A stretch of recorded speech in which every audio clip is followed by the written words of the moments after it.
Hello everyone, happy Sunday. Hey, my PC's working. I'll tell the story of why I had to cancel last night's podcast on next week's podcast, unless something happens to preempt next week's podcast, but look forward to that really dumb story. So we are about to face the final boss, but I figured I should get Elisa's CP up a little bit higher, so... Enemy sighted! Let's take him out! Let's move!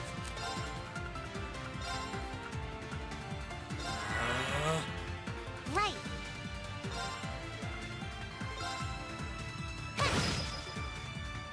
Yeah!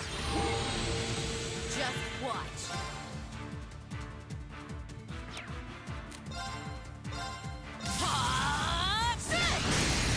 Hey, Lou. Got you! Be gone! Here I go!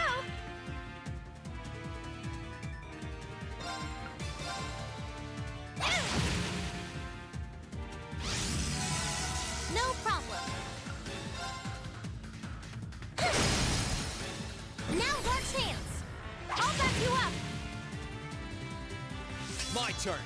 Alright, there she goes.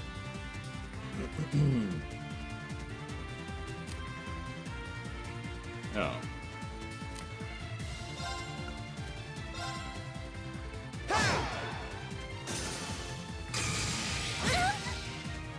Just watch.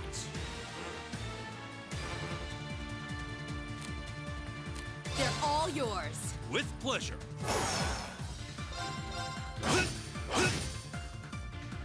It's my turn. How about this? No problem. Less dumb than it wasn't plugged in.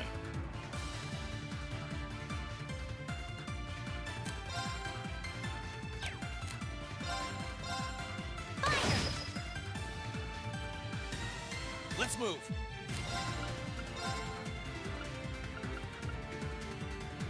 Disactivate! Huh.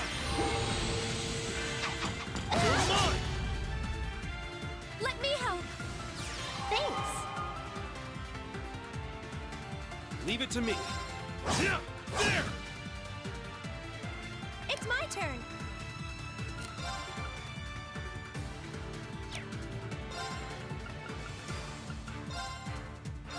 Ha! Thanks. I can do this.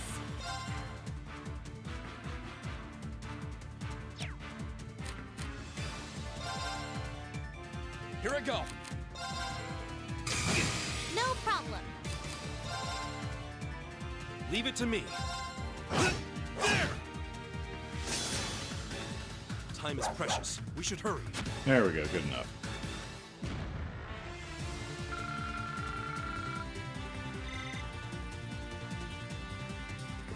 Well, actually...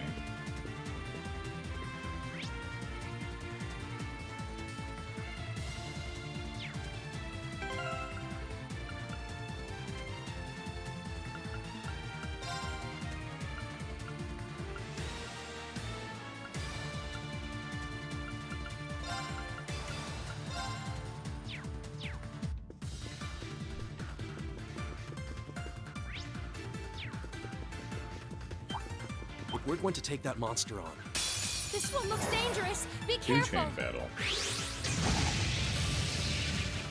Here I go.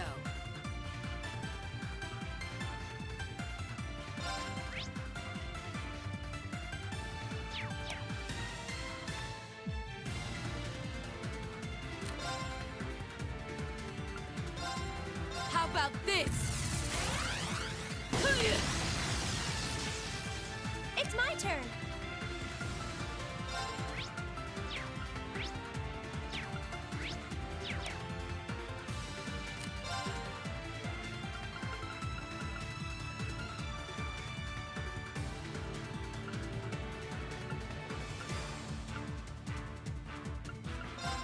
Arcus activate.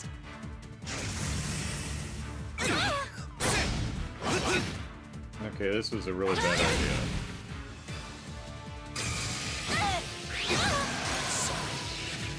This was a really dumb idea, fighting this guy, because you get hit with confusion and Alright. you were just screwed. Is it suggest we retreat. We should keep moving. And I keep clicking the left stick to try to run because I'm playing a different game.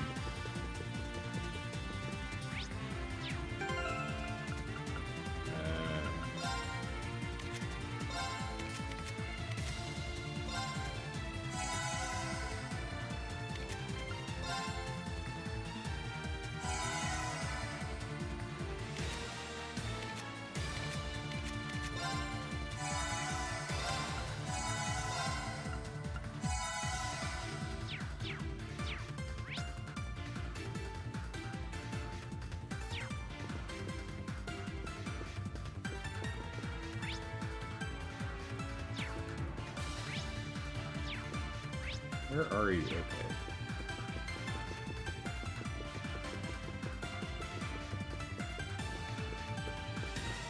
Here I go! Here I go. Time to shine. The wind is behind us.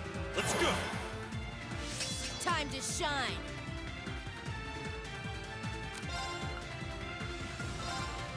Ha! Sit! You're off balance. I'll back you up. Be gone! Let's move. Marcus, activate. Leave it to me.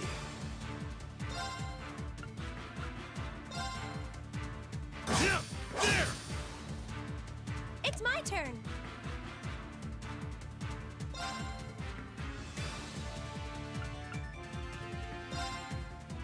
How about this?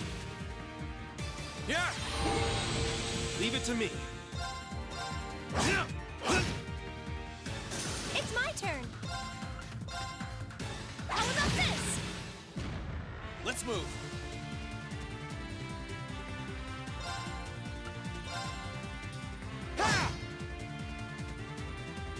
Here I go.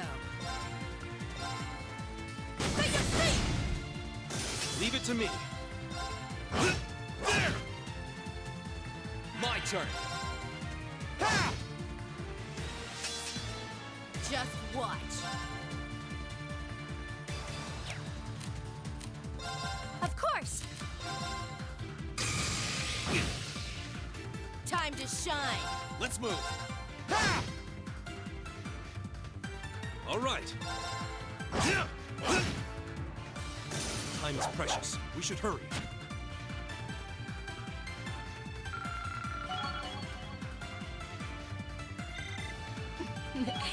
That's about right.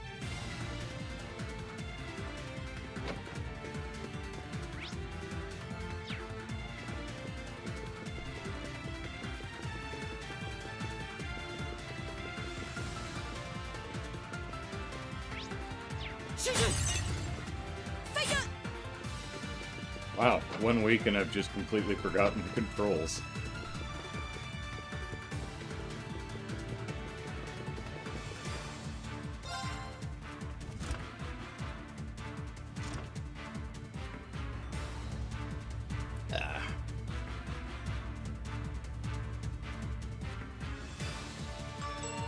So yes, we're going back down, because Rena's really close to leveling up, so may as well. Hopefully I don't get confused, like 3 of the party gets confused, because that's devastating when that happens.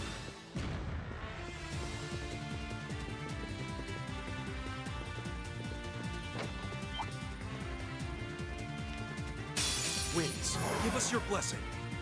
Just watch.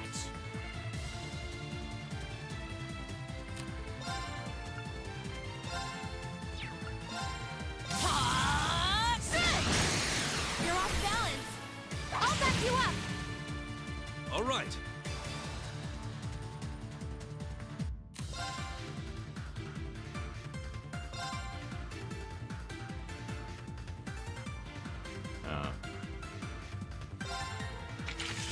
Fly forward. It's my turn. Huh? Now. Let's move.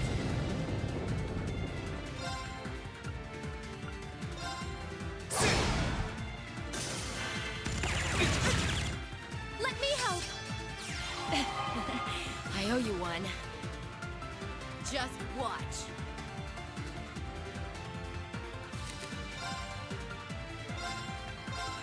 Try this! Thanks. My turn.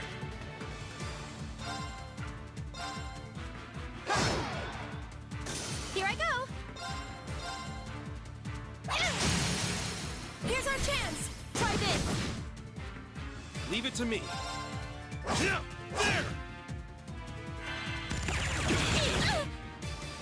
Here I go. Here I go. It's my turn. There! Here I go! Arcus activate! Time to shine!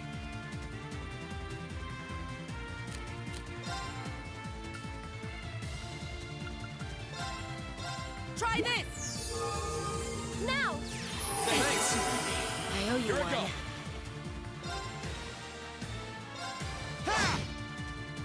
Leave it to me.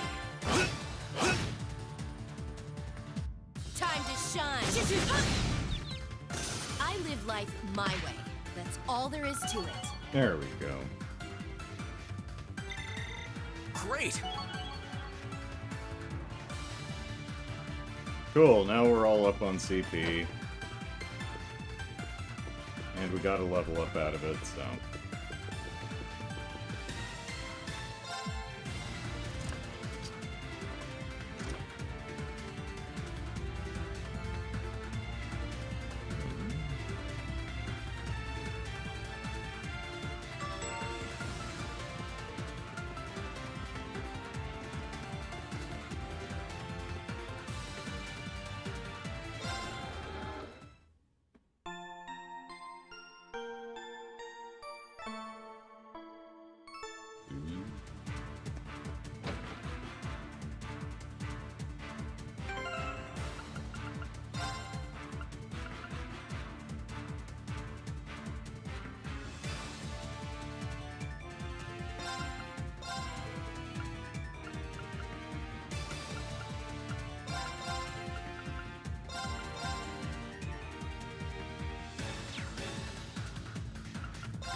Alright.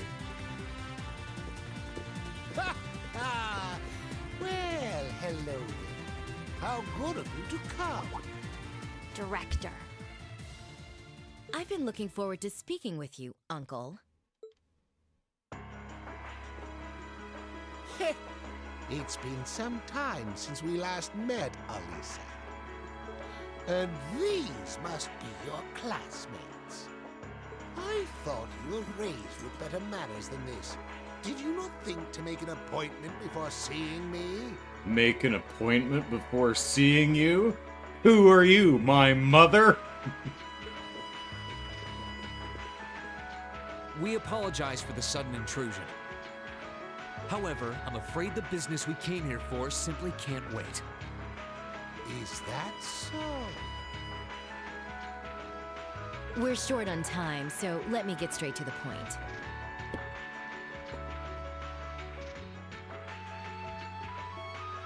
You don't belong behind that desk. You just don't have what it takes. So I think it's about time you dropped this pathetic act and returned it to its rightful owner. Really now? Those are some very provocative words coming from you, Sister Angelica. You took advantage of the chaos caused by this war to imprison the chairman of the Rhineford Group and steal control from her. And as if that weren't shameful enough, you steal her home and treat it like your own. How can you call yourself a noble? Ooh, that's a good point. That's not very noble of you. Maybe it's not clear to you how angry I am. I'm annoyed with Father as well, but your actions are an utter disgrace. Thank you, Angelica. Now get yourself out from behind that desk before I have to drag you my way. I've no intention of standing back and allowing you to bring shame to the Rogner family name 1 second longer. You really are so much like your father. You two limit your own potential through that wretched, worthless sense of pride. And for what? I thought he was gonna say, he looks great in a sister's habit too. He won't even bother to stake his rightful claim as Supreme Commander of the Noble Alliance. He leads one of the prestigious 4 great houses, and yet he consistently sits back and lets others rise above him. Pitiful, no? I'm sure he'd be none too pleased to be called pitiful by you of all people. But that's neither here nor there. I intend to settle my differences with Father soon enough. Just as soon as I've finished arresting you. By the authority of niece's authority. Fools, the lot of you. I like that. Yeah. Director, please, won't you consider backing down on this? Don't make us sick our cat on you. I came here to try and return the Rhineford Company and the city to the way they used to be. You've always had a respectable position in the company. What will it take to get your cooperation? I'm afraid nothing you say will inspire me to back down, Elisa. This is a nation at war, and your naive line of thinking isn't going to cut it anymore. Oh, he's gonna play Nintendo Switch. Oh, well, that's close. Active camouflage? If he's like, hey, I have that craft. What's this giant archaism doing here? I thought I sensed something strange in the breeze flowing in here. 7 targets located. Switching to elimination mode. From what? Was it on Cuddles mode? Combat abilities analyzed. Deploying Shigure units.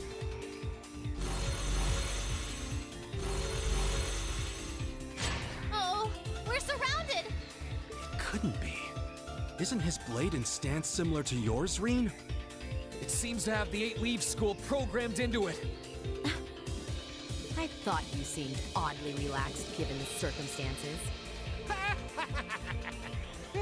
Now look who has the upper hand. I'll tell my brother you died in a most unfortunate accident.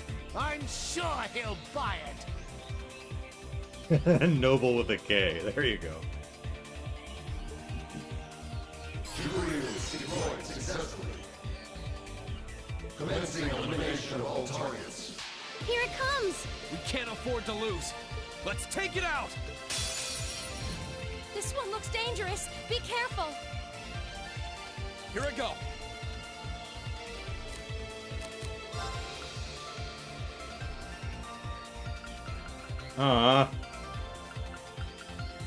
I was just gonna get Valimar in here. Wreck the office, but, you know, it would have been fun. All right, let's do this! Right, leave it to me! I can do this.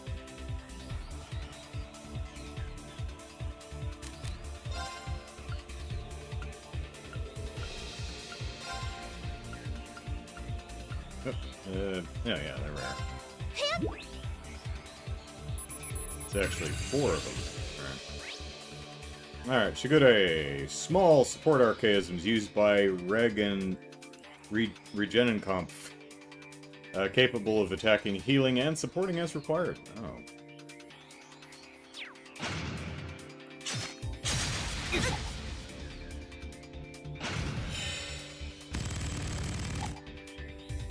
Time to shine!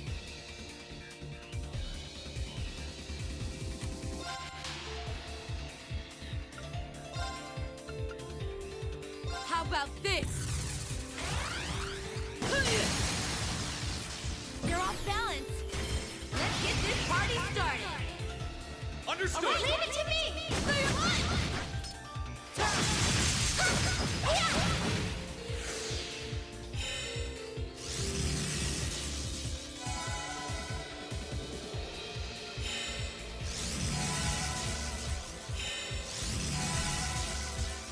They just heal themselves. Ow! Here I go!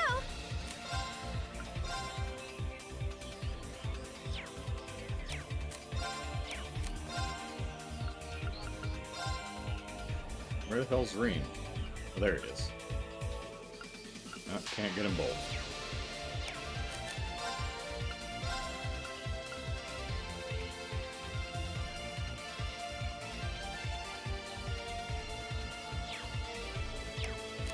Or can I?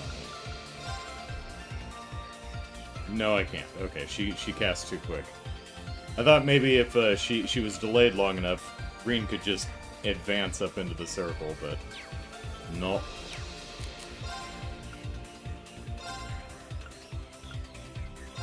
Blessing of the moon. I owe you one.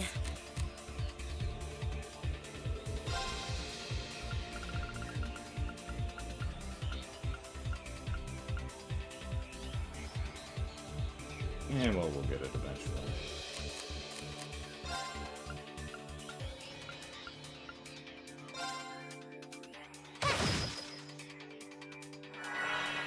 Uh-oh. Here I go.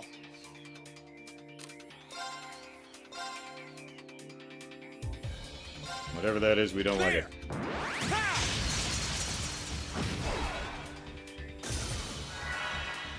What did I just say? Time to shine.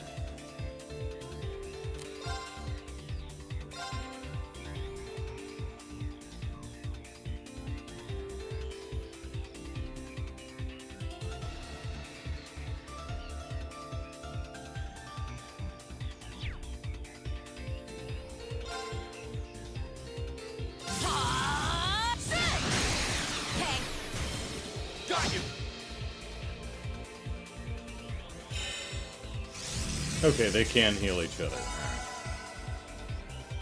I can do this.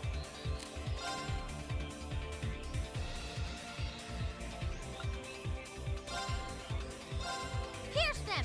Mirage arrow!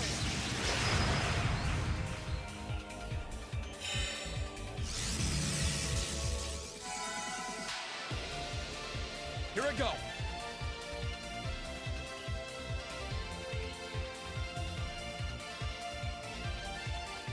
So, first part of the name is like regenerate. It seems, yeah. And Kampf is head, so head. Regenerate head, something. Alright, let's see.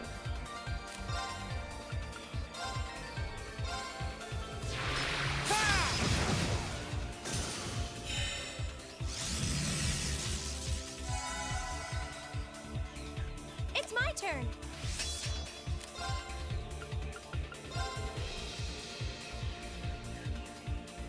Still too far away. Alright.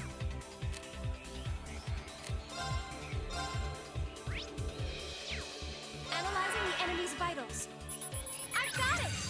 Alright, Regenicomp Type 0. Prototype Archaism designed for land battles has data on the 8 leaves style inputted into it.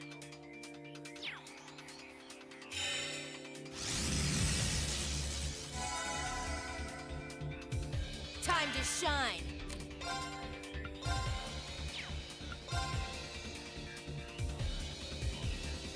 And I get both. These last.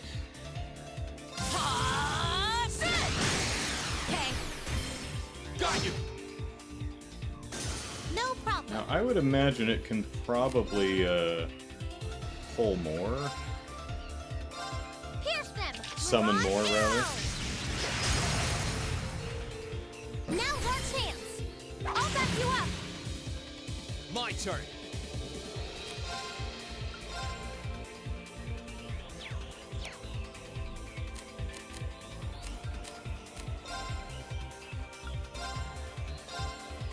There! Ha! Now's our chance. Try this!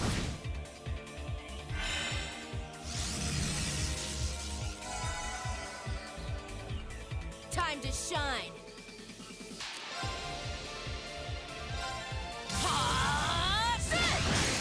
Okay. Got you. Here I go!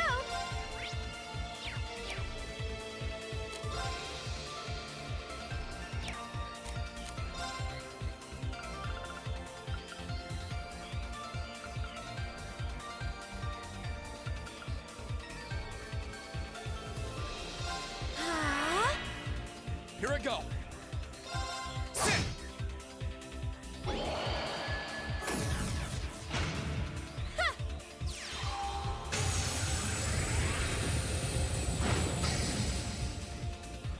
I can do this. Let's go. Hup. Here I go.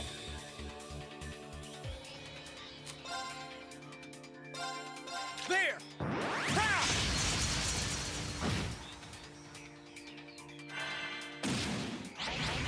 Just There we watch. go.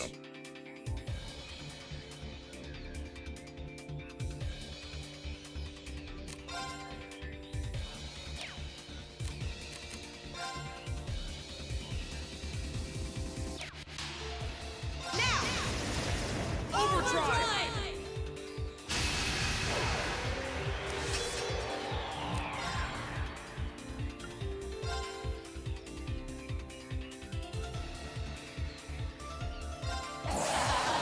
I'm not holding back this time. Time to wrap this up. Dragon kick!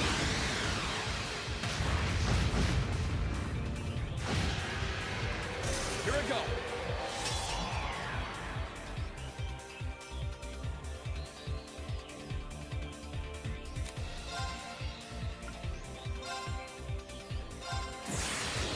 Gather on my blade.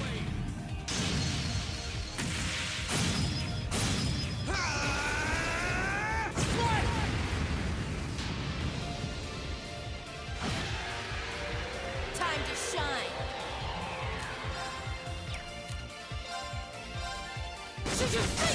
You're off balance. Let's get this party started. Understood. All right, leave it to me. Stay put.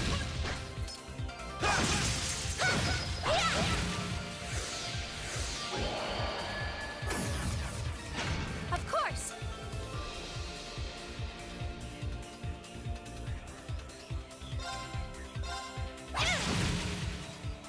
Right.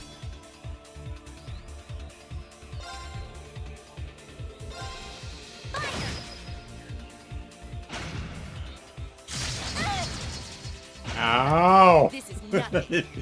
Damn!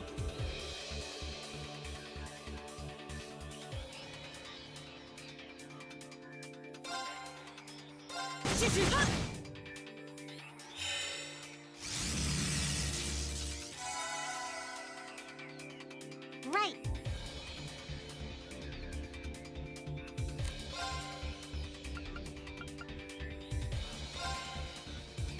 Light.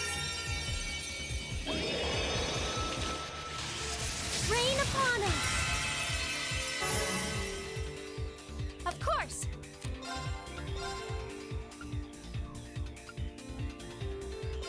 Blessing of the moon.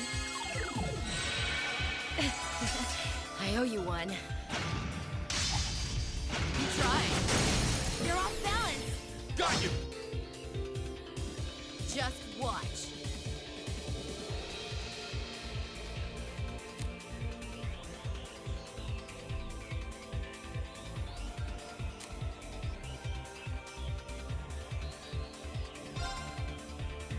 Make your feet!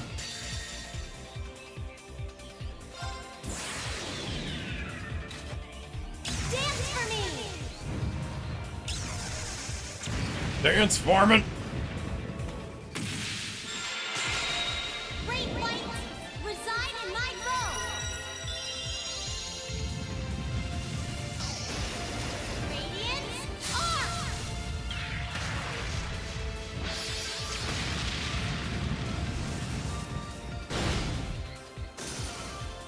My turn.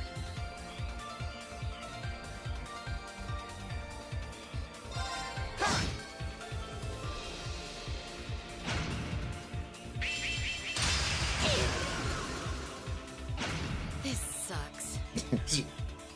Damn near killed her. Alright.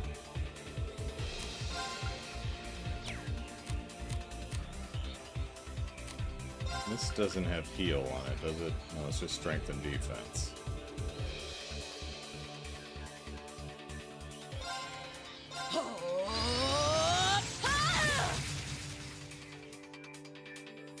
Here I go.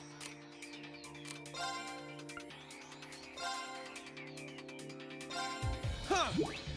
I owe you one.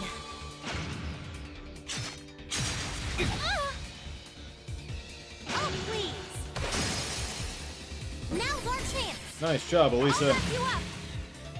It's my turn.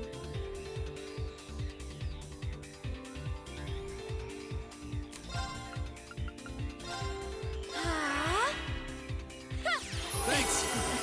I owe you No one. problem.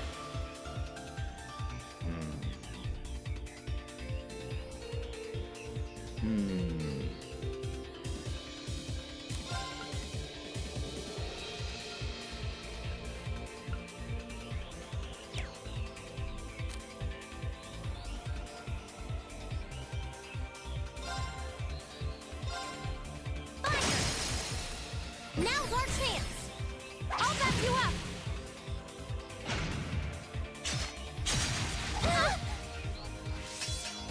Let me help.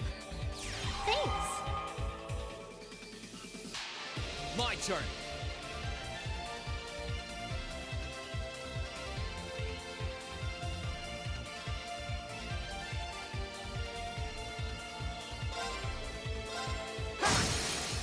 Now!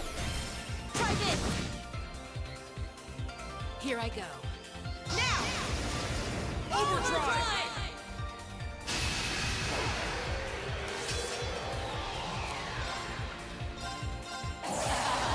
I'm not holding back this time. Time to wrap this up. Dragon hit.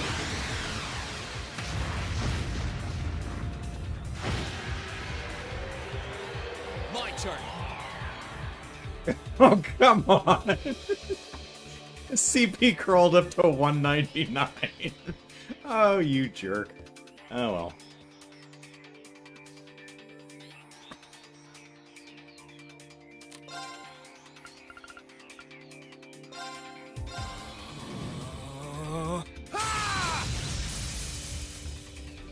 Let's move.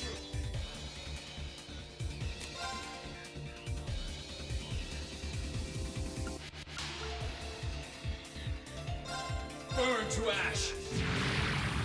Fall. Now's our chance. Try this. You know, I just noticed his crafts are different when he's in Super Saiyan mode.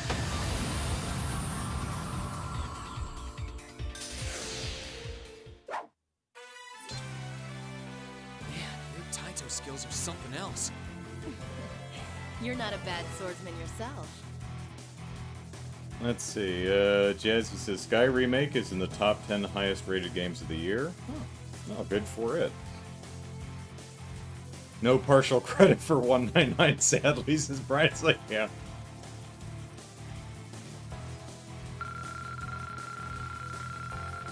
Eight circuits, one bot.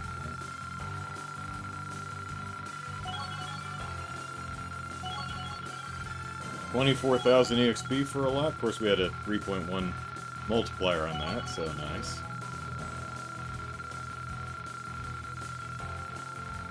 Yeah, we'll be playing a Sky Remake on the Extra Life charity event, so looking forward to that.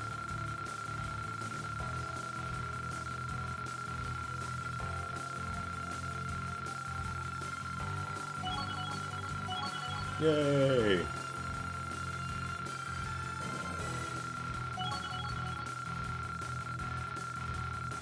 Oh, the level ups! Oh, Fee and Gaius didn't quite get there, oh well.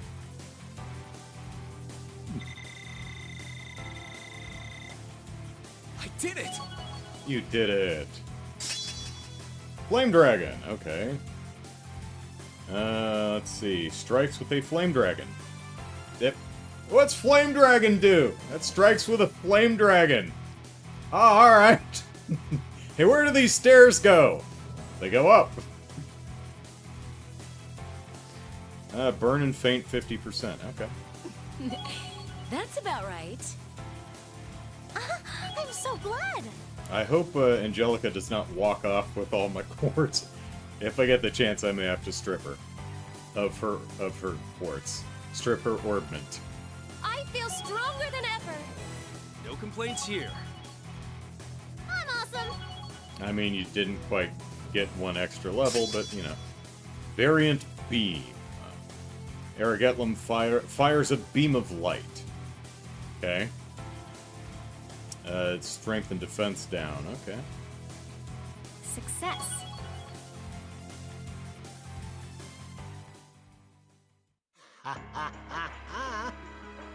Okay. The 8 circuits, 1 bot was a reference to 8 leaves, 1 blade. Yeah, I caught that. I thought it was good. Lou says, good thing the office is so spacious. Mad of having that fight in an office cubicle, yeah. Brian says, speaking of first chapter, DM'd you a spreadsheet for change predictions in case you want to do anything. Yeah, I saw that. I'll have to give that a think over the next month. What? Nani? We did it! Looks like you're all out of aces now, Uncle. This can't be happening! That had the combat data of Crossbow's Divine Blade of Wind installed into it! Oh, did it now? How'd you get that out of him? Did he offer it up? What's his face? Did Dieter sell it to you? How could it be defeated by a bunch of mere children? Gaius is like, Divine Blade of Wind, you say? Its power and speed were impressive, I'll give you that. I actually never thought about that before, but yeah, I think Gaius would get along with Arios quite famously. Or at least want to meet him. But that's all it had going for it. No matter whose data it had programmed into it, it's just a machine without a soul. And without its bearer pouring their soul into it, no blade can reveal its true potential. Ah, spare me your nonsense! Well then, you leave me no choice but to call all the archaisms in this building to this room! Don't waste your time.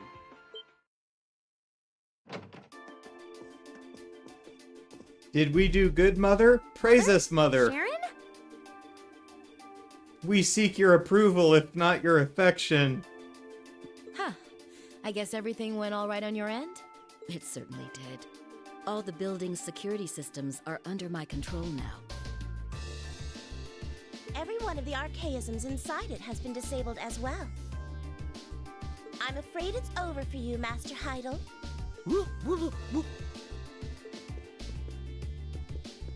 Madam Chairman!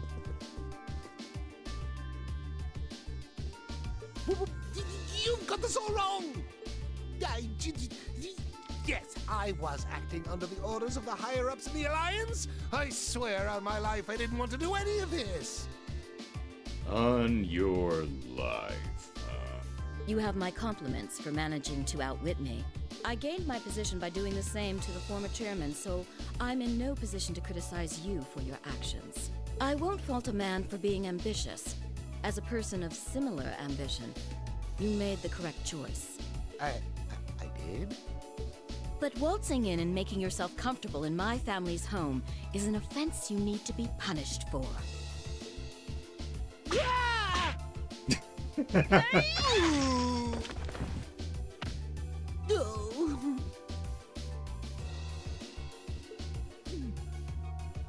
Damn! Yeah, damn!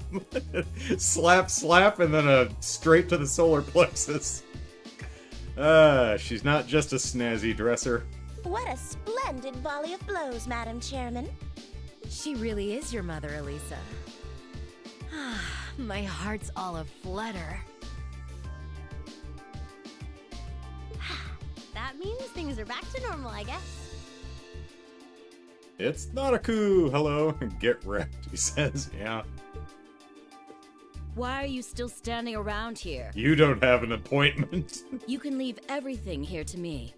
Don't you have something else you need to do? Oh yeah, we gotta go to the something Draki barrier and do a thing. Yes, that's true. She's right. Let's get going. Right you are. So, as we walk out the door, there's going to be an, "Oh, Elisa." "Yes, mother?" "Nice job." Or something like that. Looks like our escorts are here to pick us up, too.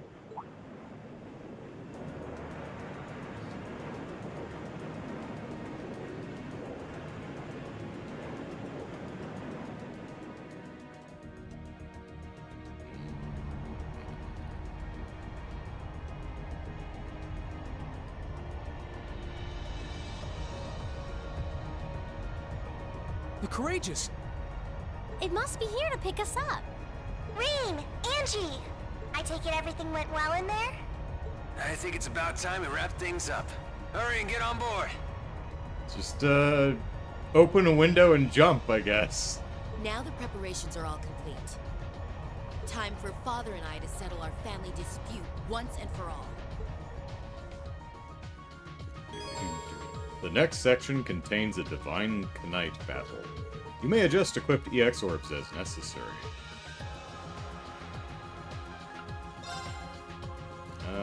Yeah, I think that's probably how I want it. It's basically all I have right now, but...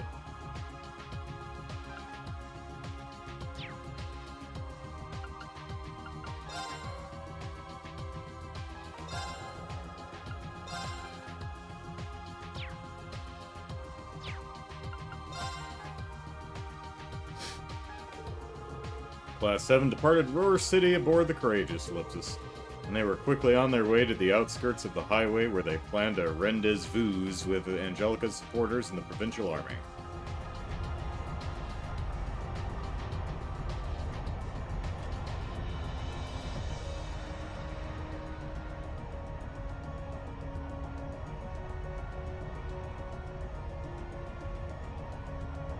Cool. Looks like my volunteers are ready to go.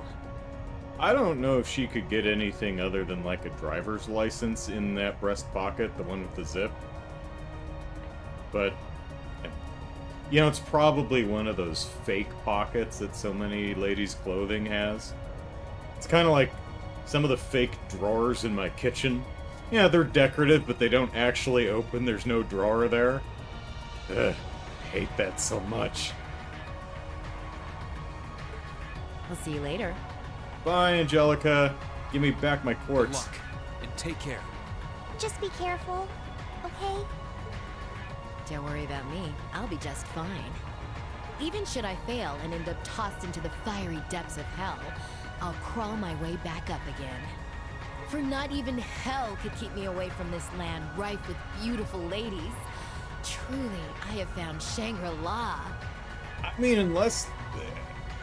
What if hell is comparable with its beautiful lady rifeness?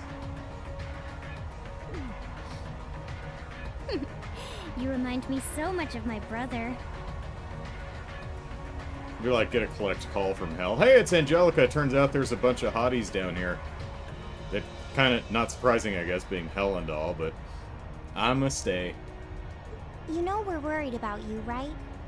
This isn't the time for jokes, Angie. It's serious. You might be going to fight your dad, but this is still a war. Oh, I know. Even if he knows I'm his opponent, no. Because he knows I'm his opponent, my own man won't hold back in the slightest. So neither will I. It took me too long to find you guys. The last thing I want is to be taken away from you forever. Well, as long as you understand what's at stake. Come back safely, Angie. We'll be praying for your success. Thanks. All right, now it's my turn to take care of my own problems. You just sit back and watch, okay? Right! Oh, okay. Ah, my legs!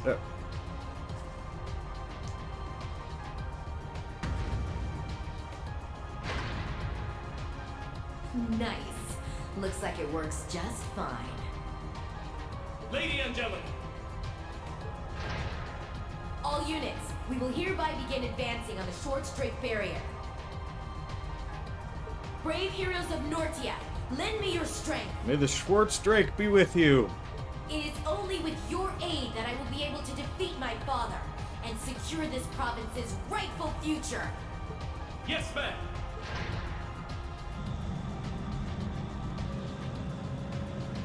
Sure you don't want to bring the Ashen Knight too? Okay, bye. I guess no kind words from Mom.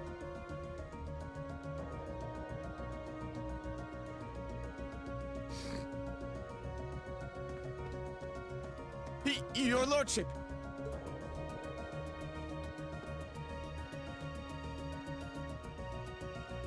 What Nice. is it? Why are you so flustered? Nice chops, sir. I thought you should hear this as soon as possible, sir. Be awkward if she broke an ankle. Yeah, it would be funny if you see occasionally in like anime or something, someone leaps off of something that's just way too high and then just shatter their legs. Oh, I don't know what I was thinking. That was like 150 feet. No one could survive that. All my calf races were for naught. The Rhineford building has been attacked. Lord Heidel was arrested. After being slapped and punched. What? Are you certain of this? Yes, sir. In addition, Lady Angelica is leading several soldats in this direction. Brian says, sadly my copy of FC is delayed until next Saturday, so I have to tide myself over at the Silk Song in the meantime. I imagine they are being piloted by a small number of our very own. That good-for-nothing daughter! Huh? Where you going?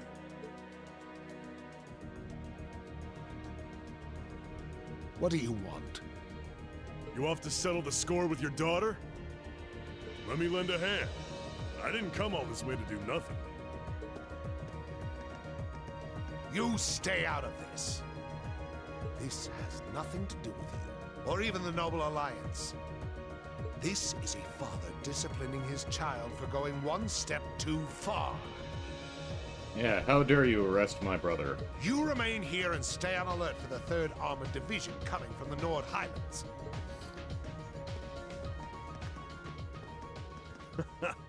Look at him getting all fired up. He's all right in my book.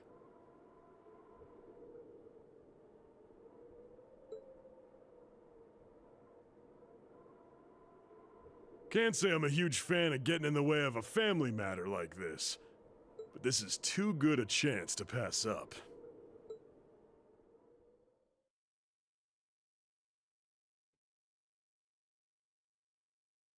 Several hours later.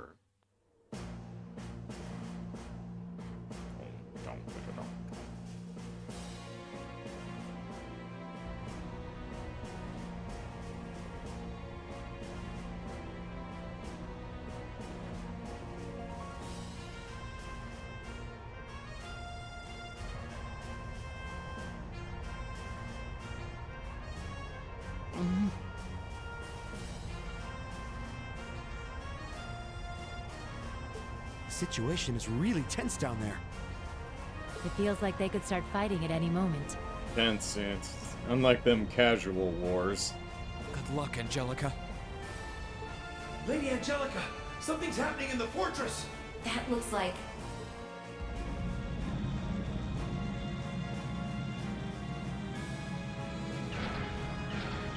Can you hear me, Angelica? Father! I'll commend you for arresting Director Rogner and making it all the way to me. But I'm not going to let success go to your head any further. It's time for your father to personally give you some stern discipline for all your transgressions. Your lordship! It couldn't be. Is he challenging her to a one-on-one duel? I knew this is what would happen. Very well, Father. What say you and I get down to business?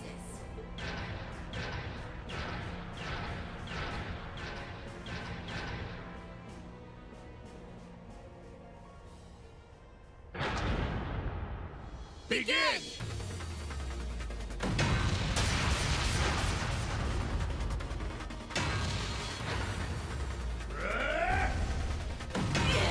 I wonder if Daddy Ragner's Taito style Is too. that it, Angelica? Is that all your Eastern martial arts can muster? Maybe not.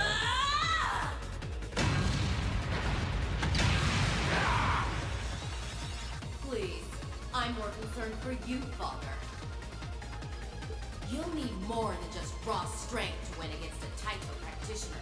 Okay, that's pretty definitively no. Ah, say what you will. Your lordship. I bet he tried to teach her whatever his style is, and she rebelled and went to learn an Eastern style. Good luck, Lady Angelica. Yep. This is more like watching a family feud than an all-out war. But with robots. I think the robot thing alone makes it pretty different from most family feuds. Still, at least they can communicate honestly with one another, even if they have to use their fists to do it. I bet they like the Like a Dragon games. Soldiers seem to be completely enthralled by the battle, too. Marquis's sold-out might have the upper hand in terms of raw power and defense, but Angie's clearly spent a lot of time practicing so that she can use her Taito skills while on hers. Looks that way, yeah. I think this fight will end up being decided by a single moment.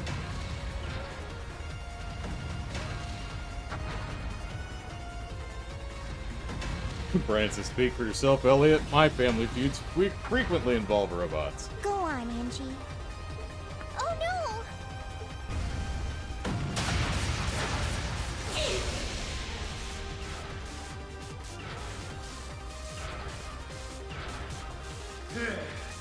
Give up and accept your defeat.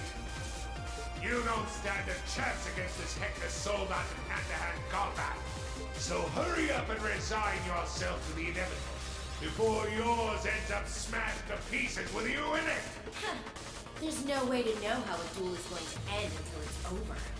That was a little something I learned from a friend who loved to fight the Gotta say though, getting all worked up like that can't be good for your blood pressure. You're not getting any younger. I know you dye your beard. Allow me to finish you off. Now! What? Kidney punch! Now that was way too in the front for kidney punch, but How'd she send a big old thing like that flying? That's her zero impact. Yeah, this fight's done.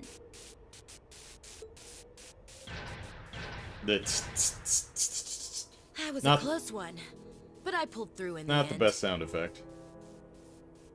I didn't expect for you to have an ace like that up your sleeve. I suppose that's another thing you must have learned after you ran away from home. You couldn't be less like a noble if you tried. Uncle Haida was right, though. I sure as hell take after you. You were the one that taught me that true Erebonian nobles must always be able to stand on their own 2 feet. Now look who's on his ass. Those words have always stuck with me, you know. Yeah. It looks as though I've no choice. I admit defeat, Angelica. Looks like it's finally over. Yep, I can put my controller down and not have to worry about anything. End of chapter, all good. Thank goodness. Now we can... Uh-oh. An ominous double hyphen. Sorry, but this ain't over just yet. What?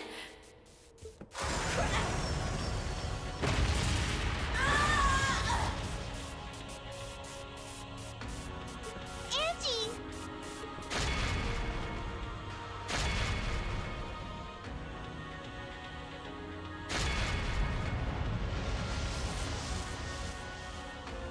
You can't expect Vulcan to not play with his new toy.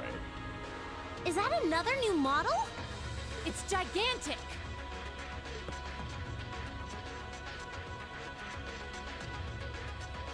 Hey there, your lordship. I came to spoil your reunion. What is the meaning of this? I told you not to interfere. And besides, the battle has already been. Maybe so. But with the crimson wings in the sky, I ain't gonna just sit back and do nothing.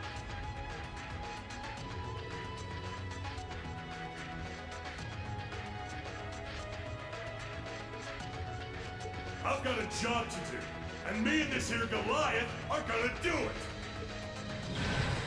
How dare you harm Lady Angelica? away from his lordship at once! Such impertinent behavior will not be... Shut it. I ain't got time for weaklings. Unless you want to end up dead, stay the hell away from me! What if everyone just left? What would he do? Would he just stand there and be like, guys, somebody's gotta fight me. Come on, guys, come on.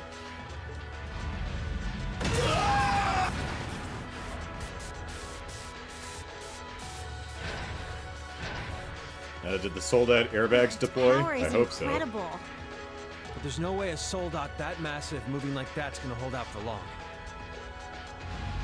Come on now! You don't think you can sit back and watch from up there now that me and Goliath are out, do ya? Get down here! It's our turn! Rain Schwarzer! It's him, isn't it? Yep, that's Vulcan. Wasn't he one of Crow's friends from the Imperial Liberation Front? Well, friends. Guess he wants a revenge match after losing to us in the mine. What are you going to do, Rain? Velamar's ready to go at any time. So if you're set on fighting... I am. And he's right. I can't just sit back and watch. It's time we finally settle the score with him.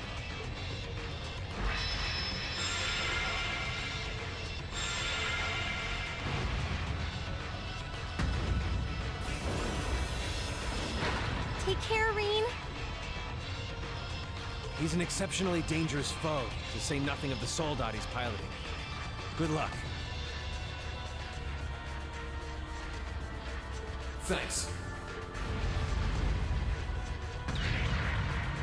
There you go. It's the Ash Color Night.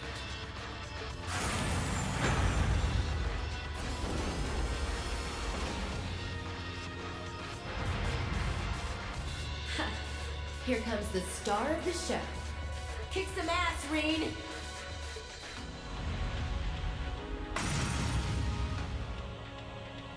Let's do this, Valamar! Together, we can disable that thing! Acknowledged. Man, you don't know how long I've been waiting for this. Couldn't ask for a better stage. We got no chance for interruptions. This is perfect. So let's go! Rain Schwarzer! This'll be a tough one. Be careful.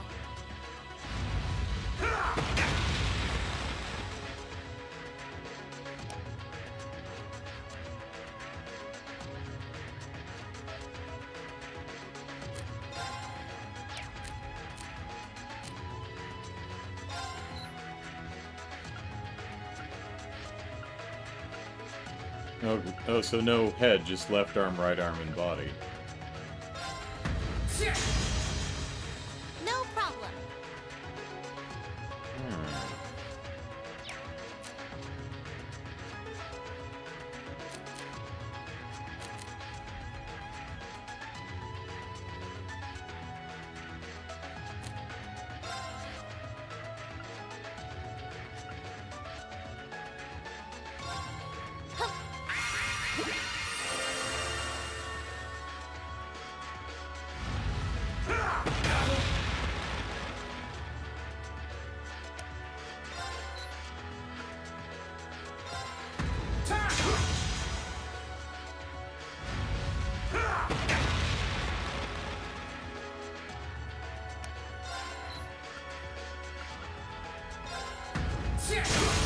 Now!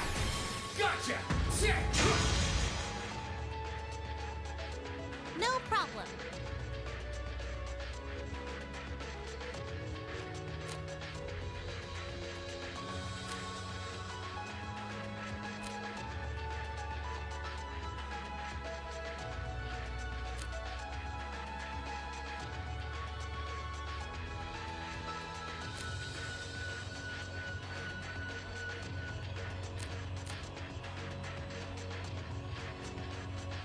Sorry, would you mind? Understood.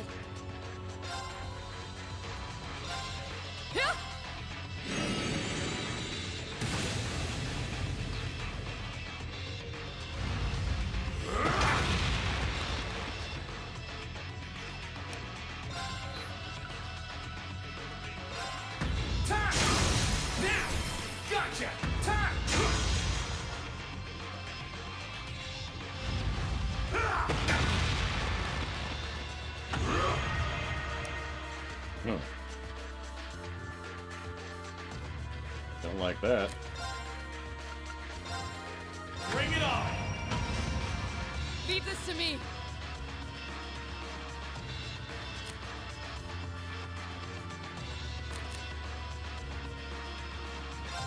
Allow me!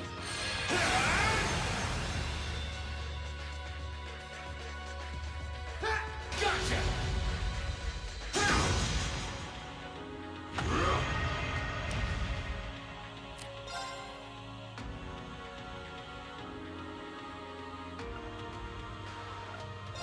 Gotcha!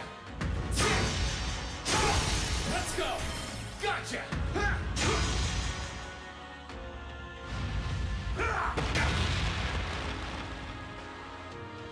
My turn.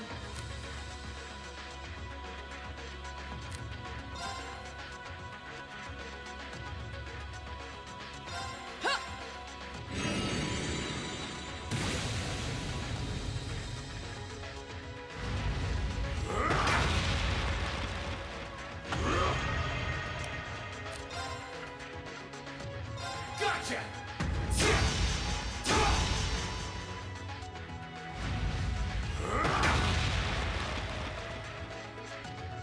My turn. Take this!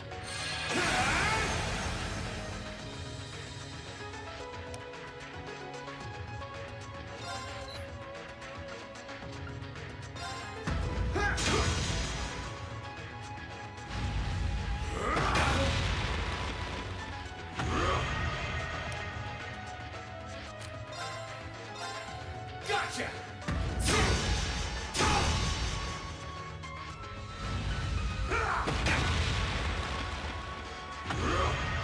Onward!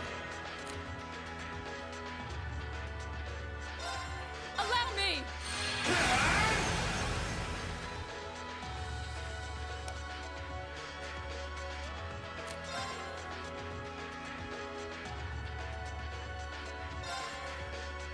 Gotcha! Let's go! My sword will cleave open the way!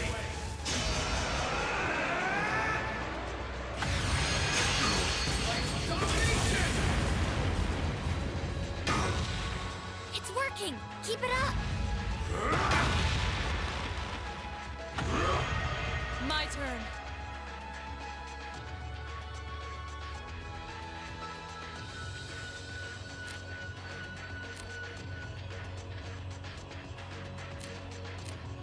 I leave this to you. No problem.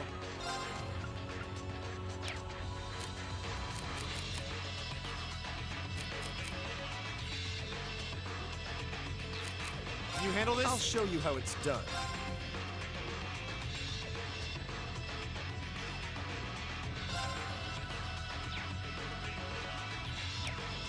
For him, there's me. He's health regen, CP regen, attack. I leave this to you. I'll take it from You? here! There we go. That's what I want.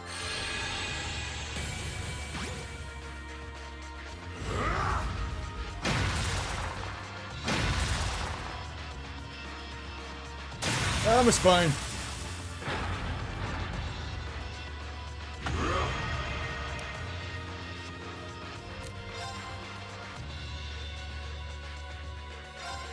Gotcha!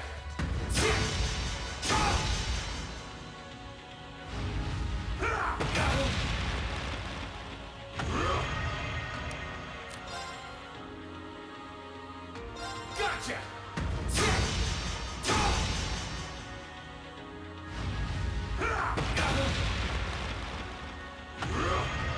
It's my turn.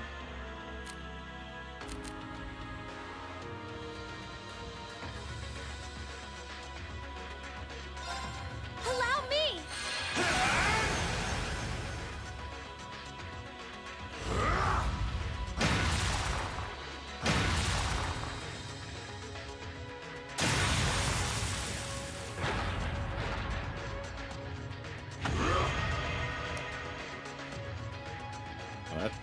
That's a new one.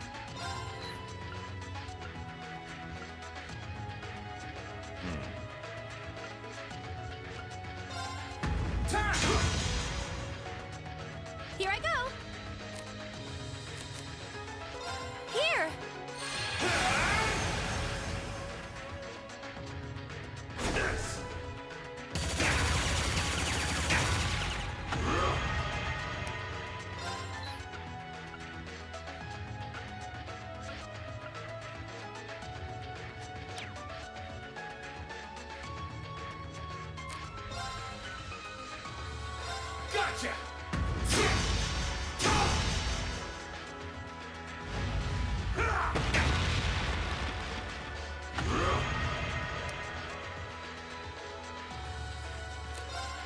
Gotcha!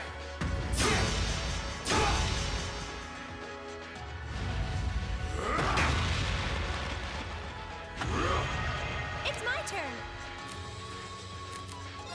Allow me.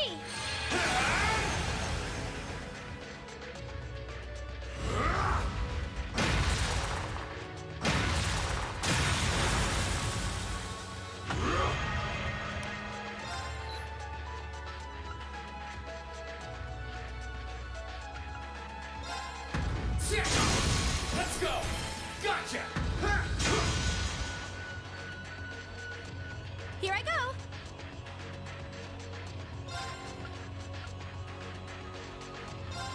Now.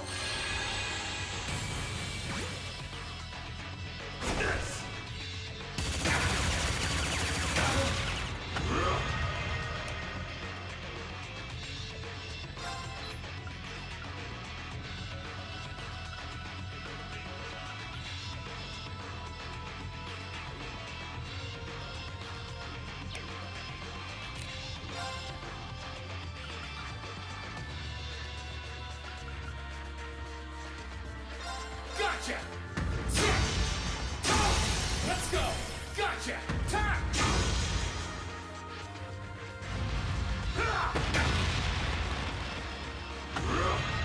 Here I go.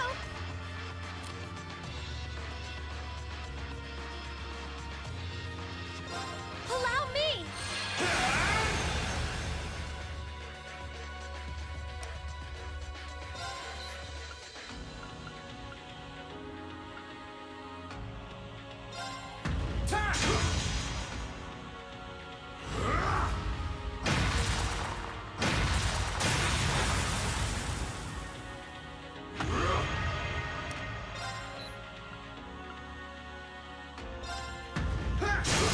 Let's go! Gotcha! Time! That's it. Just a little more. Here I go. Here.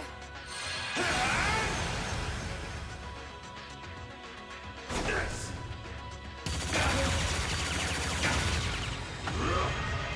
This! Uh-oh.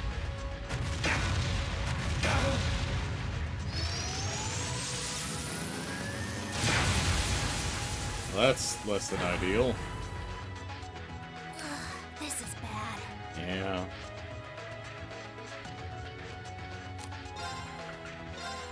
Bring it on!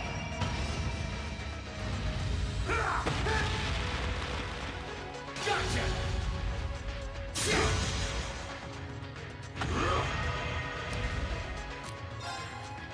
Gotcha!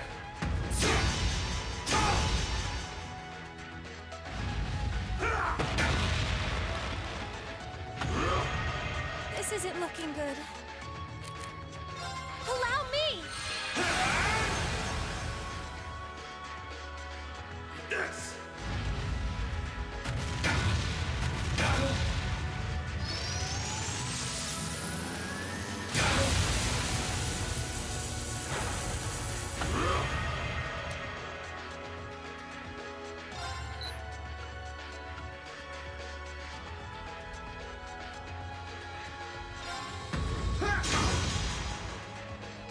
Here I go.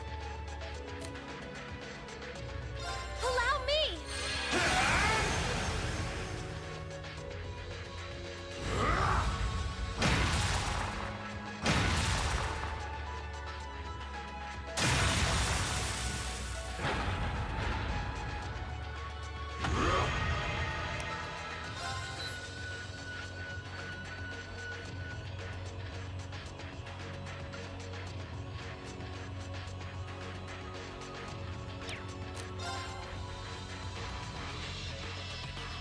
Gotcha! Of course. Now.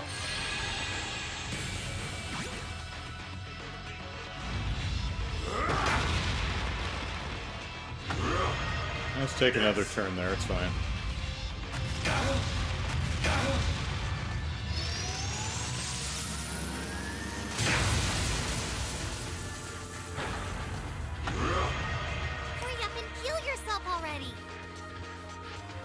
As I mentioned last week or the week before, I don't like that, I don't like that, voice line because I can't. Hurry up and heal yourself already! I can't. I literally can't. I do not have that option right now. Not a bit. It's really irritating, honestly. Bring it on! Yes! Gotcha! And I can't heal because I have no EP right now, so we gonna die.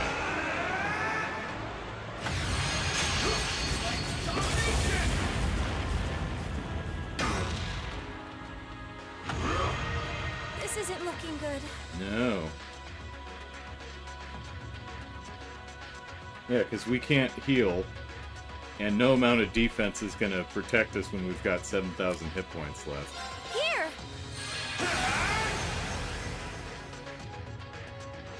This!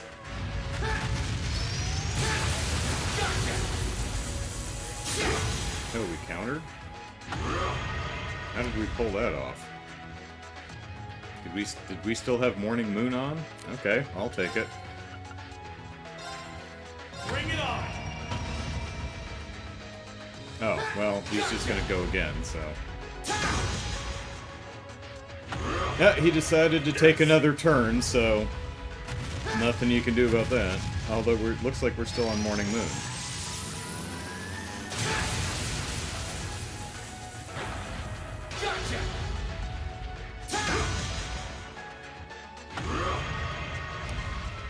Alright.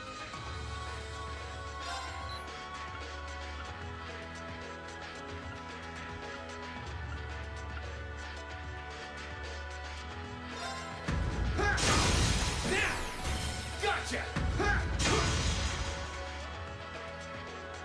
This isn't looking good. Allow me!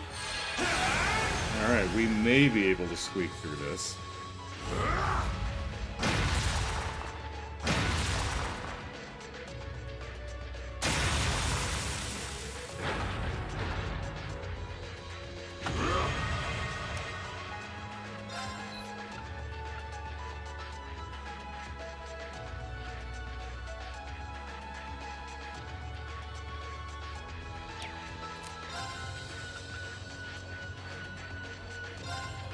Bring it on! Here I go!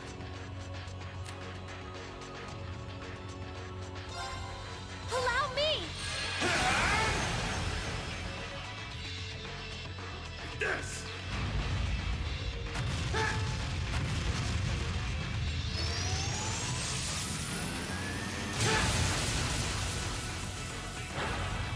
Gotcha!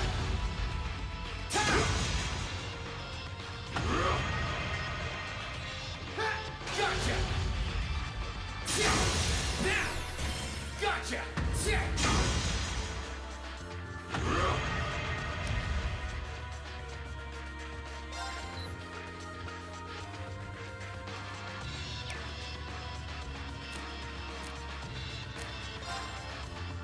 Gotcha!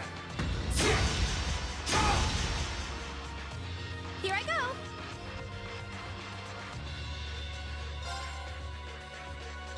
Now!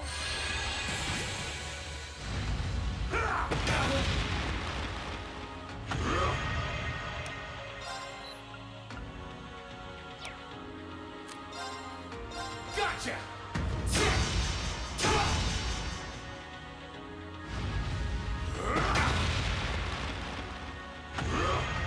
It's my turn! Here!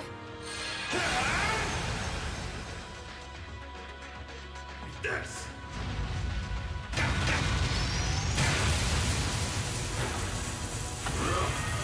You're not out yet! Keep going! Time! Let's go! Let's go, Reed! Leave it to me! Go! Moonlight Blade! I screwed up!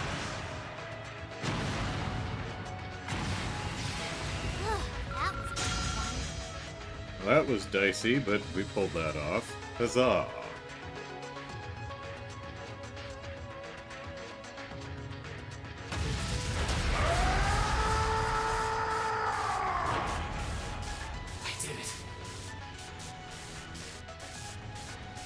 Boy, I guess the shock absorbers in these soldats are, like, really primo, because otherwise Reen should have a concussion.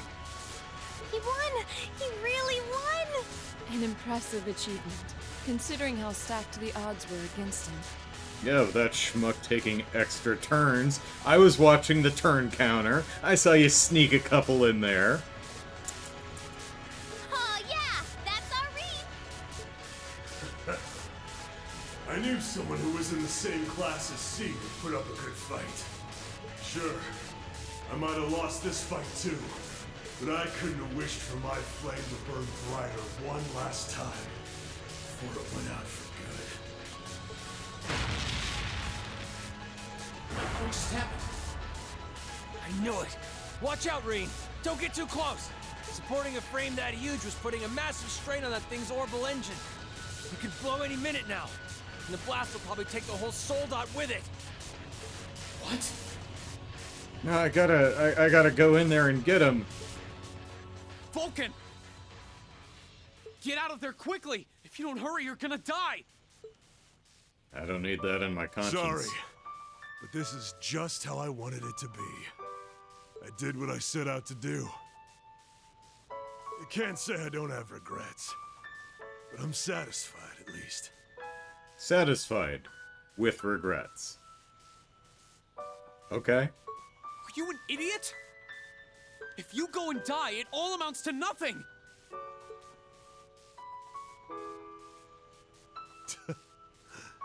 I died a long time ago. Who wants to bet that the amount of time this soliloquy takes, he could have easily, casually opened the hatch, walked out, climbed down the ladder, and just strolled away before it explodes? I've been dead since the day that bastard had the others in Arngarm slaughtered. I do have Arngarm, right? Pretty sure I do.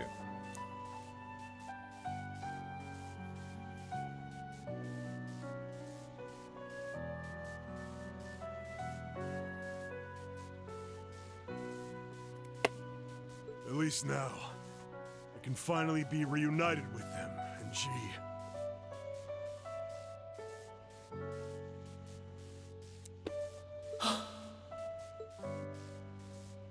Anyway, try and give Scarlet and Crow the end to all of this that they want too. Can you do that for me? See ya. It's been fun. Is there no ejector seat?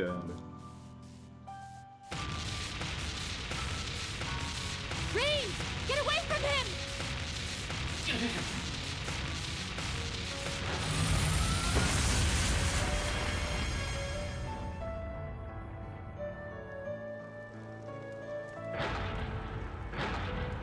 Damn near scorched my codpiece.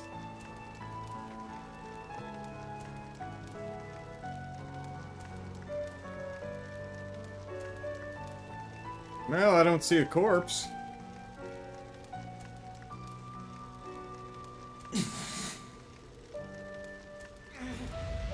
No!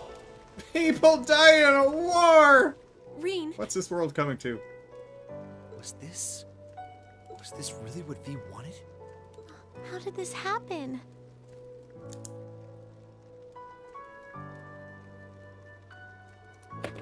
So if V is dead, that brings the list up to like 4 people in the entire series so far who we've actually met alive and have died. We got Louis, Weissman, Gunther, that one guy over at the watchtower in Nord. One of the Jaegers gets eaten by the spider, and V. And thus, Reen becomes the villain by killing someone. That's why we use orbital armaments, so no one dies.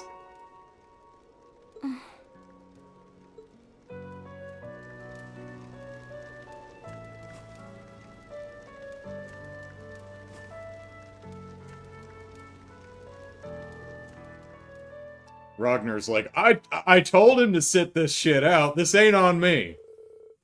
Everything was put back into order by Angelica and Marquis Ragnar. Except V. Could not put all those pieces back together again. And with that, the crisis at the Schwartz-Drake border came to an end. Shortly thereafter, the Marquis formally recognized his defeat and swore an oath to Princess Alphen. He swore, with very colorful language, "From this moment on, my provincial army shall withdraw from the Alliance and play no further part in the war."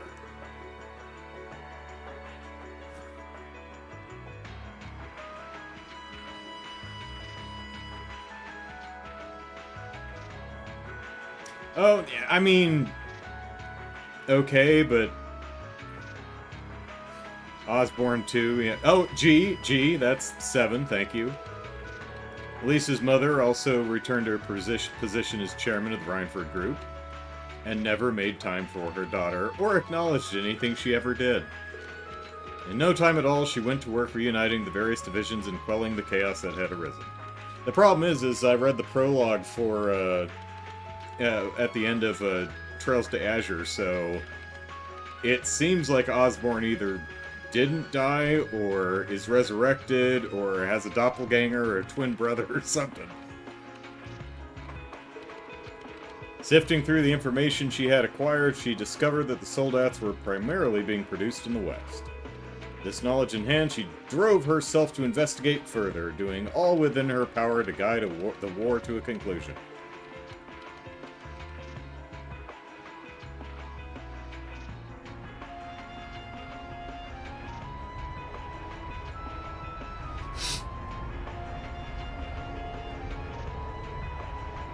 While that was going on, they landed the Courageous in the newly liberated Roar.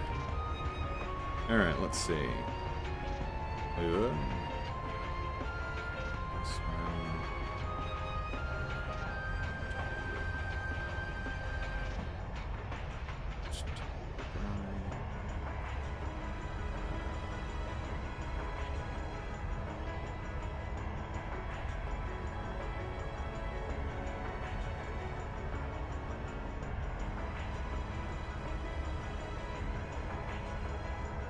Well, I guess G and, what, 7 other Jaegers or something?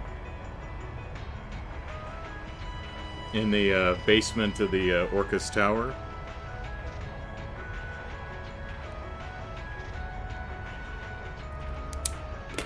Could be worse. Don't like it when anyone dies, but, you know, could have been a lot more. While that was going on, they landed the Courageous in the newly liberated Roar, ellipsis. And the Rhineford Company was gracious enough to offer to perform full-scale maintenance on her, but not gracious enough to restore the Windsock. Class 7 then decided to use the downtime to relax in the city while they had the chance.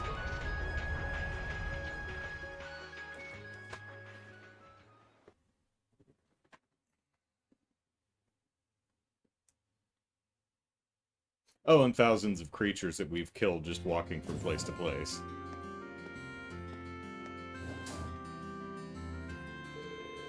The city has a much nicer energy to it than it did under Alliance control, ellipsis. Jazzy says, does unnamed soldiers or Jaegers count? The guy at the watchtower had a name, and I don't remember his name. But he's also been referred to in this game, and I keep forgetting his name. But, I mean, yeah, I wouldn't really count the, I mean, there was I do like the one guy who was eaten by the spider the first time we were at the quarry in Cold Steel 1. And G's a named character, but that's a good question. Would you count the 7? I think this, however many were with him in the Orcus Tower Underground. Or did Shirley kill a bunch of the CGF people when she went ham on them? It's not really stated. So, if you were counting, you would probably only use characters with actual names, because otherwise there's a lot of kind of implied stuff. Walter, I don't know that it's ever been confirmed that he survived. Anyway. And do we count the deaths that Kia undid when she rewound time? And how... Pottermother! That, I keep forgetting about Pottermother!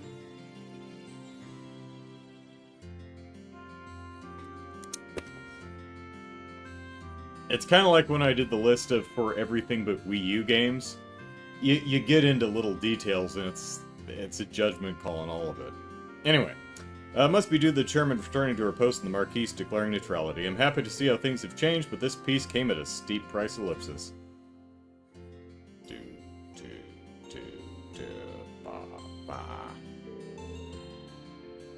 Maybe a walk would do me some good. I'm still feeling kinda down, but maybe spending some time talking with the others will help. I should probably check on Valimar, too. I really overworked him yesterday, ellipsis. Might be best to hold off on that until I'm done in the city, though. Okay, so do everything in the city, then go talk to Valimar. Yep. Bonding points. Board the Courageous at the airport to advance the story. Alright. Got my bonding points. The town map, yep. 12, huh? Okay. Can we actually go in here? Oh, we can, alright. Da da da da da da da da da. Actually, I think there's a...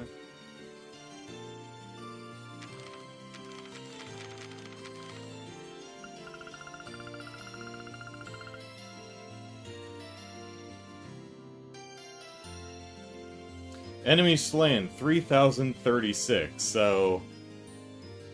Yeah. Take that as you will. Poor Reen. He's like, no, some guy died. It's like, Reen, you've killed over 3,000 things.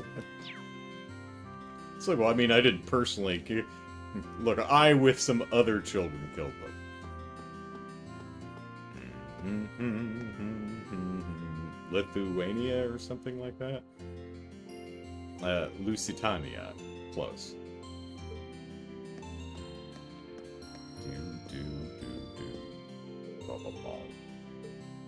That seems to be an employee elevator.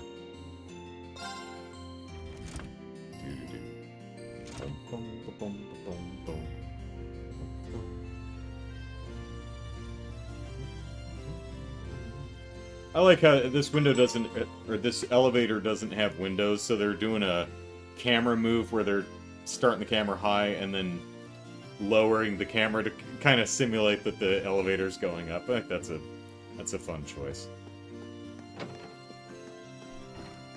Hey, there's Elisa. Figured she'd be home.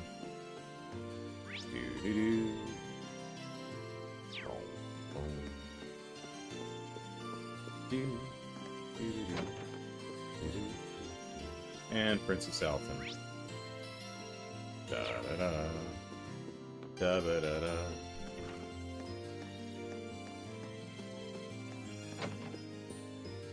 Hey, Sharon. You deserve nothing but the highest praise for the way you fought yesterday, Master Reen.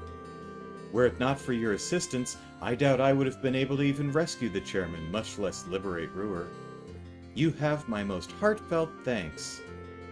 You say that like we would have been able to do either of those things without you. This was a team effort through and through. What about the deaths in Nayuta? Do those count? Fair point. Besides, I'm the last person who deserves any praise. If I'd just been a little stronger, Ellipsis V would still be alive. I don't know how that... Would you have hit it so hard that it didn't explode? As much as I would like to, I'm afraid I've no right to comfort you. Not after having done the things I have. Sharon? Some might see your willingness to mourn the death of an enemy as a weakness, and understandably so. But I see it as just the opposite. I see it as a strength that you and your classmates possess. Ellipsis! Hee hee. So I won't insult you by telling you it's wrong to feel the way you do. I'm positive that you'll find a way to come to terms with those feelings on your own. Though I'm here for you if you need me. To make you some apricot jam or suck on your fingers or something. Thank you, Sharon. Da-da-da-da. Hee hee. If there's anything I can do to help you, by all means ask. While I won't be able to join you aboard the Courageous, I will help however I can until you depart.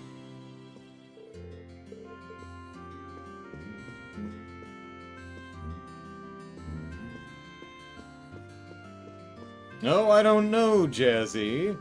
Toa's last name is Herschel, and so is, Nayuta. So, it can't just be, you can't just have two people with the same name. And it has trails in the title. There you go. Confirmed.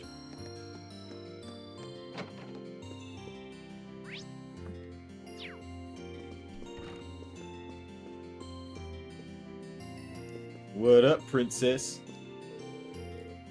Last night, I didn't get to sleep at all. No. I received an invitation to stay here. There's still some time until we have to leave, so I think I'll spend some quality time curled up with these books instead.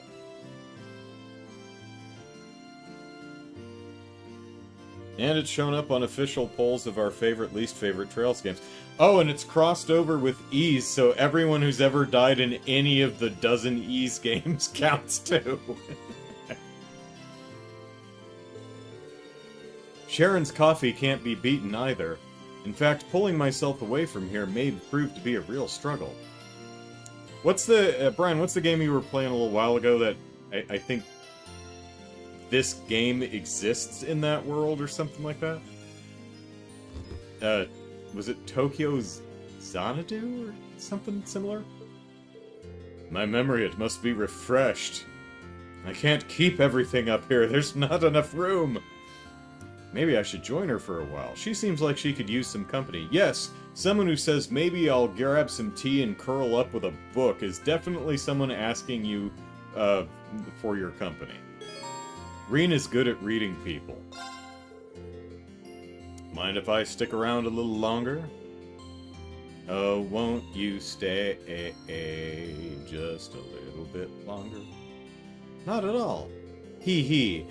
We don't get many chances to spend time together like this, so let's make the most of it.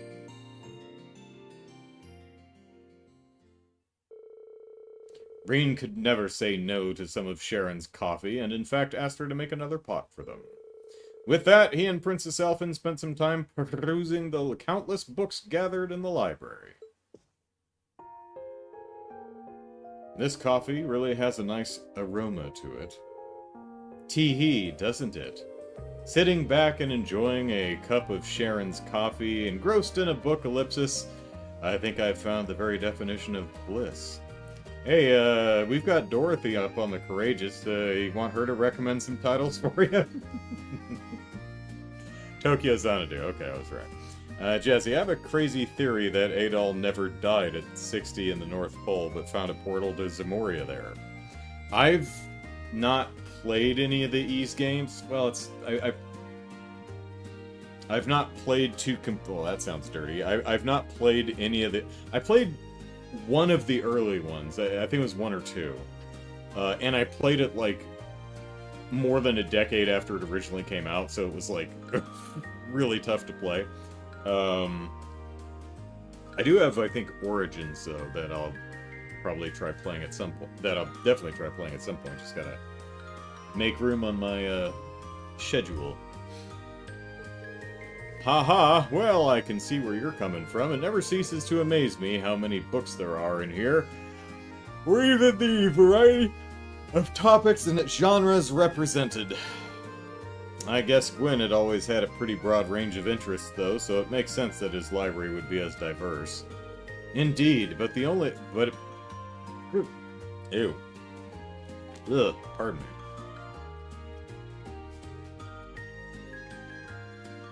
Ah, lunch was delicious, but not quite as good the second time around. Ugh. That was unpleasant. Indeed, but that only makes it more difficult to decide which volume to read next. Although I must admit I was a little disappointed to find one particular genre unrepresented here. Oh, which one? Tee-hee. The titillating tales loved by fair ladies all across the Empire! Stories about the lives and loves of handsome gentlemen. Books that warm the hearts of all who thrill to their prose! Oh, those books. I remember you saying those were pretty popular at St. Estrella too, right? The Courageous was ellipsis lacking in that genre too, until Dorothy came and seeded it with some volumes from her own collection. So ellipsis, does ellipsis have any interest in those kinds of books? Tee-hee, it's so much more magical to just leave the truth of things to your imagination. We're talking about a realm created by and for pure-hearted maidens, after all. It's not a place where gentlemen... It's not a place where gentlemen should tread lightly? I think it would be. Or it's not a place they should tread lightly or not. I'm not sure we should... Fair enough, I'm curious, but I'm not that curious. Try to at least regulate your corrupting influence, though. That'd be great. And if that's truly what you wish, I suppose I have to respect your wishes, ellipsis. But teasing her is my most cherished pastime, so I'd really prefer to keep at it. I wonder if she realizes her struggles are mainly just for entertainment, ellipsis. Still, teasing or not, I'm glad Elise has at least one close friend she can depend on, at least when she's not kidnapped. How we doing on that, Reen? Oh, and speaking of entertaining pastimes, ellipsis, I actually learned a delightful little card game called Blade from Sharon yesterday. Oh, hey, can we play you on the, Courageous now? Perhaps we could play a few rounds together? Sounds fun. I accept your challenge. Reen got the cards and began what seemed like it would be a few quick, friendly games of Blade. As they played, things unexpectedly ended up getting fairly heated, with each of them determined to come out on top, while holding nothing back. In the end, the time they spent playing together was as enjoyable as the time they had spent reading. Boy, that's a hell of a... I don't know, I'd probably play across the corner, because you'd have to, like, lean forward and reach your cards. That looks like a pain in the ass. This really is quite an amusing little game. It's nice that even an inexperienced player like me doesn't start at too great of a disadvantage. Yeah, the updated version has a lot more strategy to it, though. But, you know, ellipsis, I have a lot of fond memories of this version of the game. Oh, they're playing Cold Steel 1 version, alright. Almost can't help but like it. In fact, Crow is the one who gave me my first deck of Blade cards, ellipsis. Oh, really, ellipsis? It was sad to see the two of you fighting each other, especially after all you've been through together. What is it that forced the two of you to fight like this? Alphen, are you not up on current events there, kiddo? Well, ellipsis, ultimately I think it's a battle of wills, and both of us are too stubborn to just give up and walk away. What do you mean? Reed told Princess Alphen about everything that had happened between him and Crow. As he went on, dredging up those memories from what seemed like a lifetime ago, even though it was just earlier this year, he went through a whole spectrum of emotions, ellipsis. Yet through it all, she had quietly and considerately listened until he finished telling her all that there was to tell.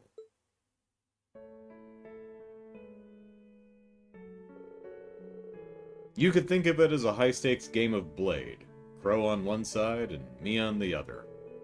Neither of us are willing to compromise on the things that make us who we are. Our beliefs, our pasts, our friends, ellipsis. And without compromise, all that's left to us is to meet each other head-on and see who comes out on top. I just hope that while we're doing that, we'll discover where life will lead us and what to do with ourselves after this is over. Ellipsis. Hee hee. I see. Boys will be boys, I suppose. But hearing you describe it, I almost envy Crow's position. Huh? Why's that? Oh, I just meant Elise would probably think that if she were here now, envying Crow, I mean. After all, It's almost like fate is pushing you and Crow together. It fills my imagination with ellipsis. Thoughts. Just a word to the wise, ellipsis. Guys aren't too hot about being paired up with their male friends when they don't lean that way. Tee-hee. Well, like it or not, I consider myself someone fully invested in this little battle of wills now. So I intend to stay with you and see how it all pans out. You're more than welcome to come along for the ride, Your Highness, wherever it may take us.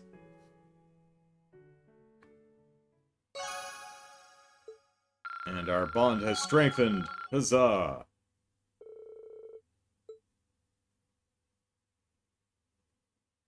Rah rah. Ooh, character notebook updated. Character. Supporter, I guess, right?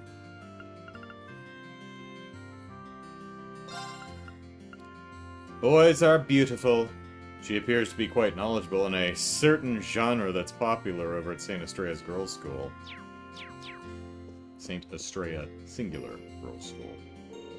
I'll be sure to watch over that fateful clash between you and Crow when the time comes. Hee, especially since it's sure to lead to some juicy developments for us ladies.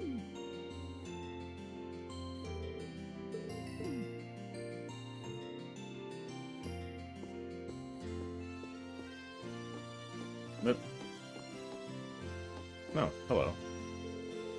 There's a copy of a magazine called Cars Monthly here. I think this is some sort of automotive magazine published abroad. Ellipsis, they've got a whole section here just dedicated to car paint colors. This one could actually be kind of cool. Dark coloring. Okay. God damn it. Right click is not run. Not in this game. On Jazzy's theory about Adol never dying, Brian says it's possible. All we know is he was never heard from again. And that Origins is definitely worth it.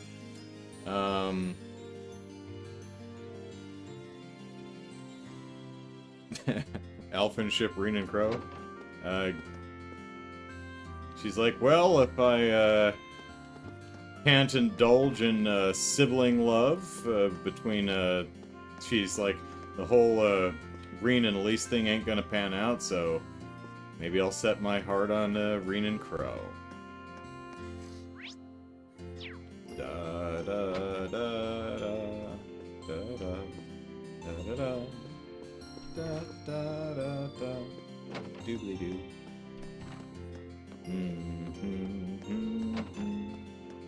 That's the elevator.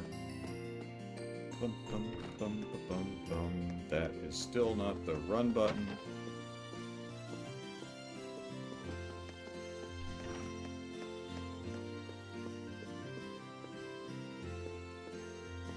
Hello, Elise. What you up to, Lisa? I'm just checking out the rooms to make sure everything's in order. Sharon supposedly put everything back in order now that Director Ragner's gone, but still, ellipsis. Can't hurt to double check, right? I'd hate it if you ran off with something valuable on his way out. Yeah, seems like the kind of guy who'd develop sticky fingers, ellipsis. Want a hand or anything? I'm fine, thanks. I've got a pretty good idea of where everything was, so it shouldn't be too much trouble. Mother's more than busy enough now, so I might as well just get it done. I feel like I should help her out anyway, ellipsis. Are you sure about doing this on your own? I mean, 2 people would be able to get the job done twice as fast, right? Not if I have to stop what I'm doing to explain to you where everything goes, no! Ellipsis? What are you planning, Schwarzer? You planning to face plant my boobs again? Nothing at all, I swear. Hee, just kidding. Oh, actually, he didn't face plant her boobs. She boob planted his face. Of course, I'll take you up on that. The 2 of them made their way around the Rhineford household, scouring each and every room for any signs of malfeasance or missing property. Fortunately, thanks to Sharon organizing everything the night before, it didn't take them too long. Before they knew it, they had only one room remaining. The bedroom? The chairman's room, okay.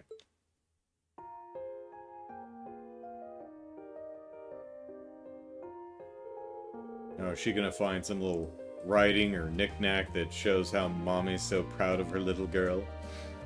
Well, I'm glad to see at least the rooms aren't a complete mess like they were yesterday, Ellipsis. Sharon's done a great job cleaning everything up.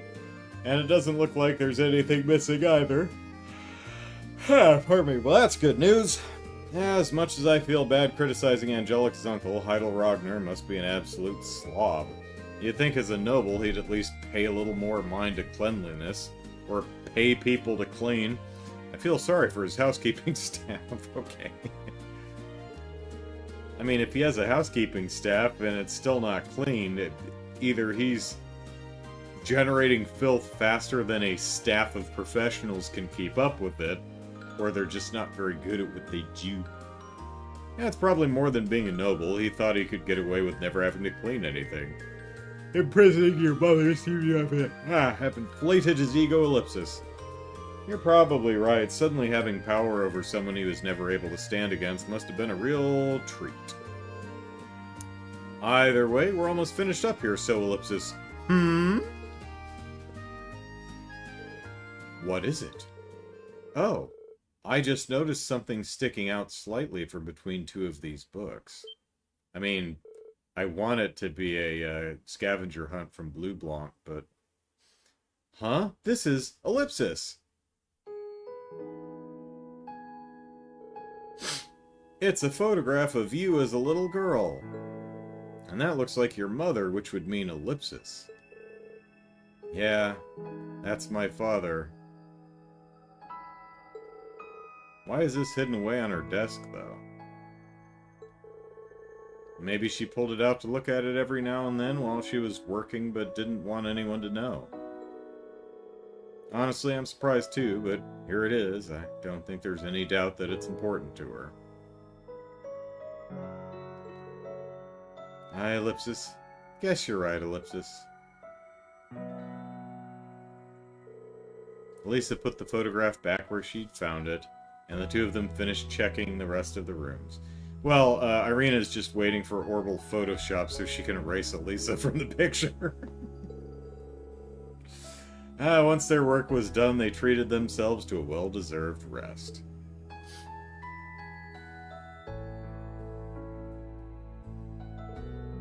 Whew, Ellipsis, that sure took a while, huh? I can only imagine how much of a task that would have been if you had to do it all by yourself. Truth be told, I probably would have given up partway in and just left the rest to Sharon. Thank you so much, Reen. For what, helping out? Well, sure, but while finding that photo earlier might have just been a coinkydink, Ellipsis, I doubt I would have looked around in Mother's room if you hadn't been here. If I hadn't, I never would have discovered that or realized that maybe, somewhere deep down, she really does care. I think you would have. Even if not today, you'd realize it eventually. Was that a 1-minute prediction? Nah, I mean, it was in the ballpark, because I was predicting like a something handwritten. You know, some communication, not necessarily to her, but to someone else, or a diary, or something. I mean, this is the same idea, but I think it's distinct enough that I'm not counting it. Yeah, she's your mother. Also, it's ambiguous. The picture doesn't mean she really is proud of or cares for her daughter. It's just a picture that she could have jammed it between a bookcase in disgust. She could be just pining over her lost hubby. She's your mother after all. The two of you will always have that connection as family, like it or not. I think the day will come when you two understand how much you care for each other, with or without a photo to show. Even if they have to punch each other in soldats. I'd like to think so, at least. Talking with you like this reminds me of when we had our field study here. I had a little heart-to-heart about Mother back then. We had heart-to-heart about Mother back then, didn't we? In this same room. How was this room, actually? There's a lot I'm really thankful to you for, though. I wouldn't have been able to free Mother or this city on my own. And this is hardly the first time you've supported me or helped me accomplish something when I needed it most. So, for all the times I was too stubborn to say it, Ellipsis, thank you, Reen. I hope I'll get the chance to repay you for this someday, for everything. Repay me? Well, anyway, thanks for all your help today. I'm Ellipsis. I'm gonna be going now. See you later. Oh, right, Ellipsis. I'm not sure what that was all about, but I guess I'd better get ready to head out too.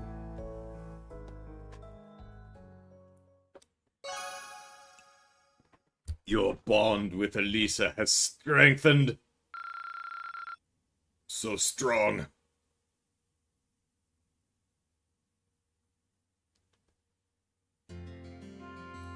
Character updated notebook. There we go. Class 7. Lisa. While sorting Irina's study, she found a photo of herself when she was younger. She realized her mother cares for her. I mean, if you want to tell yourself that, Elisa, that's fine. It could just as easily be she cares for her husband, and you just happen to be in the photo. I mean, maybe she just really cares for the building behind them. Speaking of parents, any prediction on if we'll ever find out who Reen's biological parents are? No, not at this point, anyway.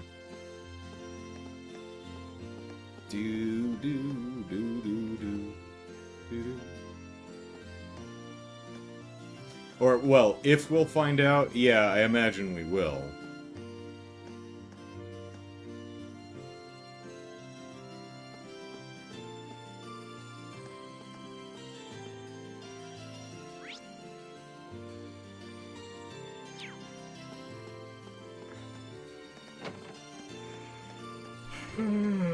Golly. Where did she go? Scoobily-doo. Oh, that's Elfin. Did she go back downstairs? Where is she?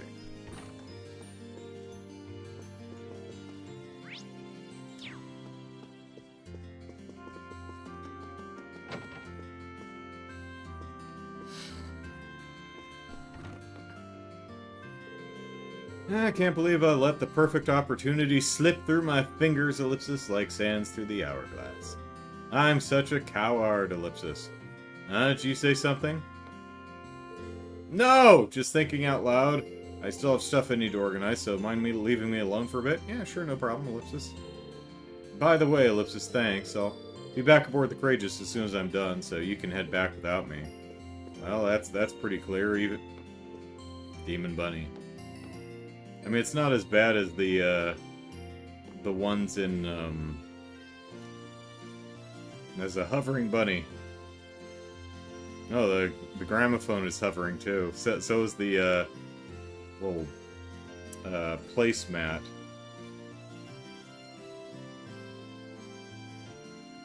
Yeah, the Y value of these objects is a little too high. Anyway, that's a lot friendlier looking than the, demon bunnies that we saw over in Liberl.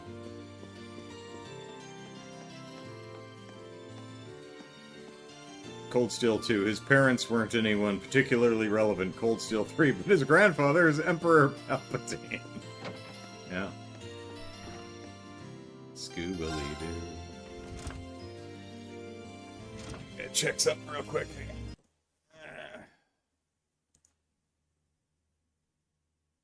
Oh. Okay.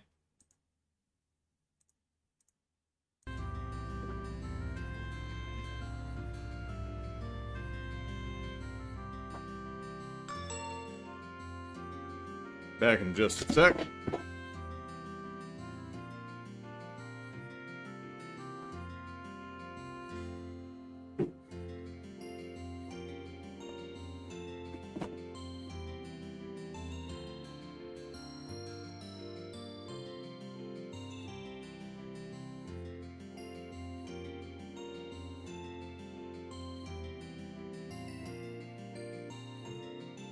Alright, let's see what your Patreon dollars bought me.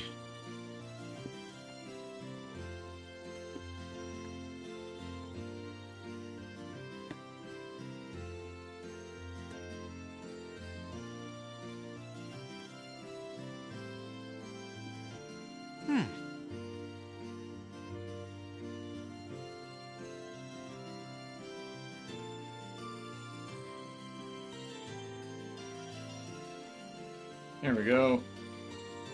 So, I noticed, and some of you noticed, that my sound was cutting out. My microphone is a USB A to USB Mini, which is B, I think. So, because I have my mic over there sometimes when I'm filming over here, I have the cord on an extension which runs around behind my desk to another extension which plugs into my PC. And we were having sound dropouts, so I bought a new, it's a 20-foot cable. It's, you know, USB A and B on one side, so hopefully that'll take care of the problem where I don't have multiple fault places where fault can occur.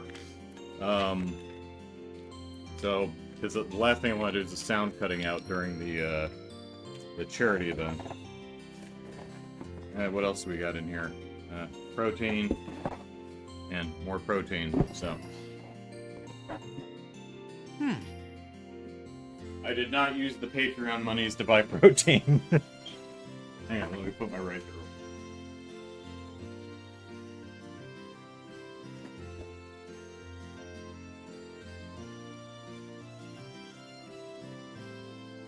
Alright.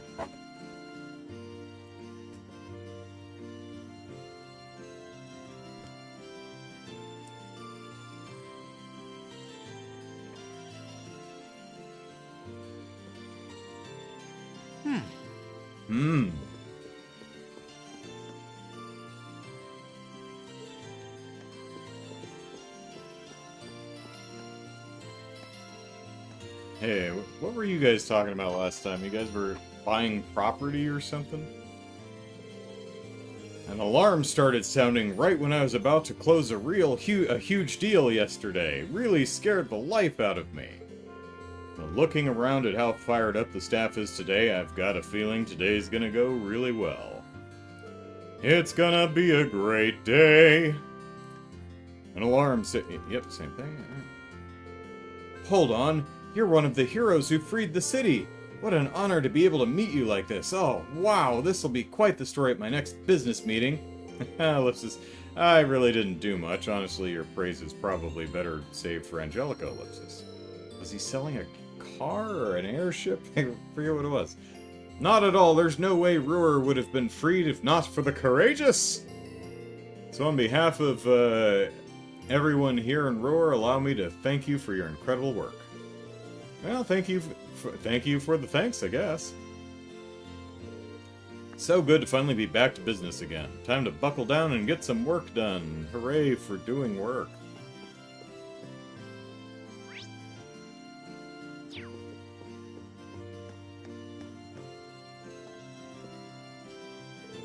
Welcome to Rhineford Corporate Headquarters. Allow me to take this opportunity to personally thank you for liberating Ruhr. No thanks necessary. Honestly, that wasn't even our goal. We were just trying to save the chairman for Elisa's sake. We were glad we could do that, though. As are we. The chairman is hard at work rebuilding the group and trying to get it back to peak capacity as we speak. And once Rhineford returns to normal, Ruhr should follow. We could not be more grateful for all you've done.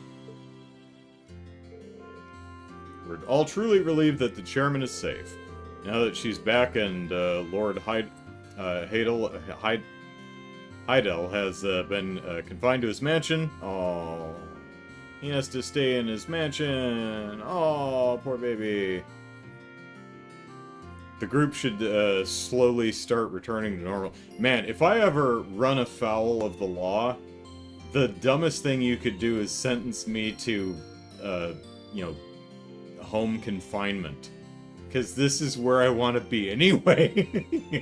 Oh, I I don't have to go out and interact with other people ever again?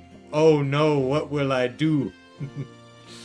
It will likely take some time, but I'm glad that the process can finally begin. You have our most heartfelt thanks.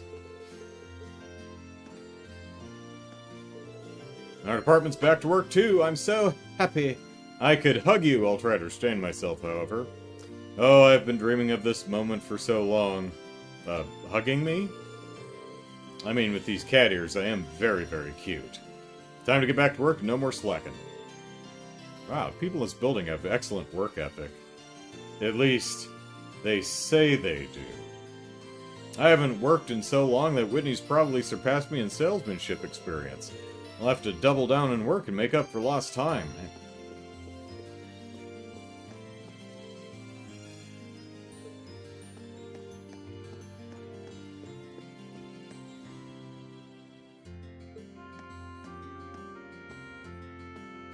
He's got that used airship salesman look. Yeah. Sir, the orbital computer production line is completely unusable. They've made such crazy modifications to it that I can't make heads or tails of the damn thing. They didn't comment their cock-a-doodie code! Always comment your codes, kid. Always comment your code, kids. Alright. I'll take care. It ought to be illegal not commenting your code. Alright, I'll take care of this. You get to work on restoring the design data. Of course, sir. Now that we finally got our home back, it's time to get everything back to the way it was. I'll get that data restored. You can count on it. What's this? Mint's safe after all? Whew, ellipsis. After not hearing a peep from her after 2 months, I was really starting to fear the worst, ellipsis. I guess that military academy really toughened her up. Sniffle. I'm so proud. Ah, what fantastic news. Great to hear that she's doing well. Thanks, all of you. I mean, she hasn't crashed the Courageous yet, so... You know. Mint could hang in there these last 2 months. I can make the most of my situation, too. Let's start putting the... What? No. Let's start putting this department back together.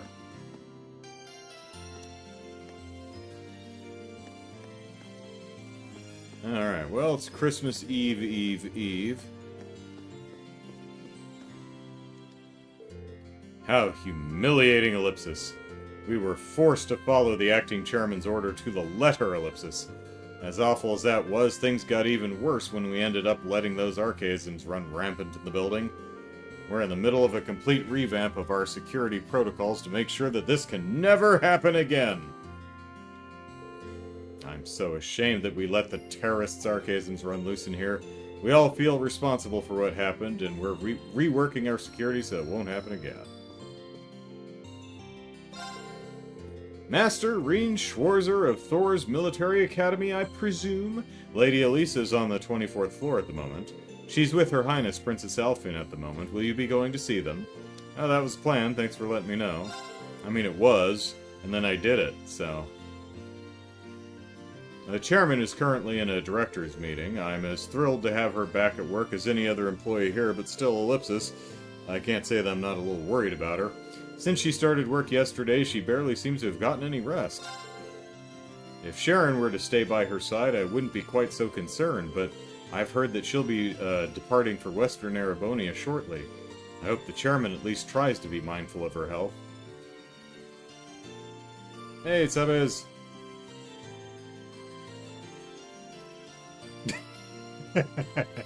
X equals A plus B. Comment. Set X to be the sum of A and B. Thank you, Brian.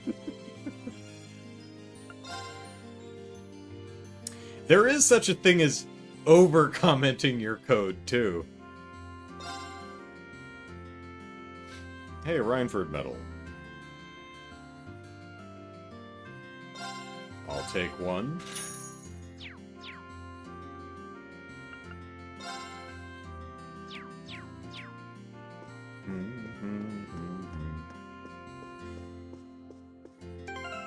Just me? Yeah, just me.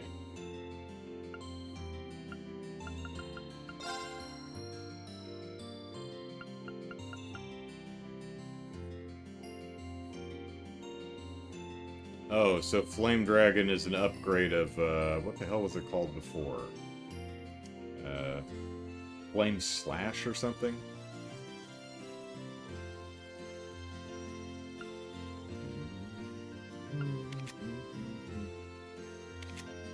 Did anyone else get anything? Someone did, right?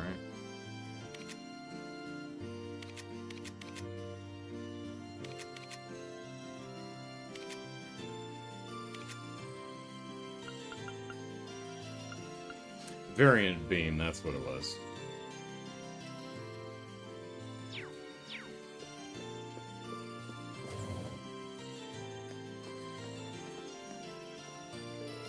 Good day and welcome to the Reinford Company's corporate headquarters.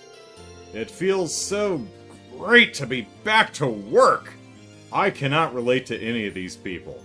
It's been so long since I was actually able to do my job, but enough about me. Feel free to go inside. With all you Thor's kids have done, you can come and go as you please. We've temporarily increased security in and around the building, but you kids can enter as you please. And if you've got business, we'll be happy to wave you on through. Oh, it's Andre.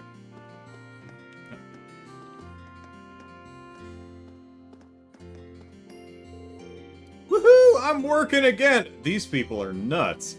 I mean, don't get me wrong, I genuinely appreciate the fact that I'm gainfully employed. I like money. It allows me to do things I value highly, like survive. You know?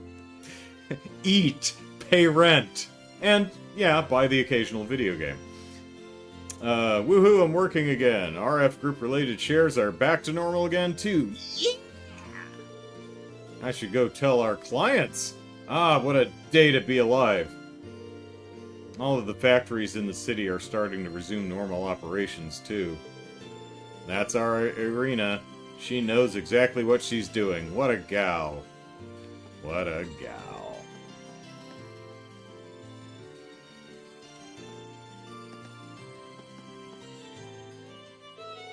This town may be made of steel, but its people are not. To see them finally understand each other moves me to tears.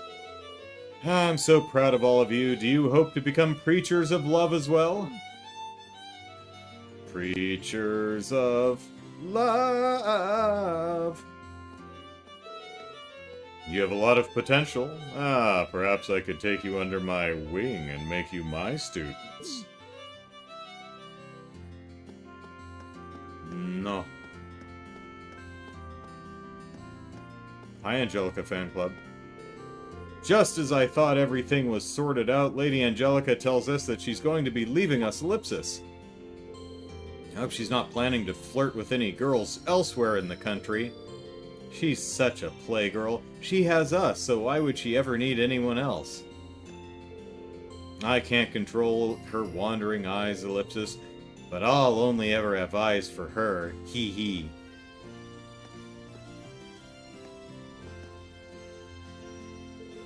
Lady Angelica was here this morning and stroked both of us on the head. Now there's the question, does this count does this count as head pats? We weren't there to witness it, but it happened. She did tell us she'd be leaving with the other students from her academy while she was doing that, though, Ellipsis. I didn't think our sweet time together would be so brief, Ellipsis. It's just so like Lady Angelica to come and go at a moment's notice. That's just another thing I love about her. She could skin baby squirrels alive right in front of you, and you'd be like, that's her mistreatment and torture of small woodland creatures is just another thing I love about her. Head pat by proxy. Hey, what happened to that sister? I've been told that Sister Kel was transferred elsewhere, Ellipsis. I'm so sad she had to leave us, Ellipsis. I hope I can see her again someday. Did she pat your head? I was really hoping Sister Kel would stay here a lot longer, Ellipsis. There's so much more I wanted to teach her. Still, we both serve the same goddess, so perhaps we'll meet again. I truly hope we do. Boom, boom, boobly boom. Boobly boom. Do do do do do.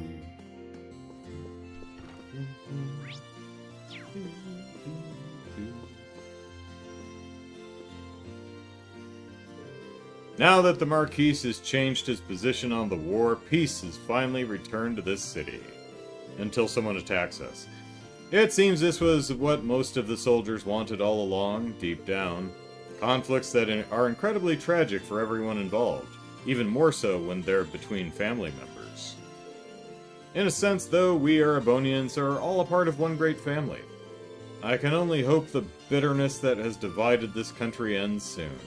We cannot do much, but we must do what we're able. Welcome to Ruhr Cathedral. I've heard one of the terrorists was called to the goddess's side during the battle at the Schwarzdrake border. That's one way to put it. Though he may have strayed from the right path, each lost light still makes the world a dimmer place. I pray that he might find peace in his final rest. Thank you. I just realized that half of our main ILF peoples are dead now. G, now V. G in the last game. Well, yes, the last game and in Crossbell. So V and G are gone. Does that mean Scarlet and Crow might buck the kick it too? Are we gonna close out Cold Steel 4 with all of them being dead? Oh, wandering soul, Ellipsis, find thy solace at the goddess's side.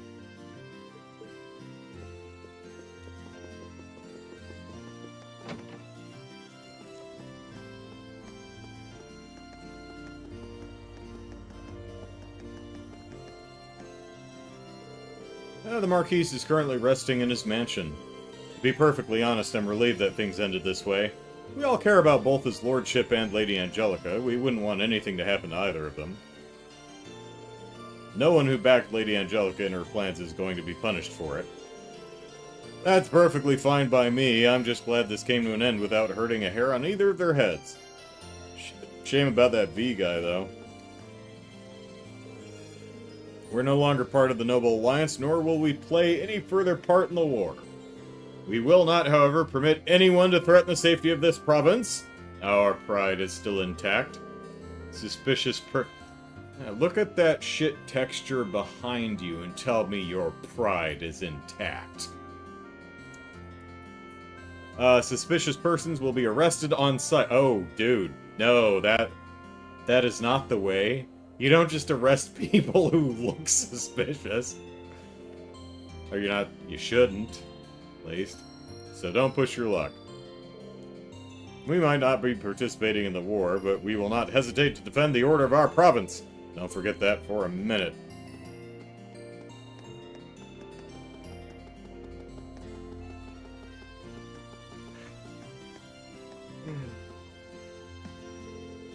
They say the modernization of Ruhr was really dependent on 3 people.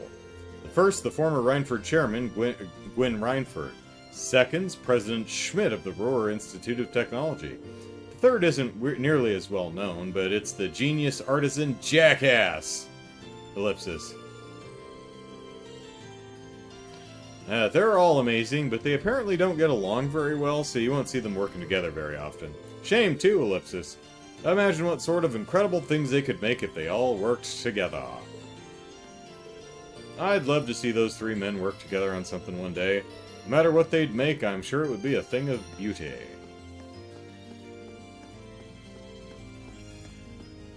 Oh, hey, Celine. Hey, Celine, what brought you here? My desire for privacy and quiet. Have you even tried taking a nap on the Courageous? Looking at you, you definitely haven't. You look like something the cat dragged in, and that's being generous. I've been better, yeah. Normally I'd just tell you to forget about what's already happened, but I see we're beyond that point, so, Ellipsis, try not to let it shake you too much. Depression isn't exactly going to be our ally in the days to come. Don't let it take over you, okay? Man, I must look really bad if even you're trying to cheer me up. Now, don't get the wrong idea here. I just don't want you to take your mopiness into battle with you and get both of us killed. I'm worried about me, alright? Ellipsis, I got it. Ellipsis, hurry up and get over it, okay? Just think of Vulcan like any of the other over 3,000 living creatures whose lives you've ended in this game alone, Reen. It's not like being depressed will fix anything. That's some good advice right there. Stop being depressed. It doesn't help. If you're depressed, stop it. Oh, shit. Wish I'd have thought of that sooner.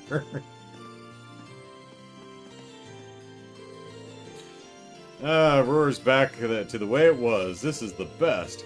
I was hoping this day would come, but man, that's not how I figured Nordia's involvement in the war would end. Lady Angelica never ceases to amaze.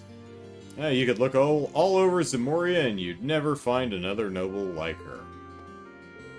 Quite like her. Lady Angelica doesn't behave the way you'd think a noble would, but that's what's great about her. Ha ha, she really topped herself this time, though.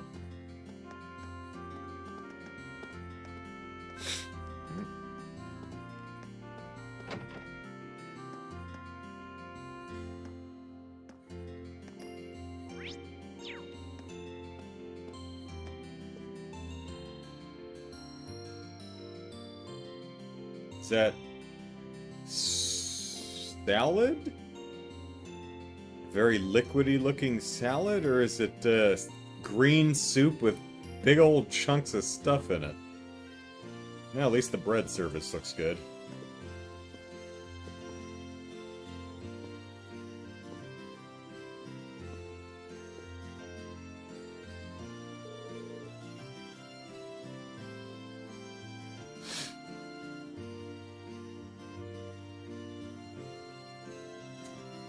Well, now that Mint's back with us, Ellipsis, all we need to worry about is you and Makarov.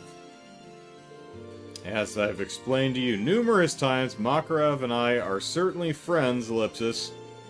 But I'm afraid we don't have the sort of relationship that you seem to think we do, Ellipsis.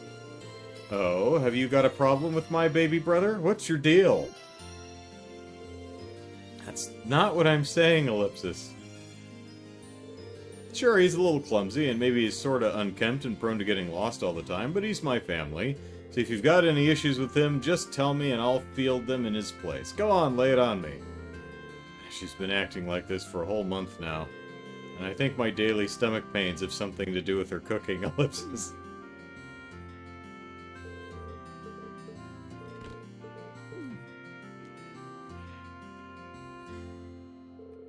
I'm so glad Mom and Instructor Mary are alright. Thanks for the whole liberating Brewer thing, Reen. Seriously, I really mean it. I can't thank you and your classmates enough. Haha, Ellipsis, it's not like you didn't play a part in it or anything. But liberating Brewer is just one step on our path to liberating the Academy. The rest of the country can go kick rocks, but, yeah. We'll all be counting on you not to kill us. I won't let you down. Wow, you really went all out with the food, Mom.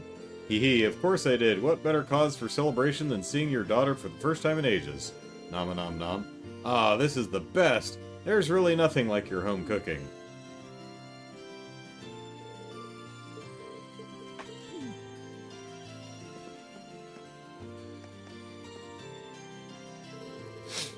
From the sounds of things, you all fought wonderfully yesterday. It was quite a shock when I heard the particulars of what happened. You know, you murdering a guy in cold blood, not lifting a finger to help him even though you knew you could, just watching him die like that. That's cold, Reen. That's cold. Ellipsis, but I'm glad you're all safe. Us too. Thank you, Instructor. Are you sure you don't want to come with us? You wouldn't be the first instructor to come on board the Courageous, and we'd be more than happy to have you, Ellipsis. Well, I'm certain that if I were to join you on the ship, I'd only be a burden. That's due in no small part to my family potentially objecting to my presence there and causing trouble for everyone. As inactive as it sounds, I think the best thing I can do for you is stay here and pray for your safety and success. Yeah, Mary's a noble, I think? Well, if you're sure, Ellipsis. We'll try not to let you down. I'd like to imagine that Roar will be safe for the time being, but take care all the same. Ah, same with all of you. May Ideos watch over you all.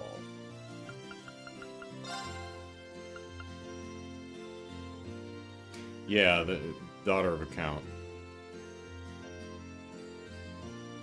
Decided to stay in Roar and not come on the Courageous for fear of being a liability. Supports everyone from afar.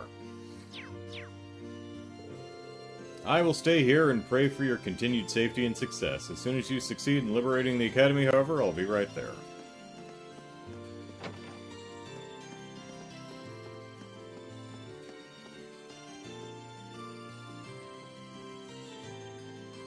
I think that's Elliot over there. That's Emma. Hey Emma, I can see down your shirt from here.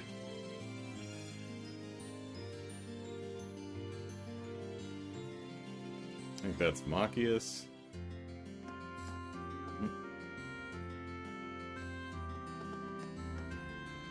That is a pot.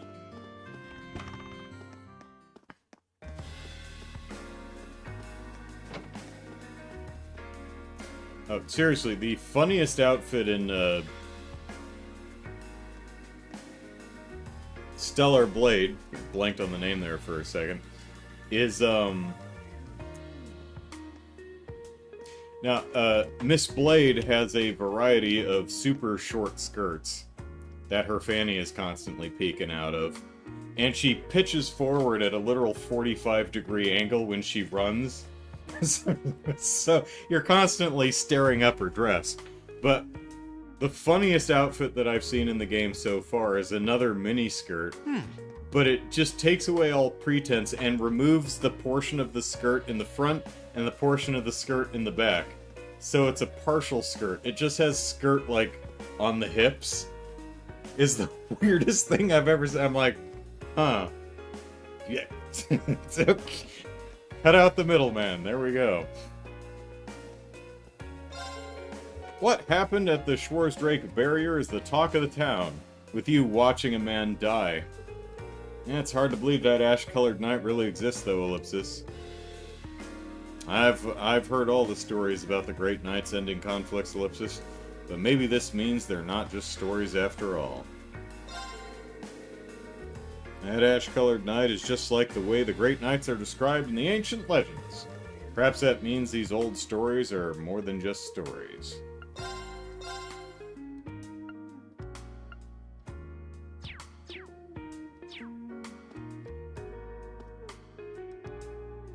From what I've seen, says Brian, Stellar Blade appears to be Nier Automata without the subtlety. Yeah.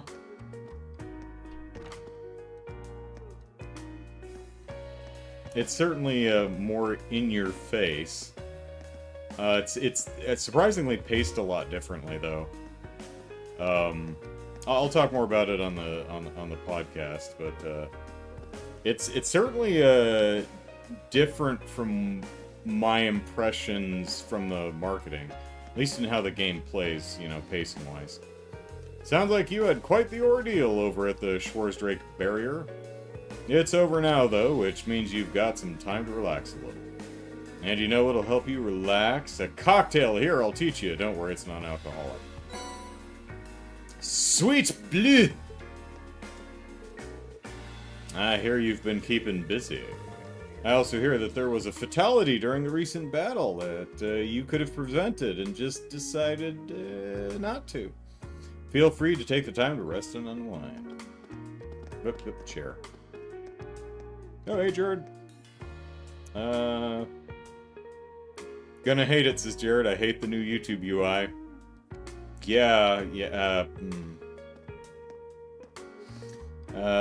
Youth Demon, hello. If you haven't played it yet, you should play Expedition 33. I definitely should. I really want to. It's on my list. What's funny is Geeko Sop, one of, if you saw my Here's 5 YouTube musicians I like, she was on the list. She does video game and anime and covers of other things in an operatic style. She's done 3 or 4 of the songs from Expedition 33, and it's kind of I was thinking about that. It's kind of funny. Normally, when I play a video game, that's the first time I'm hearing the game soundtrack. But when I eventually get to Clair Obscur, and I will, it's gonna be fun because I'll be playing the game. I'll be like, I've heard this. I heard Geeko's cover. So. They named the buttons Big and Stupid. Or they made the buttons Big and Stupid. One thing I saw that was weird was, someone was doing their outro on their video and they said, if you like the video, hit the like button, and the like button highlighted. I thought that was weird.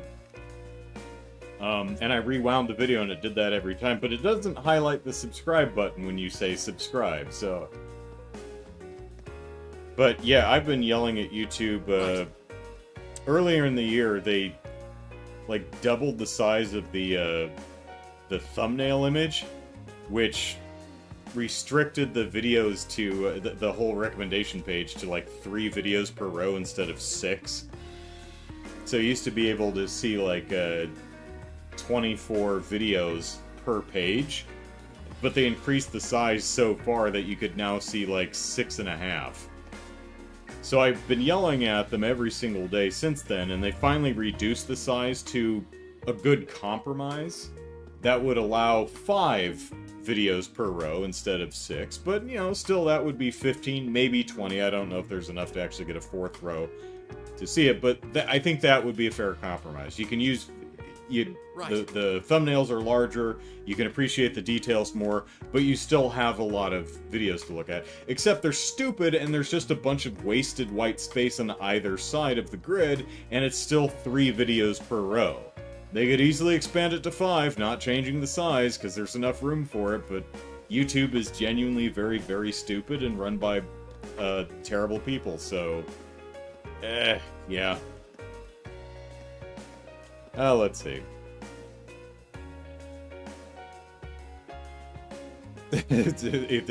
That's impressive, because Nier ain't subtle. Yeah.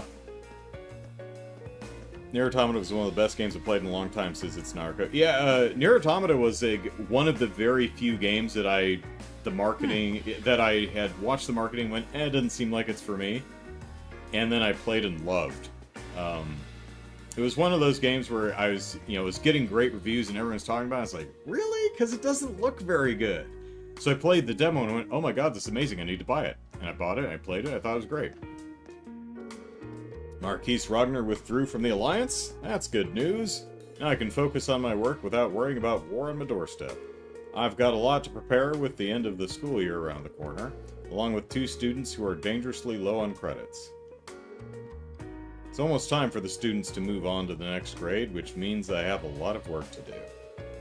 I'll have to make sure that these 2 submit their reports at the very least. They could be in real trouble if they don't.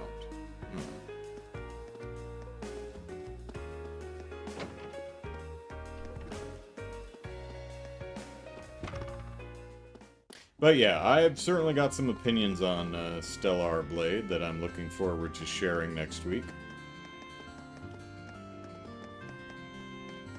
And we'll be playing it for the After Dark segment of the charity event. So that'll be fun. The reason I'm playing it is because I want to unlock as many costumes as I can so that we can play with all the costumes during the charity event. I think that'll be fun. Ooh, who's over here? Anton, are you still... Oh! Have you introduced Anton to the magic of the radio?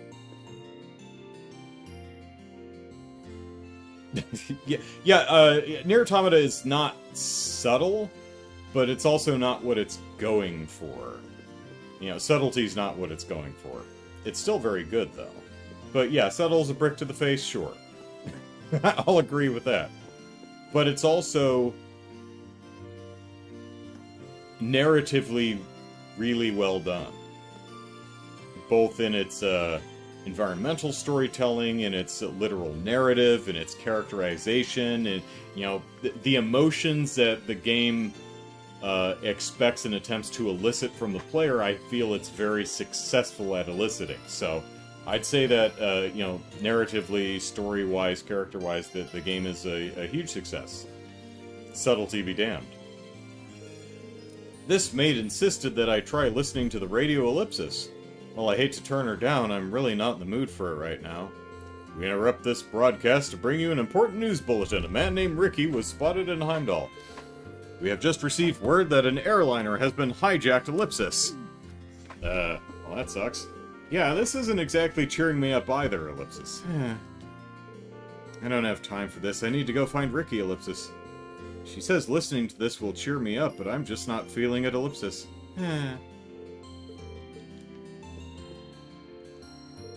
Listening to the radio is loads of fun. Here, I'll put on one of my favorite stations. You'll be jumping around with joy in no time. Well, okay, ellipsis. This guy still seems really bummed, ellipsis. I put on my favorite radio station for him, though, so hopefully that'll cheer him up.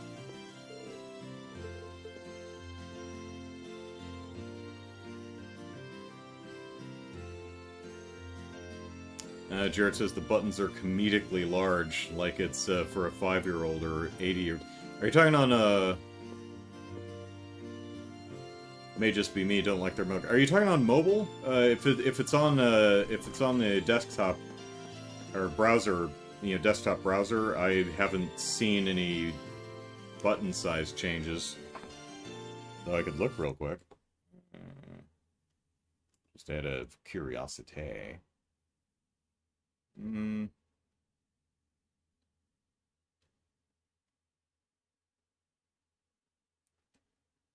No, all the buttons look the same.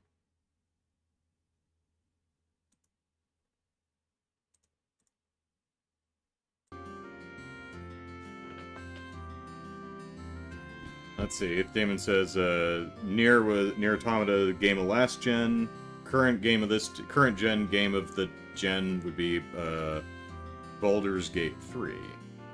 Haven't played it, but I know a lot of people really like it.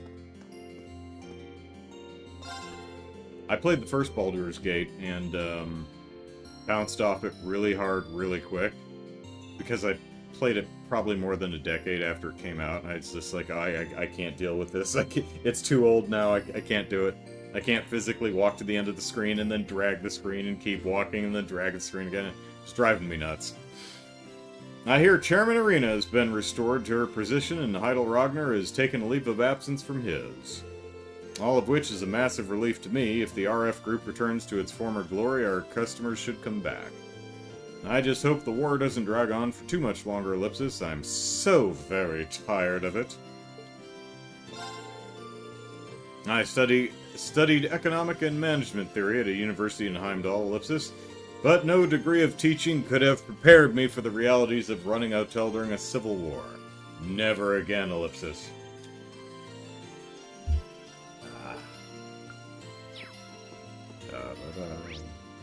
Scooby-Doo.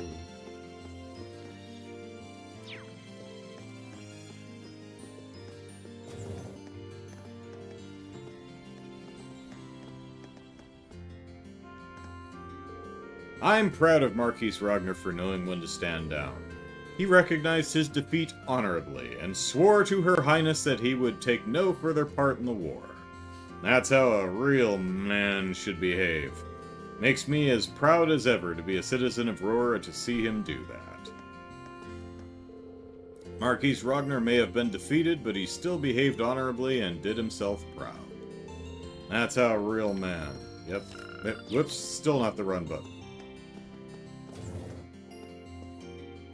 I keep left-clicking to run, because that's what Stellar Blade does. It's what a lot of modern games do. Did you hear? Chairman Arena's back to work. Yeah, I did hear that. What fantastic news! This means the second factory will be resuming operations too. I need to get back to the office and get my subordinates in gear right away. Karen, I need to get back to the office right away! You're in charge of everything here. Of course, good luck. Can you handle the pressure, Karen? And it looks like we're going to be able to start getting bigger orders of the products in our lineup again. I couldn't be happier. Hopefully, a little extra commerce helps Roar get a bit of its old lifeblood back.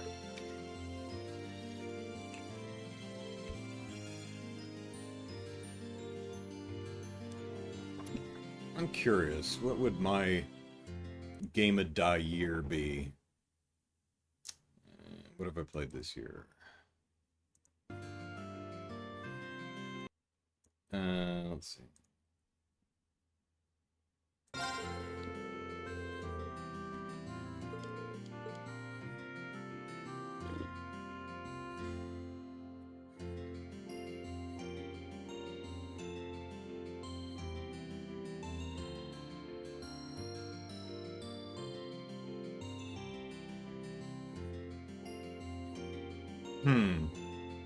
Played some good ones this year. I don't know that anything's like really standing out. Let's see. Ghost of Tsushima I played this year. Really like that. Pirate Yakuza in Hawaii. Really like that, but that one's like really obvious. Monster Hunter Wilds. Really like that. Again, that was kind of a foregone conclusion. Stellar Blade I'm quite enjoying. And of course, Cold Steel and Cold Steel 2. So.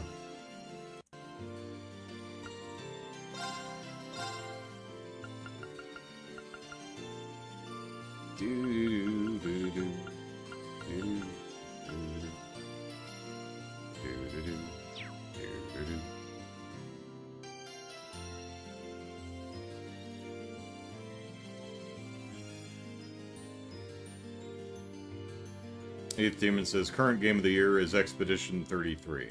Yeah, I'm really excited to play that one. I don't know that I'll get to it this year, but it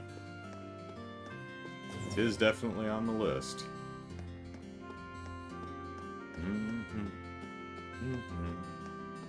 Yeah, there's Montius. Okay, we won't be surprised when we warp into the building. Okay. Oh, it's George. Hey, George.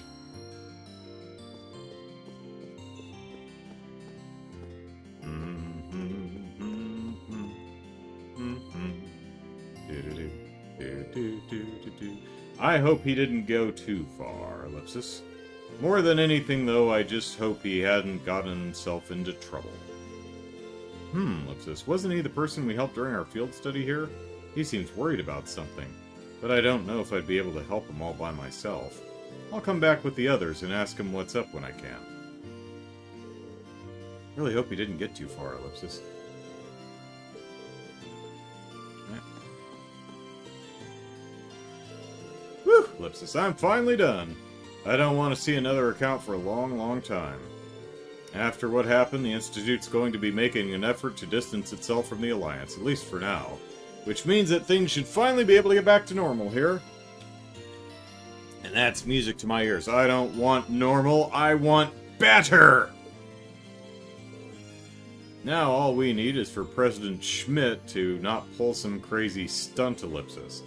But who am I trying to kid? He doesn't care about anyone as long as he gets to have his fun. He literally does not care. Oops. No, Fraga. It's such a relief to know this province is now neutral in the war.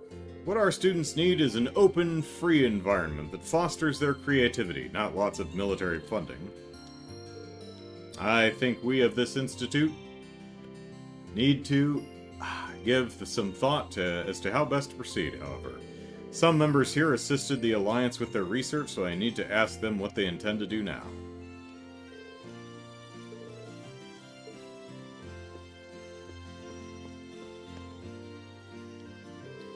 Marquise Ragnar withdrawing from the Alliance means that Ruhr's neutral now, right? That's great news! We don't need to worry about being attacked or any of that stuff now. Now I can devote myself wholeheartedly to my studies, thank goodness.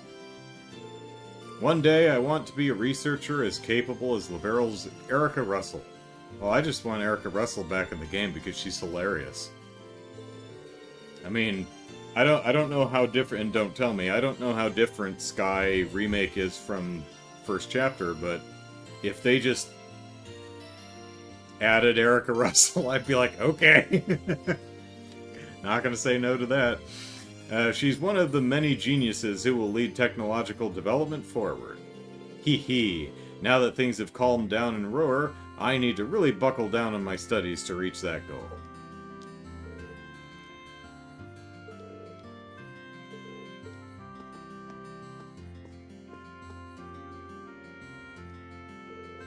Woo! Yeah! Hooray for sweet, sweet freedom! Thank you, Goddess! Now we don't have to worry about the Alliance anymore. I thought those guys would never leave sometimes, but it happened and now we're free. Yeah! What? The Alliance is withdrawn from Roar? You're serious? Serious? Yeah! Life is good! Life is so damn good! Someone's happy, Ellipsis. I'm so happy I could kiss you! Life is so damn good. Hey, George, what's up? Brian says, we can hope they'll continue on and remake 3rd in a couple of years, and be sure to see her there. Yeah. What time is it now? Yeah, he should be in the building.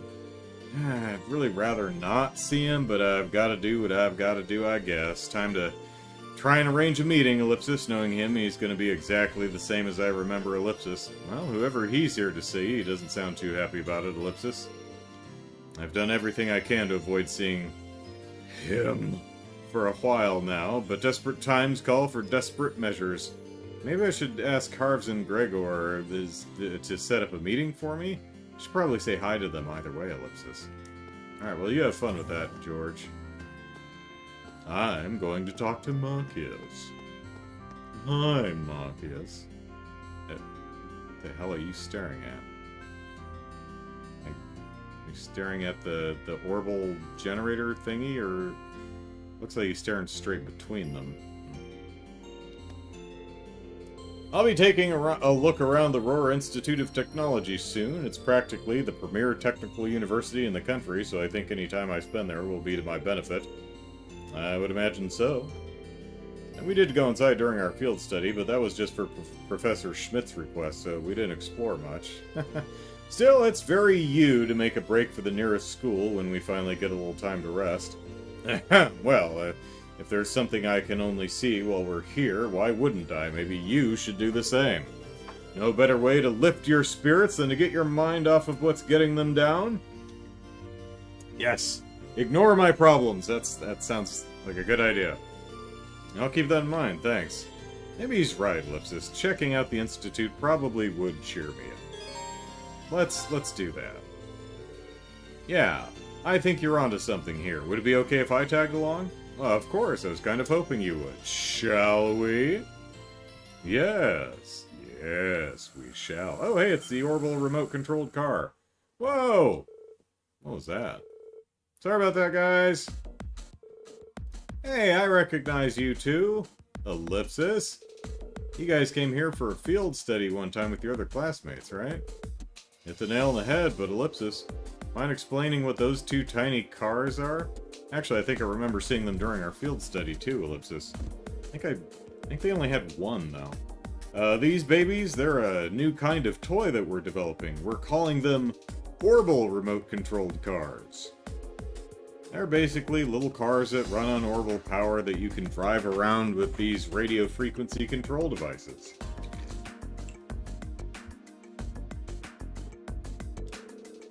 With things settling down here in Roar, we're off to test our new and improved ones all around town.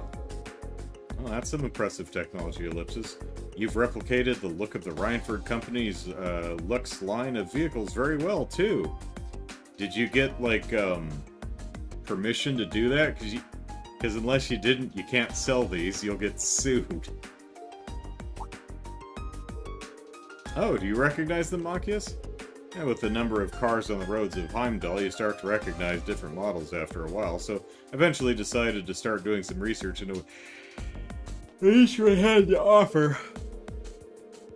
The Lux series was one of the ones that I found myself particularly fond of, so its name stuck in my mind. Now there's a man with taste.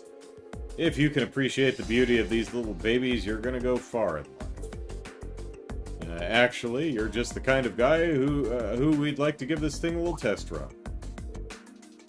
We still haven't licensed the name or likeness of these cars from the owners, but, you know, I'm sure it'll be fine. Who would sue over that? Are you serious? As serious as we've ever been, we want as many people playing with these things as possible, right? Ooh, actually, it'd be great if you could grab another friend, too. 3 people racing against each other wouldn't just be awesome, but would also provide us with some valuable data. Well, in that case, we'd be happy to play with your cars for you. And I already know who our third will be, Ellipsis, though I'd hardly call him a friend. Wait, you're not thinking of Ellipsis?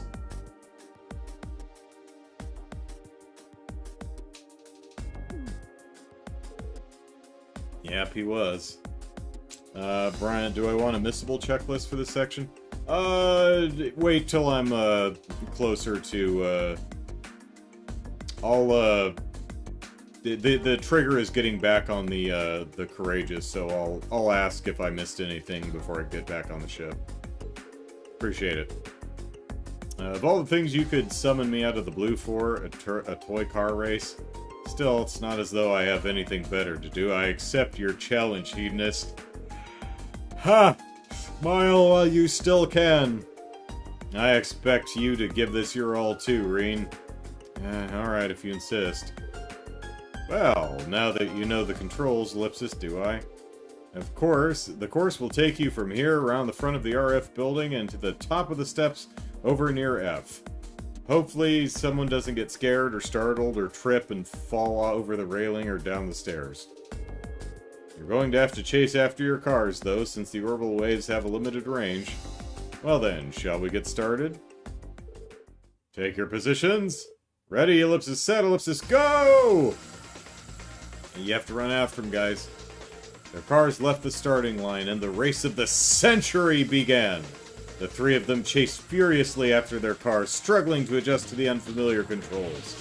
And as they finally neared the finish line, Eustace and Machias hit their competitive peak, each one desperate to claim victory.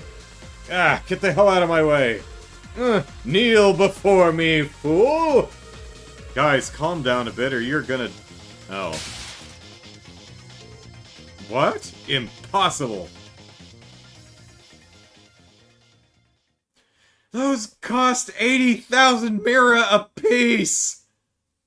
We have our winner. In first place, Ellipsis, Green Schwarzer! Seriously, Ellipsis? Oh, it was great. You should have seen it, but we didn't really have the time or budget to animate the whole thing, so sorry. It was a neck-and-neck race, but once they crashed their cars, Eustace and Machias didn't stand a chance. Looks like you got a bit carried away at the wheel there, fellas. Oh, that was careless of me. Now, this is completely ridiculous, Ellipsis. But we got some fantastic data thanks to you 3. We'll have to get this back to the lab and start brainstorming improvements right away. Great work, you guys. Thanks. The race complete, Eustace went back to Ellipsis, whatever he was doing, and the researchers skipped off gleefully to the Institute. Yeah, gleeful skipping. Whew, Ellipsis, didn't expect that would end up being such a big thing. I'm a little frustrated that I didn't manage to come in first, Ellipsis. But if the whole thing cheered you up, I'd say it was well worth doing. Oh, thanks, Machias, that means a lot. Especially, I've been kind of down since I murdered a guy. I mean, I didn't murder him, I just allowed him to die. You know, like Batman at the end of, Batman. What was the first Nolan movie called? Wasn't The Dark Knight? Batman Begins. It's like, I'm not gonna kill you, but I don't have to save you! Or whatever stupid voice they insisted on using.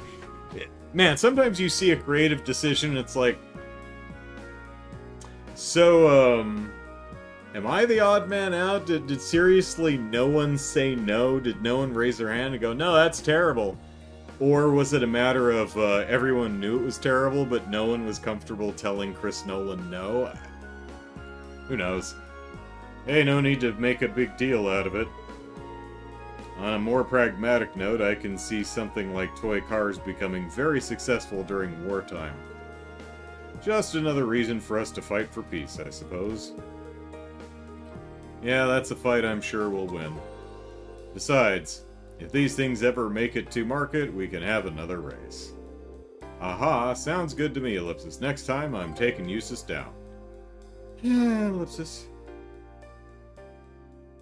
I mean, I get the idea that they were going for, right? He's disguising his voice, but my understanding is in Batman v Superman, and probably Justice League too, Batman uses a technology as like a voice disguiser, like a vocoder or something like that. I'm like, yeah, that sounds better and seems more reasonable. So,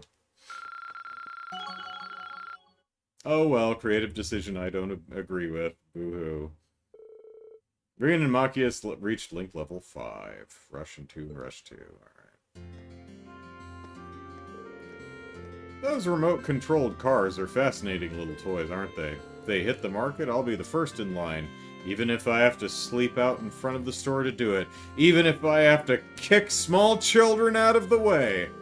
But on that day, I'll challenge you to another race, and I'll win. Yeah, if you can.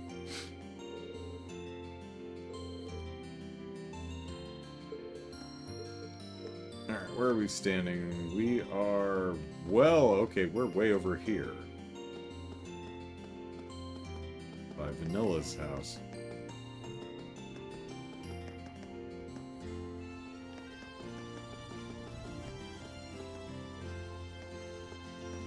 Oh, well, there was Machias. He was just kind of standing there. And there's Milliam. Alright, we're just gonna stand here. I'm sure that's not gonna bother anybody.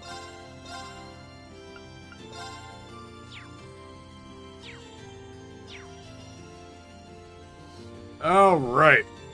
I'm gonna take a break. Back in a little bit.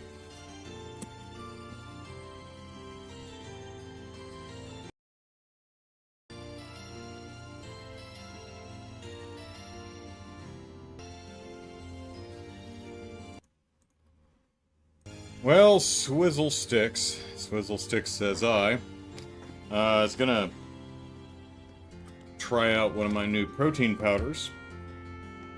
Make a protein shake. And my blender is dead. So now I have a blender full of fruit and kale and yogurt, and it's just no way to blend it. Right. So I guess I need to buy a new blender now. So that's fun. Oh well. And it's weird, right? Because when stuff happens that you can't help, your brain can't help but go, it was working yesterday. It's like, well, yeah, and between then and now it broke, and now it doesn't work. Ah well. Puppy.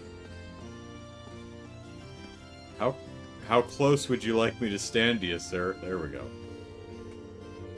Who would have expected Her Highness Princess Alpin would grace our humble province with her presence?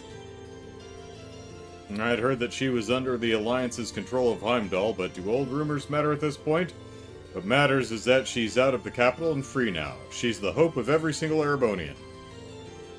She looked almost divine as she stood atop the Courageous and delivered her statement. Princess Alpin is now Erebonia's greatest hope.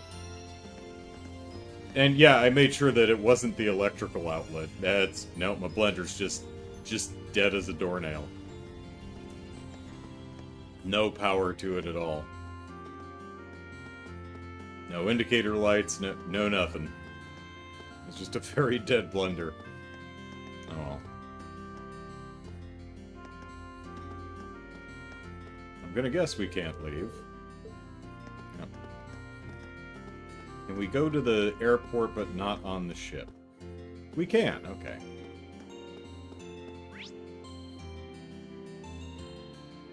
And someone's hanging out over here. Alright.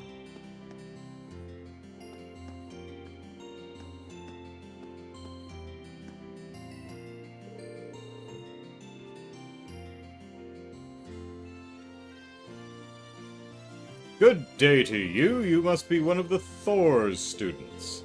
After all you've done for our city, you're more than welcome here at any time. We're all quite fond of the Courageous here. It's an honor to have it here at our airport again.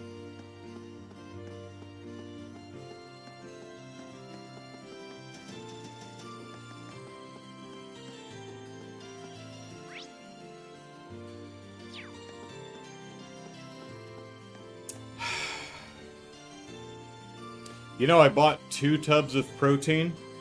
When I bought this, and I got the tub of protein, but it was like $33. So they stopped selling the 5-pounder some time ago. So now I have to get 2 pounds at a time. And it's proportionally more expensive. Oh well.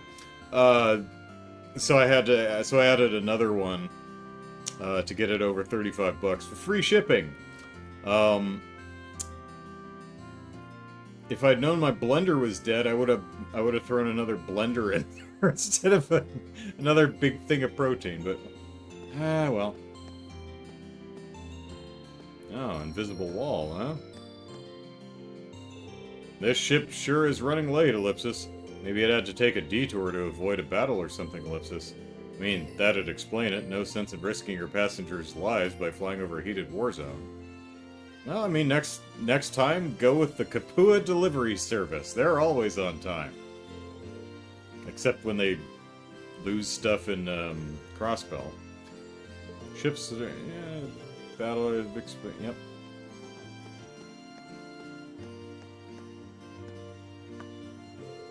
How's it going? Just leave the Courageous's maintenance to me. I've been watching this ship since she was like a few lines on paper. She's like a child to me now. Time to get her cleaner than she's been since she first took flight. I'll take care of maintaining the Courageous. I'll give her such a good scrub, she'll be better than new. Doo-doo-doo, Scoobily-doo.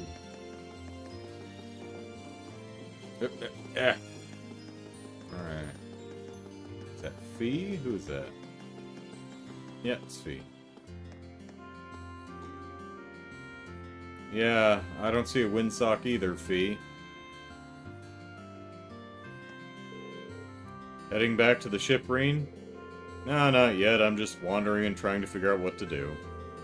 If I really can't think of anything, I'll probably go check in on Valimar and then laze around inside. I'm exhausted after everything that went down yesterday. Me too, Ellipsis. It's hard to get what happened to V out of my head. He might have been our enemy, but he gave his condolences for our boss's death back at the mine, so it's hard to hate him. He did, didn't he? I almost forgot. I guess it makes sense that I'm not the only one who feels down after all that. Might do me some good to spend time with Fee, since we're both here. Let's spend time with Fee. Hey, Ellipsis, mind if I hang out with you for a bit? I mean, if you think I'll be in the way, just tell me and I'll get going. Of course you won't. Stay here for as long as you like. I was just gonna take a nap right here. Thanks, Fee.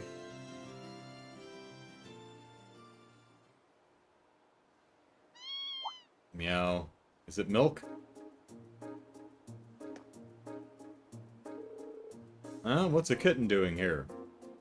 Yeah, I don't think Milk was orange, so... He doesn't look too happy.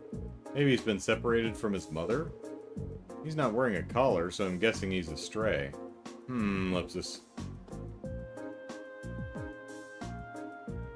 Kitty! Green? Don't worry, we've got some time before we need to head back. Let's see if we can reunite him with his mother, shall we? Yawn? I mean, I'd look it up, but I don't know if these Erebonian kitties speak Liberalian cat. I can check real quick though. Let's see.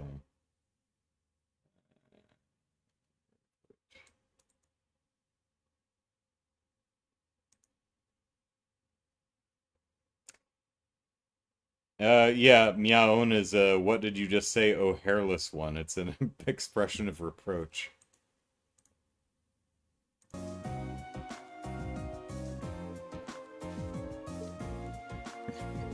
This kitty's wandered way far away from home. Kitten in hand, Reen and Fee started walking around the city trying to find where the kitten's mother could be.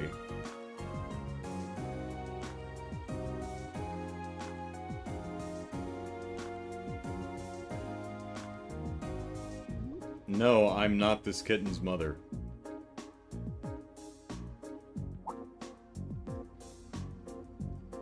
Slane, this yours? Slane's like, oh, you think we all know each other? Racist. The kitten being a stray, they assumed that finding his mother wasn't going to be an easy task, Ellipsis, and they were completely right. Reen and Fee asked everyone they could, even Celine, and searched for the missing mother cat with every fiber of their being. But they couldn't find her, so, they ate the kitten. In the end, Ellipsis, I guess we'll just have to eat her. Over there! Meow. Meow, meow, meow, meow. It's not a word. Use your words, kitty. Fumya! Pretty sure that was one. That's it. That's just a yawn. Oh, were you gone? Yeah, okay, cool. That's just a meow. Ah, looks like we found our mother. Yep. Even without knowing what they're saying, it's obvious that they're family. Mew mew. Meow. I'm just glad we were able to reunite these two.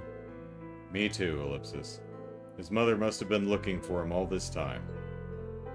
Nice to know his family didn't abandon him after all. Fee, Ellipsis. Carrying him around reminded me of something that happened the day the boss died. Just before he fell in battle, too. What happened? Well, he was standing. Before he fell, he was upright. We wanted to watch the battle between him and the Red Constellation's leader, so we'd set up camp nearby. All of a sudden, a Jaeger wandered into our camp, a girl about my age. Another Jaeger that young? Was it Shirley? Maybe a year older than me, I don't know. She'd come from the Red Constellation's camp on the other side of the battlefield. All because she was chasing a stray... Oh, this is definitely Shirley. Chasing a stray cat. Hold on, she wandered into an enemy camp just before a battle? That seems like an incredibly bad idea. What happened? We popped some popcorn and watched a show together. Oh, we didn't attack her or anything. They weren't exactly in the mood to start anything with us at that point either. So the two of us just talked while she played with the cat. Wow, Ellipsis, I can hardly imagine having a casual conversation with an enemy just before your leaders fight to the death, Ellipsis. It's also kind of depressing to think that there are other Jaegers your age out there too, Ellipsis. I guess, Ellipsis, we're not exactly rare. But she was really strong enough to lead a whole battalion in their corps. It was like she lived to be out on the battlefield and killing, loved fighting as much as anyone I've ever seen. She was more man-eating tiger than girl. It sounds like the two of you are total opposites. People tend to paint all Jaegers with the same brush, but the more I talk to you, the more I realize how different they all are. I wonder what she's doing now, Ellipsis. I bet she's okay, though. She was strong enough that she'd be fine even if her family left her behind. That's another way we're different, Ellipsis. Unlike her, as soon as my family left me, I became a weak little girl who couldn't do anything for herself. Now, there's more to strength than just proficiency in battle, you know? And even if there weren't, you've become a much better fighter since you joined Class 7. I've definitely seen big improvements since our first battle as a class. Maybe you're right. If I am, though, it's because all of you have been there to support me. There's no question about that. Hey, we all help each other improve and get stronger. both on the battlefield and off. You've helped every one of us. But we've all still got room to grow, and at this rate, we're going to need to do as much growing as we can. Yeah, Ellipsis. Well, you've got a point. Well, that was a yeah question, but anyway. But together, we'll get strong enough to get through all this, Ellipsis. I know we will. Except those of us who die.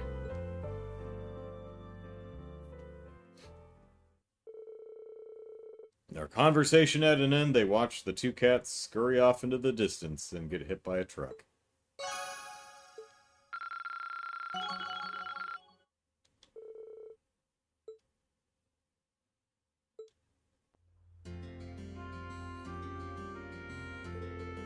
I'm really glad we found his mother in the end. Thanks for the help, Reen.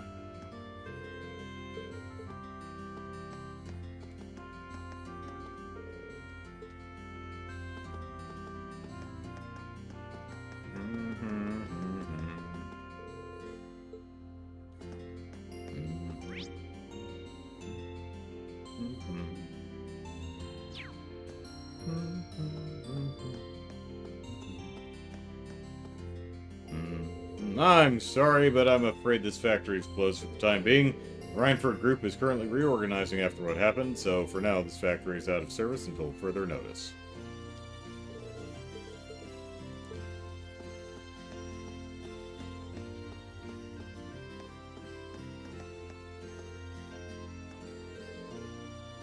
Hey, Gaius! You highway bound? That's right, I figured I might head out and fish for a while to pass the time. One of Gwyn's favorite fishing holes is supposed to be out there, so I thought I'd give it a try for myself.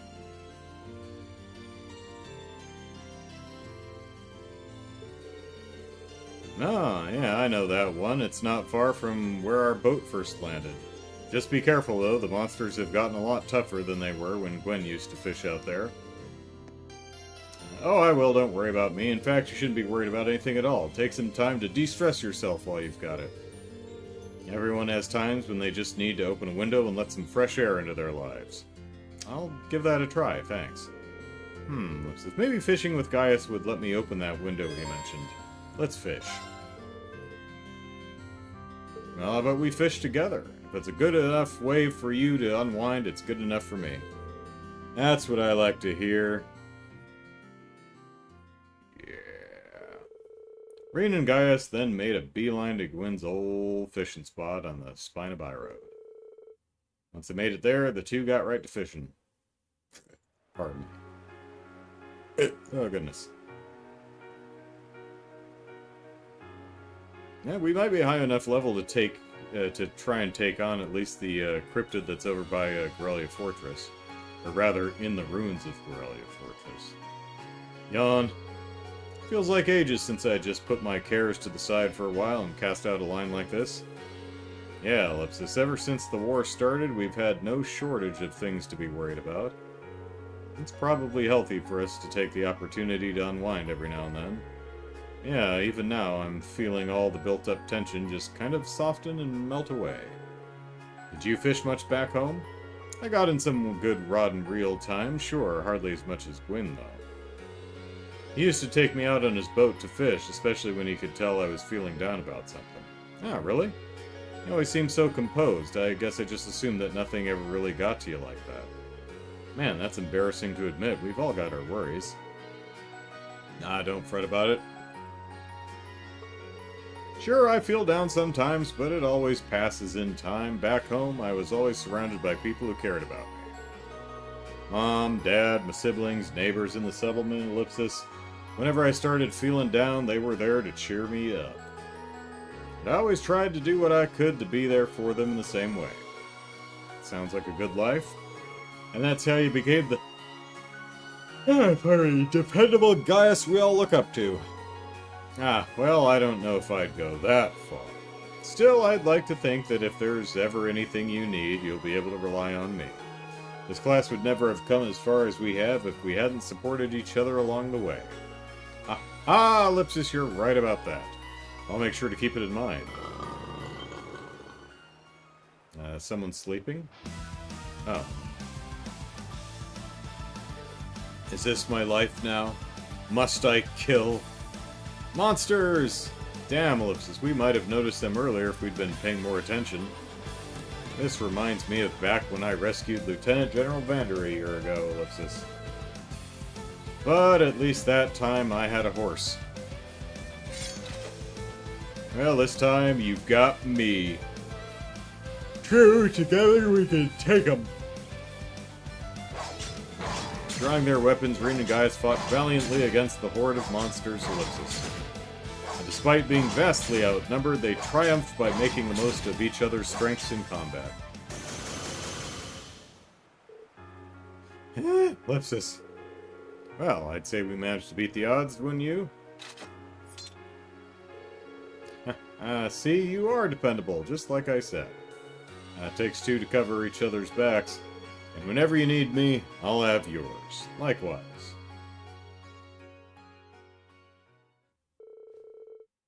And Alphen is like hiding in a bush going, yes, yes, now kiss. The battle won, they made their way back to Roar. Their bond with Gaius strengthened.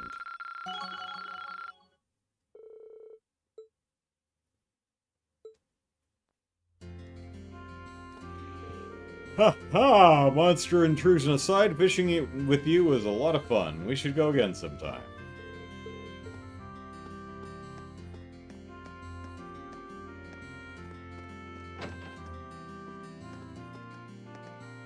Wow, a lot of people in here today.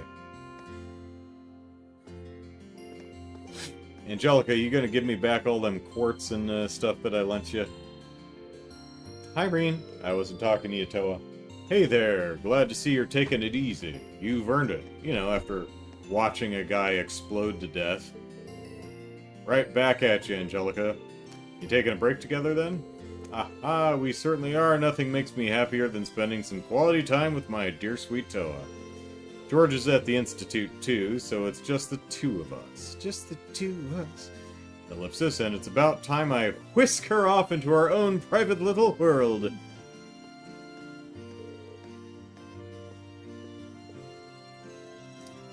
No, Angie, stop. Angie, no whisking. Angie, no whisking. Angie, no whisking. Well, I guess that's... No, Angie, stop. You really haven't changed a bit, Ellipsis. Yeah, but in a weird way, I've missed this. Now we just need Crow, Ellipsis. Yeah.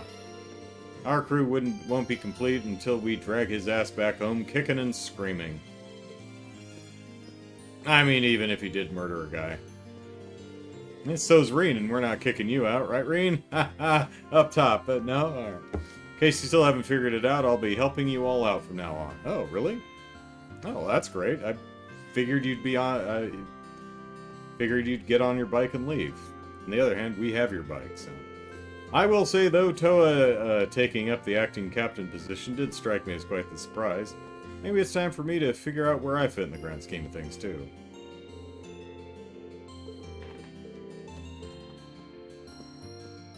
Well, that's good. She didn't steal my stuff. Oh, hey, it's Maurice. What are you doing out here? Nom nom nom nom nom. The food here is so filling, it's great! I love the Nordian seasoning, too. And once I'm done here, it's off to a business meeting a little further up north. I wonder what wonderful wonderful business opportunities will be waiting for me.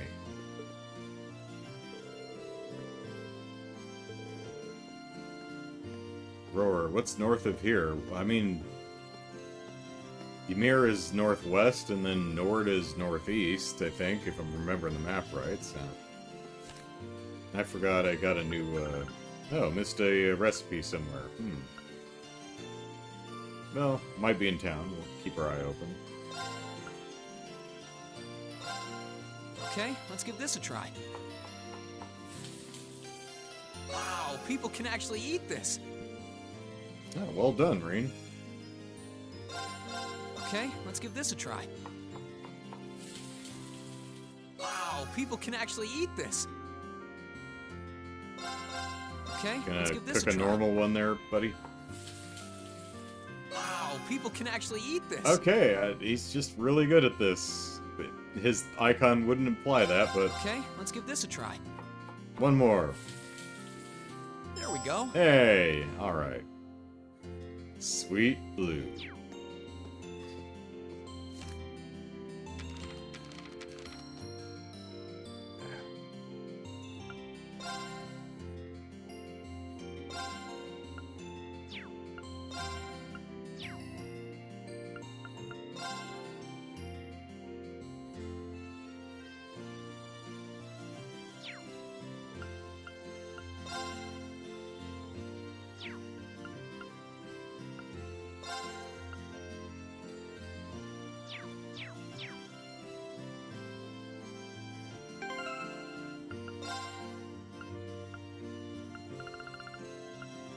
Alright, Eternal Blue, a refined, non-alcoholic cocktail with a beautiful blue glow.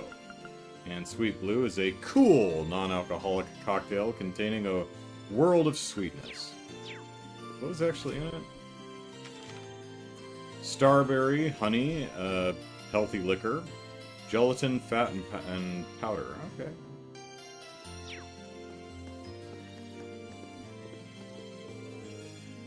Why do I have to do this, Ellipsis? They won't even pay me with Mira. What kind of job pays with books? I don't even like books. Here, you take it off my hands. Hey, Gambler Jack 11, Chapter 10. Or, Gambler Jack 2, Chapter 10, rather. Hey, why am I still manning the counter anyway? I thought everything was back to normal now. Why do I still have to help run the joint?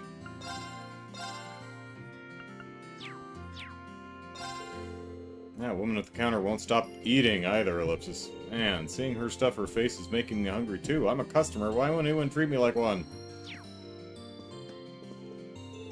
Oh, hello there. I'm sorry about all the noise Vance is making, Ellipsis. He always has to exaggerate. He didn't do a darn thing like that, and he knows it. Anyway, never mind. If you're hungry, feel free to order away. I swear he's always neglecting his work and going off doing something or other. Yes, he is technically an adult, but he sure doesn't act like one, Ellipsis. Sigh.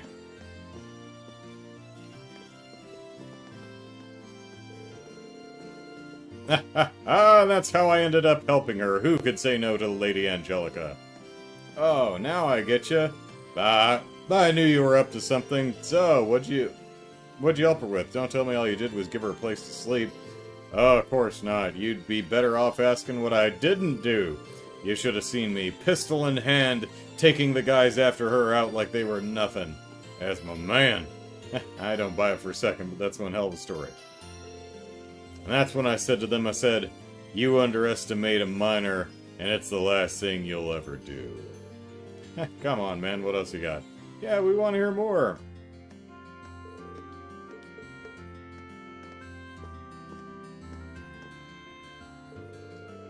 Old Vance really knows how to treat his customers right. Hey, Yuna, bring me another one!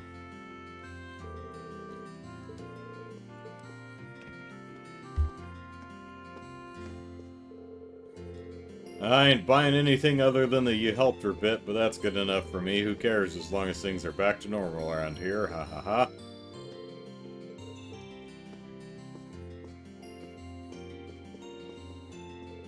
You sure it's okay to be treating us like this, Vance?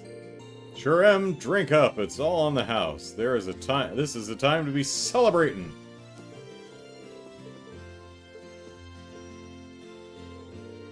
Can't celebrate without a damn good drink, and today's a great day to be celebrating. Here's to the liberation of Ruhr! Huzzah! What up, Prez Toa? I'm so glad Angie's back, Ellipsis, but we still need Crow, and I'm not going to give up until we've got him back. Maybe I should ask to join them since I'm here and all. Hey, Ellipsis, would you ladies mind if I joined you? Not at all. Aha. I guess we'll have to pay for you since you're the bright-eyed first year.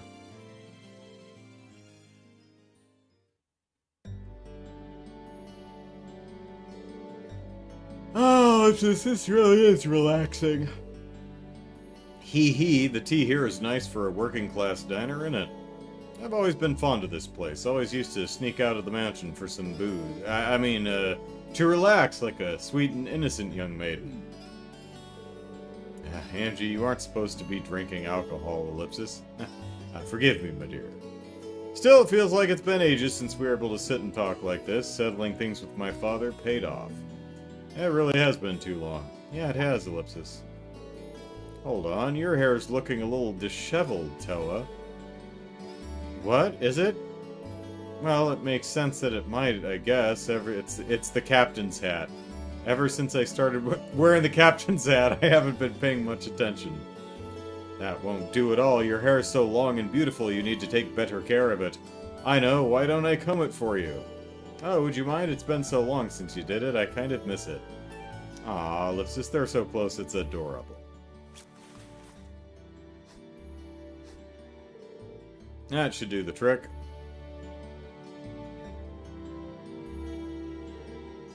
Huh? Wow. It's kind of strange seeing you with your hair down, but I gotta admit, it really suits you. You think? She looks surprisingly mature when she has her hair down, doesn't she? Cuteness and maturity, the best of both worlds, Lipshus. She's such a queen. Okay, that's enough, Angie. Can I please have my ribbon back? Nope, not yet. This is my chance to try all kinds of fun things with your hair.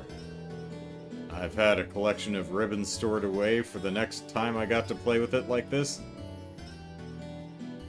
Oh man, the pocket on her hip, look at her left hip, the zip on her left, that's even worse, even if that's a real pocket. It's like you get maybe 2 fingers in there. Stay right here while I go get them. Hold on a minute, Ellipsis. Too late. She's unbelievable, Ellipsis. I don't know, Toa, there's no harm in spending time like this together once in a while. When you think about it, these are the kinds of peaceful moments we're fighting to return to. That's true enough, Ellipsis.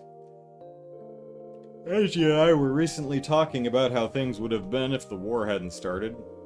If we were still at the academy, our time there would be rapidly coming to an end. We're second years, so this is the time we really need to be thinking about what to do after graduation. Oh yeah, Ellipsis. Have you been able to give that any thought? Yeah, I'm okay. I'm fortunate enough to have received offers from all kinds of organizations and ministries.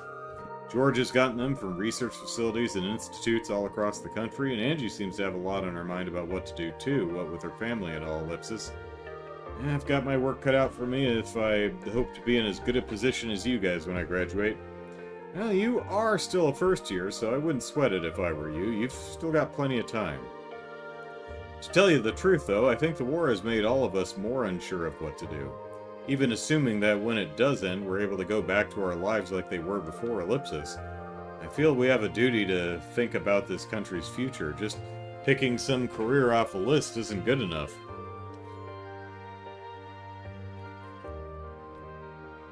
I'm amazed you're thinking on such a grand scale.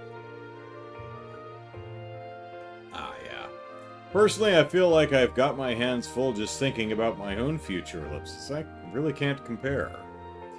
Yeah, that's not true at all. I think it's only because of you that we're able to see things like this. Ellipsis, sorry? Well, your class is a source of hope to all of us. It's only because we've got that hope we can believe in the... It's only because we've got that hope, we can believe in that. We can believe in that we can even think of what to do. Jesus, this sentence is killing me. Got that hope, we can believe in that.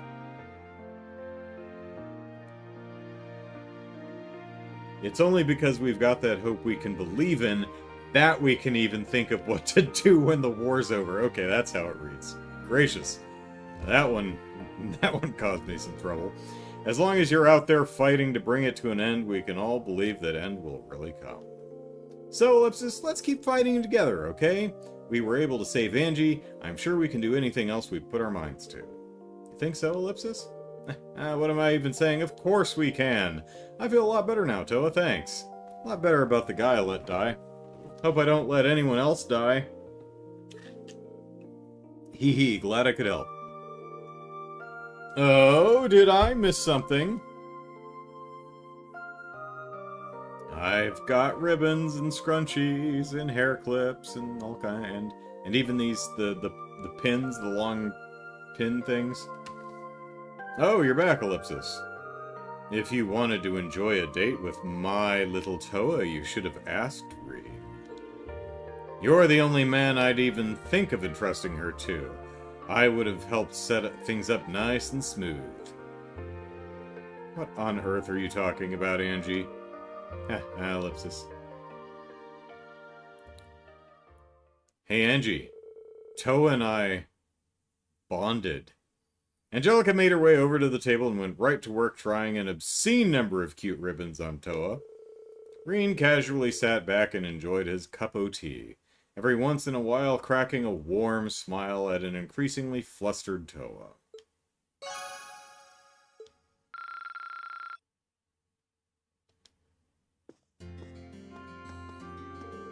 If it weren't for Class 7, we wouldn't even be thinking about graduation right now, let alone what to do after it, so let's keep fighting.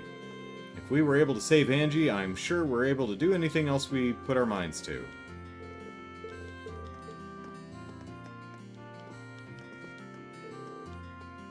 Not only did you schedule a romantic rendezvous with my lovely little Toa, you did so right in front of me.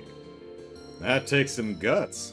I figured I was the apex predator in the courting kingdom, but maybe I'd better watch out for you.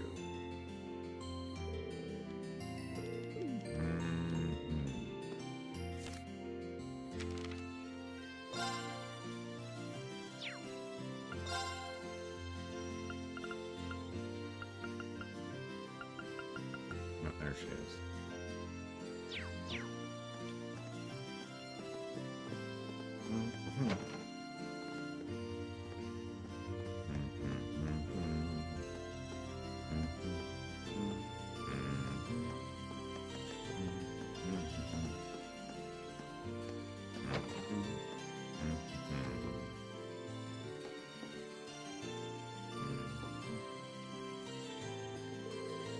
My husband came home! The mine is finally free now! Better yet, there's not a scratch on him. I couldn't be more relieved, Ellipsis. Ay, Dios, thank you so much. My husband came home. Yep. Man, it feels good to finally get to come home. Celine and Todd are both doing okay too. What a relief. I guess I've got a lot of thank yous to make for all this. You, your friends, Lady Angelica, Ellipsis, I owe you all my deepest gratitude. Sorry, Celine, but I've got to head back on back to work. Take care of Todd for me, okay? Of course, take care, dear.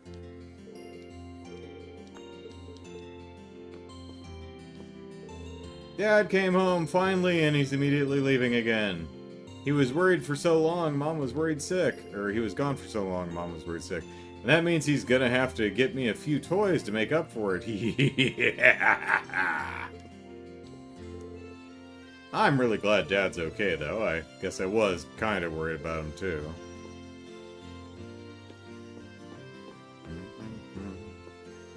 Door. There we go. Alright, jackass. Oh, hey, Sarah. And Toddy. Or no, Toddy's the other kid. This is, Locomo.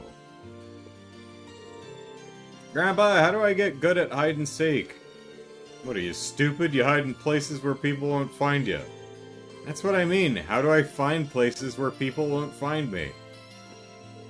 I want to get good at hide and seek like Toddy is, Ellipsis. But I don't know how to do that, Ellipsis.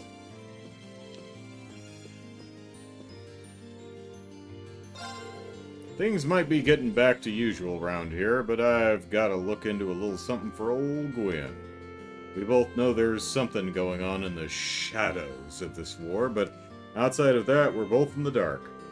I can't exactly leave Locomo and go looking into it right now, though. Gonna have to wait for things to settle down a bit. Got a vague idea of where to start looking into these Black Workshop guys, Ellipsis. But it's not like I can leave Locomo and go off investigating right now. Guess I gotta wait a little bit longer. Wait, did he say Ellipsis Black Workshop? That was the name Ellipsis. No, I don't have time to worry about this right now. Focus. I'm sure it's not important.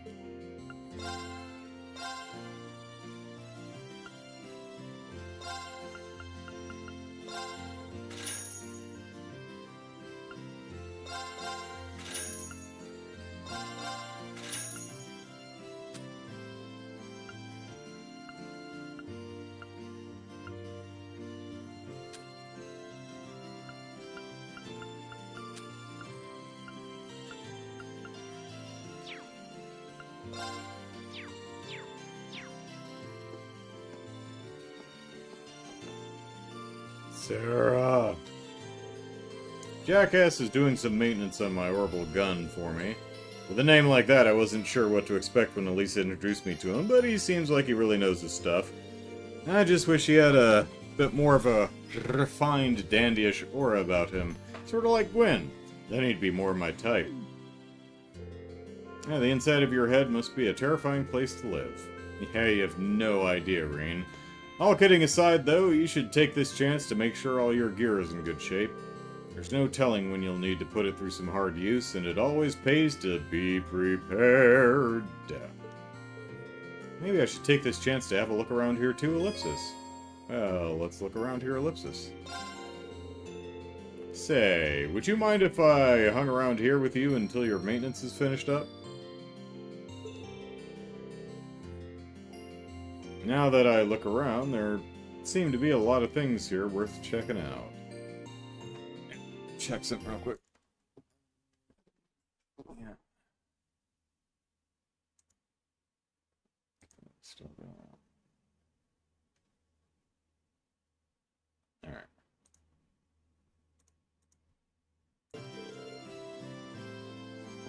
Yeah, you can if you want, Ellipsis. But I think what you really need is something else. What do you mean by that? Get your sword ready. As soon as he's finished with my gun, there's somewhere I want to take you. As it turned out, that somewhere ended up being the Nordia Highway.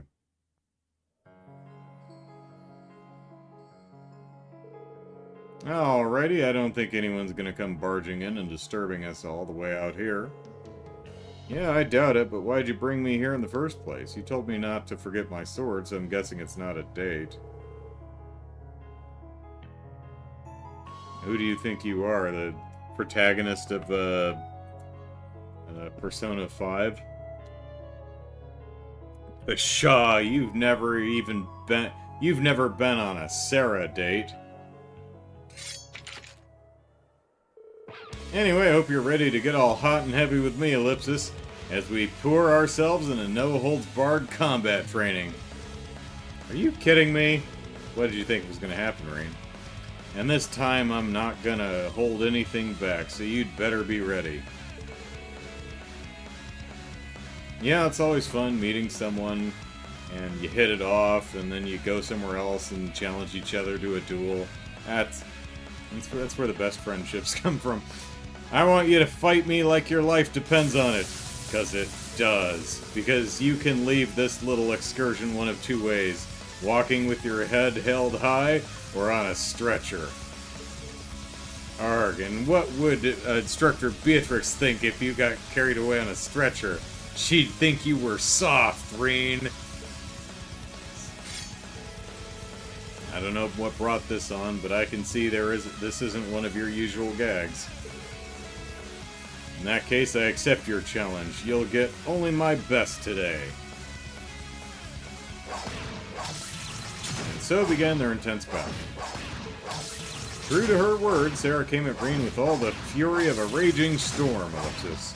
A storm with purple lightning.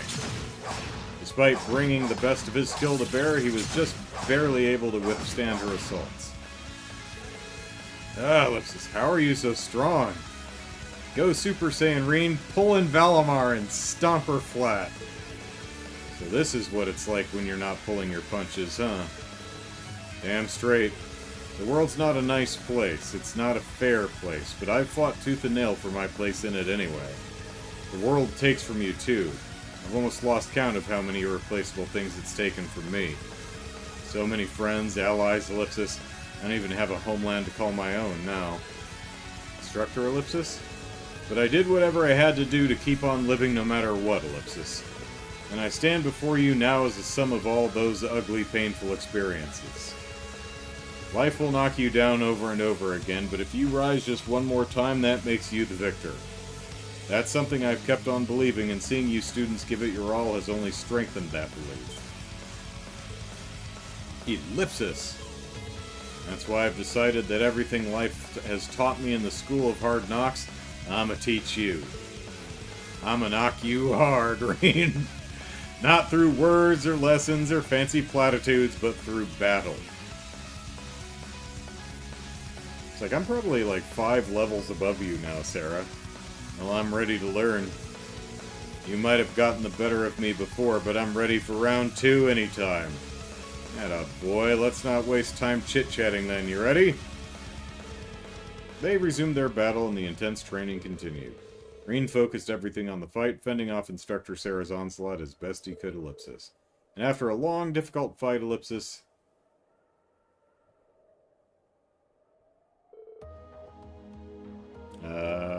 he's staring straight up your dress there, Sarah. Pant, pant, ellipsis, ellipsis. Pant, ellipsis, pant, ellipsis. Looks like neither of us has the energy to go another round. I guess we'll have to call this one a draw, but at the very least I'd say we got in some good training. Well fought, Reen. Aha, Ellipsis, it's kind of scary how strong you are, though. It was all I could do to keep you at bay. I didn't even get a proper hit on you in the end. You could have, though. All you would have had to do is fire up that power of yours. And you should have, since, you know, I specifically told you to fight like your life depended on it. But Ellipsis... I'm just messing with you. That consideration you always show for others is part of what makes you strong. I know you're still beating yourself up over what happened yesterday. You know, allowing a guy to die and not lifting a finger to save him when you easily could, but... that's totally understandable, Ellipsis, but at the end of the day, you've got to get past it and move on. No one can do that for you. But you will, though. I have no doubt about that, so, Ellipsis, just keep your chin up and your gaze forward, I guess. Thanks, Instructor. I'll try at least. A lot of people are counting on me, and I don't want to let them down.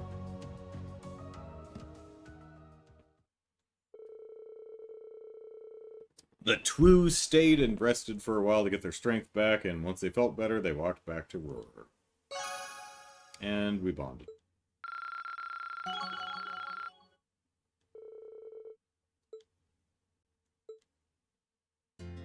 Are we back in the store? Yeah. People can encourage and advise you from sunup to sundown, but at the end of the day, only you can overcome your own problems. All I can tell you is to keep moving forward and trying to do just that. I know you can do it if you put your heart into it. I've seen you do it.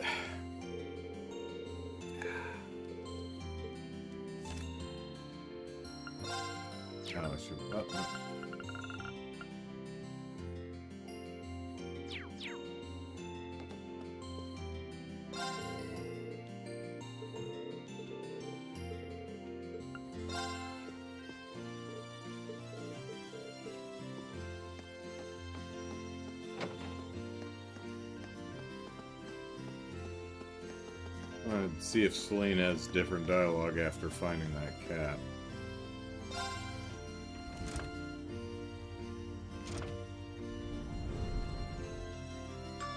Yep.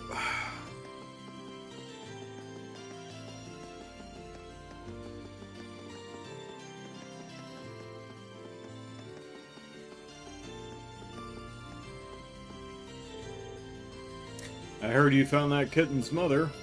What kind of weirdo goes out of their way to help others when they're depressed themselves? You're a rare breed, Reen, Ellipsis.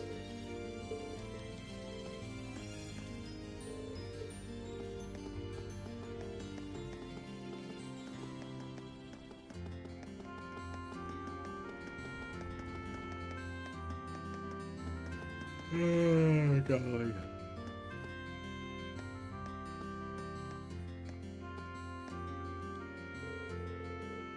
Feels good to have production getting back in gear again. We got all the Lady Angelica too. Gahaha. Yahaha. It feels... Yep. It'll be a while before they're back to producing anything. They basically used our factory as a giant storage cupboard. Before we can do anything, we need to clean and inspect every last piece of equipment. Sigh. Whining aside, we're still 100 times better off than we were a few days ago.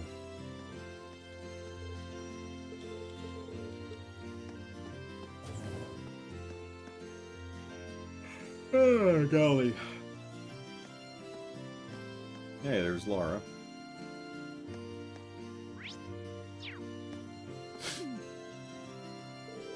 I can't believe he was actually right, Ellipsis.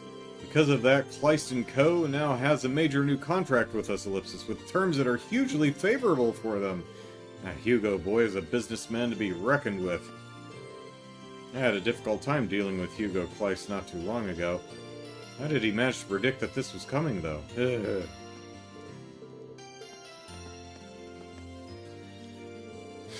Alright, that's the last of my business here for the time being.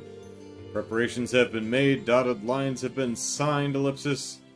I've just got to get in contact with our capital office, Ellipsis. He looks awfully busy, Ellipsis. I guess inviting him to join the Courageous can wait until after maintenance is done.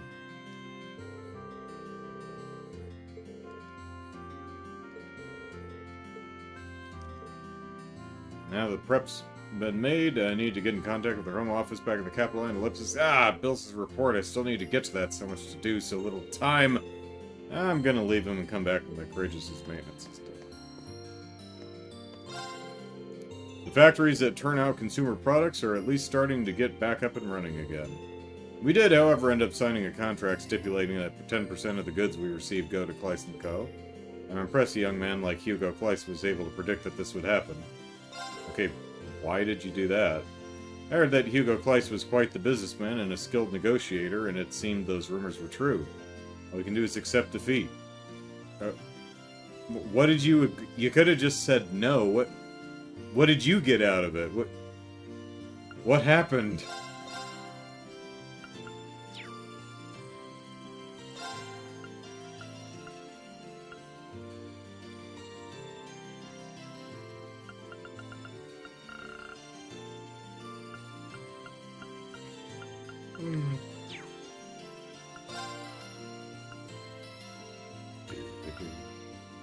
Scooby-Doo. Yeah, these are cheap enough. I may as well just buy them. Oh, that's a level 1. Level 3.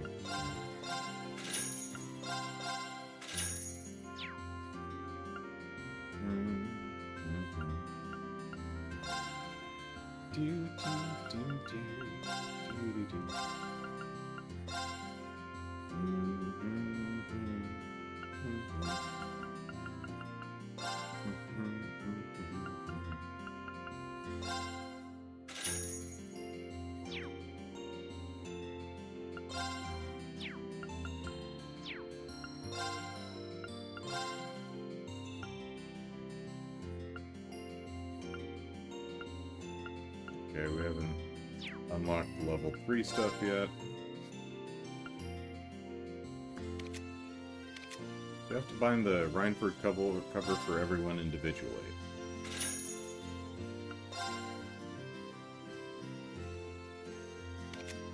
No, I don't. Okay.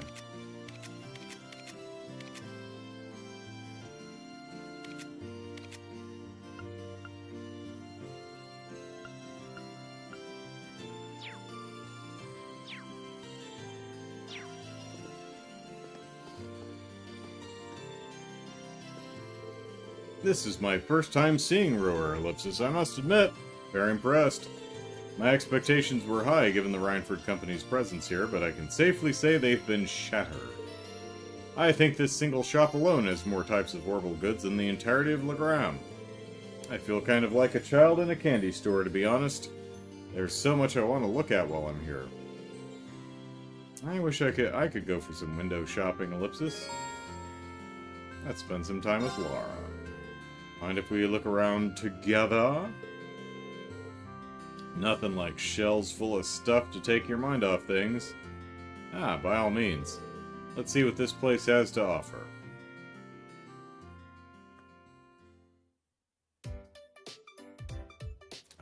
orbital fridges? Yeah. Huh, so this is an orbital refrigerator. I noticed there was a large one in the Courageous' kitchen, but I wasn't entirely sure what it was at the time. Oh, now that you mention it, we do have one aboard, don't we? Being able to just stick food in there and have it stay fresh for days is pretty awesome. So it is. I wouldn't mind having one for myself for when I want to prepare a boxed lunch. How much does one cost? Ellipsis. Maybe I'll consider one when my skill in cooking improves enough to justify the expenditure. Let's go look at something else. Right, Ellipsis. She actually seems pretty disappointed she can't get one, Ellipsis.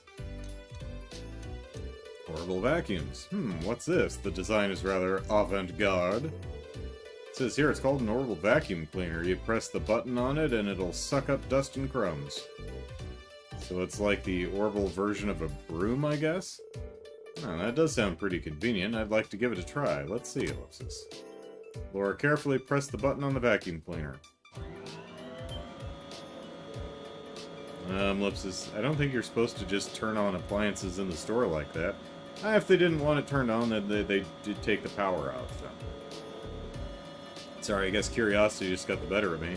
I suppose just turn it off then. Is this the button you press to do that? It's probably the same button. But... why is it vibrating even louder and more forcefully? Excuse me, miss? Orbital washing machine, looks like. Well, he certainly seemed none too pleased with us. She takes off her clothes and throws it in the wash and turns it on. Hopefully we don't come to an orbital toilet. We don't need her trying that out either. I'm sorry, Reen. Oh, don't worry about it. It's not often I see you get into trouble like that. I guess technology isn't your forte, huh? Apparently not. I mean, I have an interest in it, but very little experience actually using it. I think I'd be able to use all the appliances here if I had a chance to learn, though, just like I did with our combat ordnance. By the way, what are these? They're ellipsis orbital washing machines by the look of it. You put your clothes in there and it'll wash them for you. Lisa had a few in her house from what I remember. Wow, that sure sounds convenient. Ellipsis, fascinating. I wonder how it works. Let me see, Ellipsis. Oh no, I turned on the washing machine too. Not again. My apologies, Ellipsis. So which of these buttons turns it off? This one? No, Ellipsis. Maybe this one? I've made it mad! Please tell me you haven't done what I think you've done, Ellipsis. I'm afraid it appears I've broken it. Excuse me, miss. Well, that's just one of the 10% that goes to Kleist & Co. It's fine. Fortunately for Laura and Reen, the damage was less severe than it looked, and they were able to repair the orbital washing machine. The employee was understandably furious, but thanks to their connections with Elisa, he was kind enough to overlook what happened. God, maybe we should unplug the appliances, so people don't fuss with them. I can't believe I just made a blunder not just once, but twice, Ellipsis. Well, at least they were able to fix it, right? All's well that ends well, I guess. Still, it really does feel like you were, Ellipsis, born into the way of the sword. You don't need to make my lack of domestic skills sound like some kind of winning quality. I'm all too aware of the areas where I come up short, and I took up cooking in an effort to become more refined, but Ellipsis, I wasn't planning to admit that here. Ellipsis.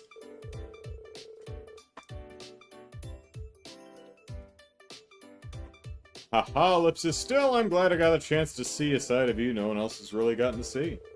And hey, no one's good at everything. We've all got our weak spots. Well, that's true, but Ellipsis, you and I aren't so different in that regard, you know? All of us have roles we're good at fulfilling, and for those we aren't, Ellipsis, we need to learn to rely on others. I want you to promise me you won't try to shoulder everything yourself. All of us here are with you to share the burden. Ellipsis, yeah, you're right. Thanks, Laura.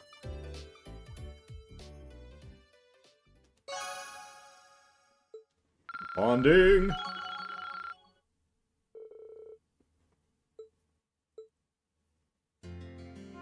Character up book notated?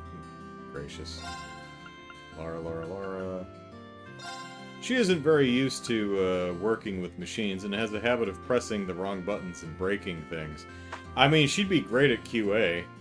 I propose that there is no combination of buttons on a washing machine you should be able to press to make it blow up. That seems like poor design. Aha, I'm so glad you joined me. It was a lot of fun looking around together. Even if orbments do continue to vex and baffle me, ellipsis. If they could prove useful in my lunchbox making exploits, however, I won't be able to shy away forever.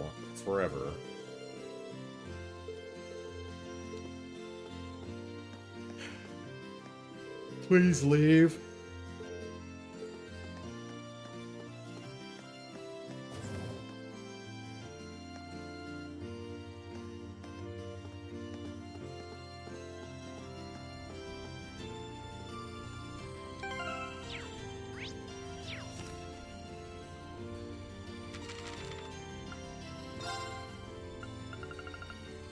Alright, what was going on? We're doing a race, right?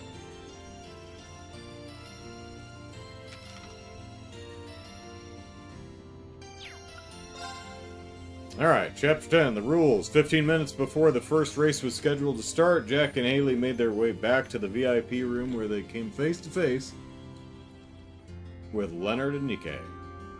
Again. The rules of the competition were simple.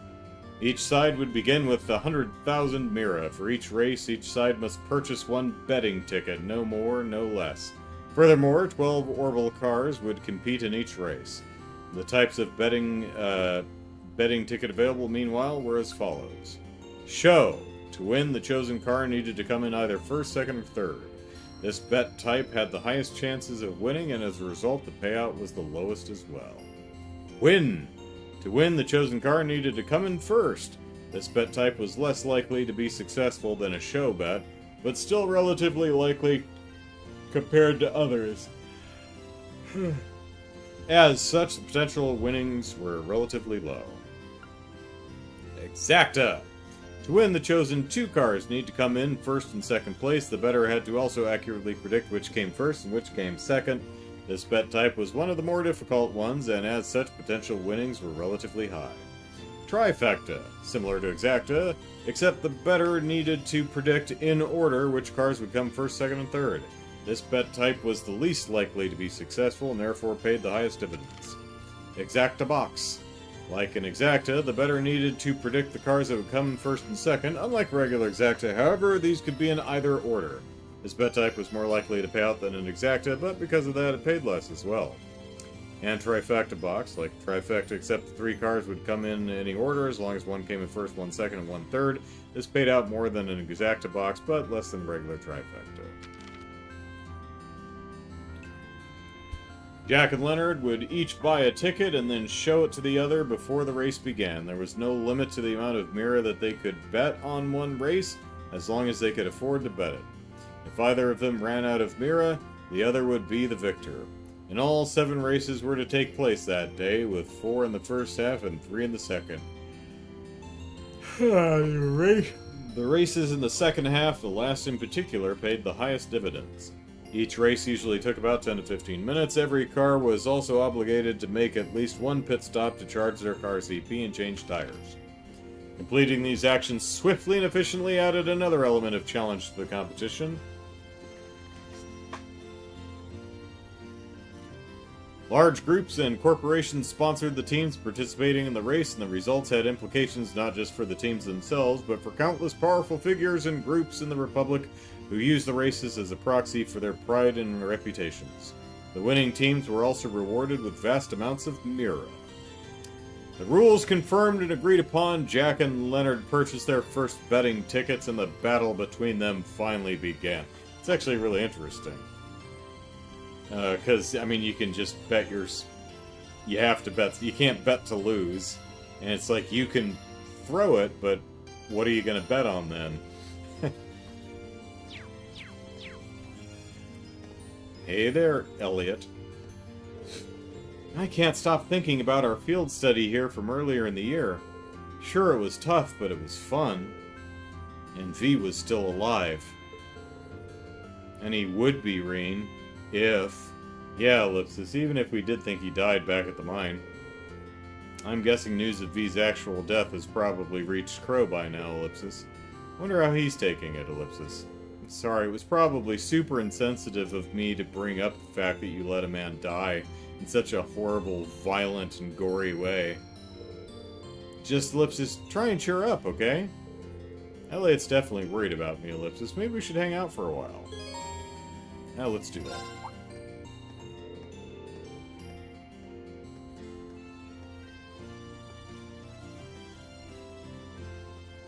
Haven't had any chats in over an hour. Someone want to make just a quick message just to make sure it's not broken?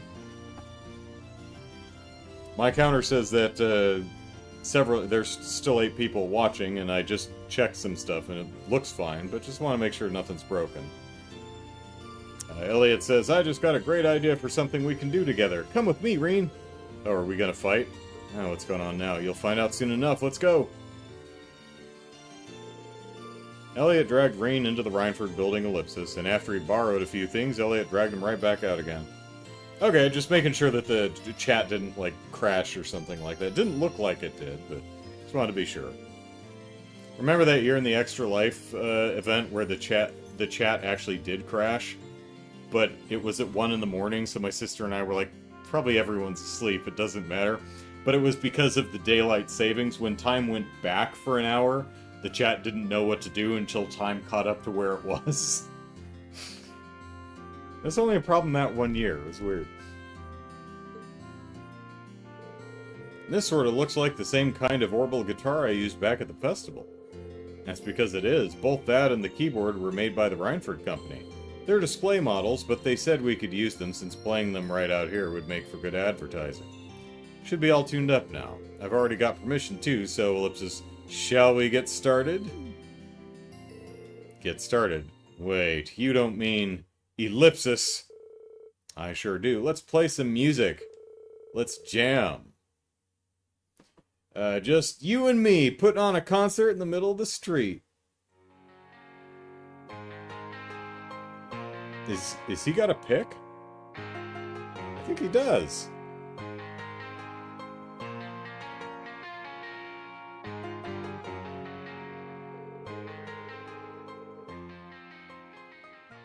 Aw, come on. I wanted to hear that cover a little bit more. That was cool.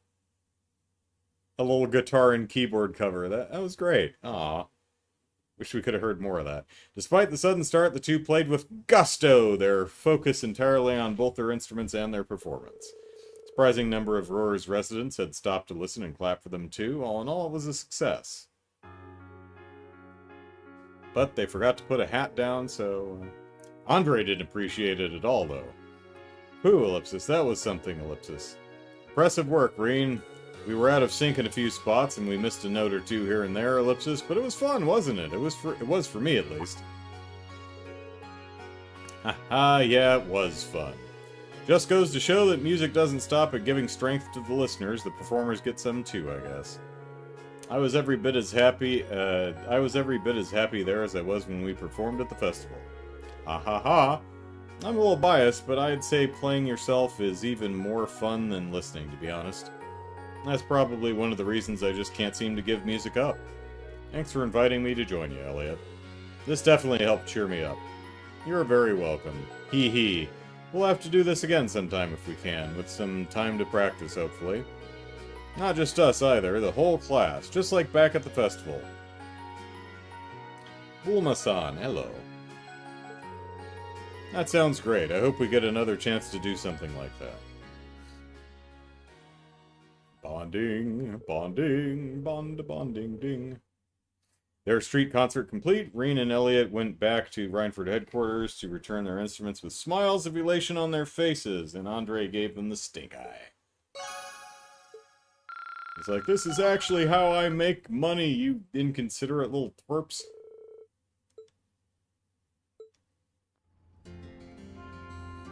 No update?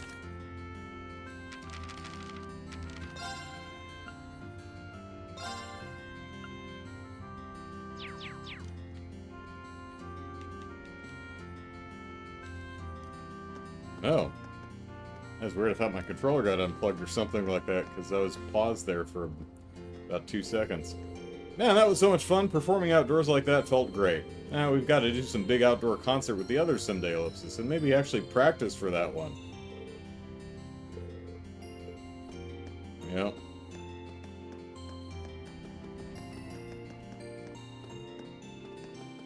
What'd you think of that?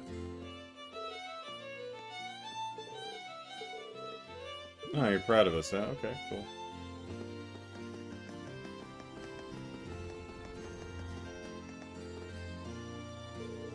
I almost fell over when I heard that Marquis Ragnar decided to proclaim neutrality.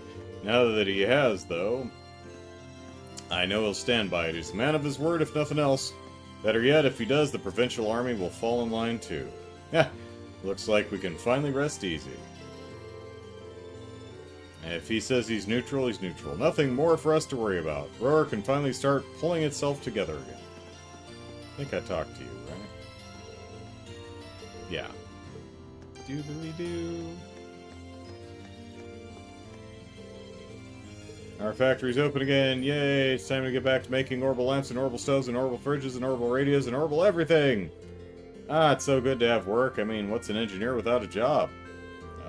Unemployed? The factory I work at helps support the quality of life for everyone here in Erebonia. It's the kind of job you want to do right. Doo-doo, doo-doo-doo, doo-doo-doo, doo-doo-doo-doo.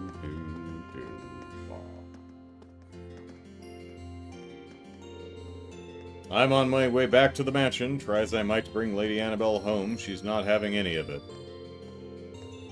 Well, you were last talking to her in Ymir. Are you just stopping here to take a bathroom break on the drive back, or... Still shocked by how much she's changed since I last saw her. She was never so selfish before, Ellipsis. I don't know how I'm going to avoid telling her father about all this, Ellipsis.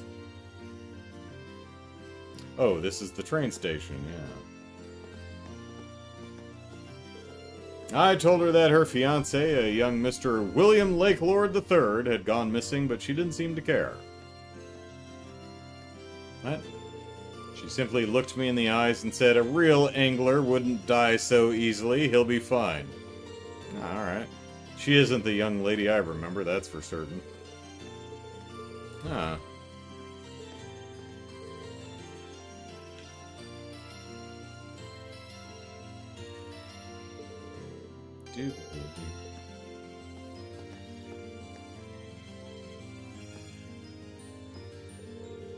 You've all done a remarkable job.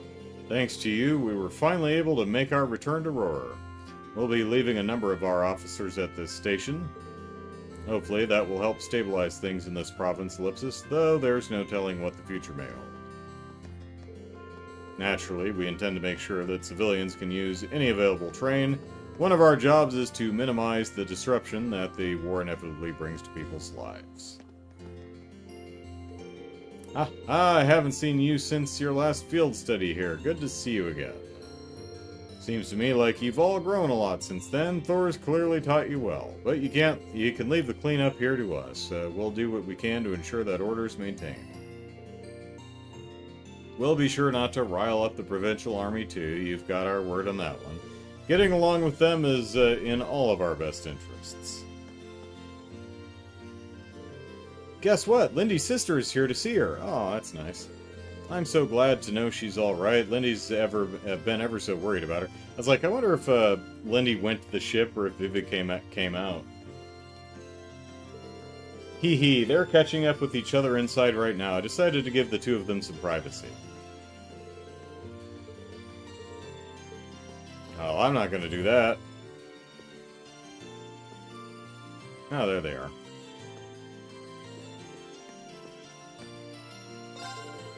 Lindy finally found her sister, Ellipsis, or maybe it was the other way around. Either way, it's good news. She told me it was her first time working in retail like this, but she still did a pretty good job. What a nice girl she is. I'll support her no matter what she decides to do from here. Whatever it is, I hope she gives it her very best. Make sure you take good care of her, alright? For me. She's no fighter, so you better not let her get hurt or something, got it? Well, I mean, that's partially going to be up to Mint.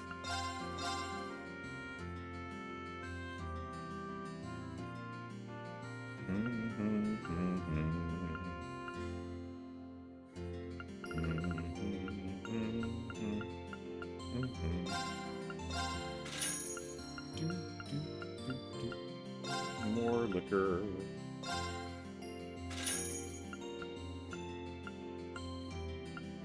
Ah, the new issue of the Imperial Chronicles out. Twin Dragons Bridge falls? The Kreutzen Provincial Army is defeated? Now let's see how the Imperials spin this one. Wrong button. Alright. Book.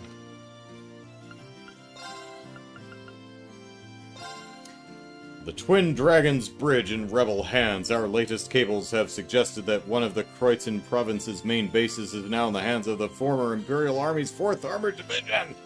The division is said to be pushing for the immediate liberation of the capital, a demand which has been fiercely criticized by the Kreutzen Provincial Army. Further conflict in the region seems likely in the days to come. A visit to Keldic. The Twin Dragons Bridge was not the only place in the region to fall into enemy hands. The nearby town of Keldic, widely known as a trading hub, has been occupied by rebel forces. But for you, dear reader, I have risked life and limb, crossing behind enemy lines to offer a picture of life under the brutal heel of the enemy. Actually, the change of control played out rather calmly, said one member of the Septian Church, much to my surprise. Several other citizens informed me that there had been no casualties among them due to the provincial army leaving the area before any battle could take place. In fact, life in the town seemed strangely normal, with even the Grand Market operating on its usual schedule and residents out and about to enjoy some midday shopping. I asked one merchant what she thought the biggest problem facing the town right now was. Without a doubt, it's that with this war on, the Grand Market has become a shadow of its former glory. The fighting can't end soon enough for me, she replied. All in all, things appear surprisingly stable, but it's difficult to say how long this will remain the case. Those considering a visit would be well advised to remain vigilant while in town. Kind of surprising editorial let that through. Brian says, heading off for the night, I'll DM you the missable list, make a save before continuing in case you need to go back. Will do. Thank you much, Brian.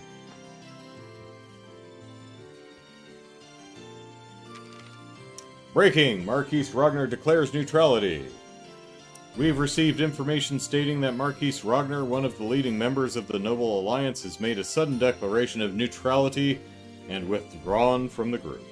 In the wake of this shocking revelation, we've reached out to the Noble Alliance's own Chief of Staff, Rufus Alberea, and he has kindly granted us an exclusive interview. Interviewer. The fall of the Twin Dragons Bridge is still fresh in the minds of the nation, but we've been hearing reports that Marquis Ragnar is withdrawn from the Noble Alliance. Is there any truth to these rumors? Chief of Staff Rufus Alberea, henceforth Lord Alberea. I must apologize for the uncertainty this matter must have roused within the general public. Allow me to clarify the matter here by confirming that this is indeed the case. Shocking! But wouldn't that mean the situation is likely to take a turn for the worse for the Noble Alliance's efforts in Eastern Erebonia? Not at all. I imagine a journalist as well informed as yourself has a good idea of how many rebels remain in that part of the country. It's true that all the reports have suggested the vast majority have been eliminated. Precisely. The current situation was always within the realm of possibility, and nothing about it calls the Noble Alliance's dominance into question. In fact, I wouldn't be surprised if His Grace Marquis Ragnar had a change of heart and returned to the Alliance in short order. We extend our deepest gratitude to Lord Alberea for taking time out of his busy schedule to answer our questions so clearly and concisely. At the end of our interview, he took my hand and asked for my cooperation in helping bring about a bright future for Erebonia. I was truly honored to meet a man who so embodies the dignity of the nobility.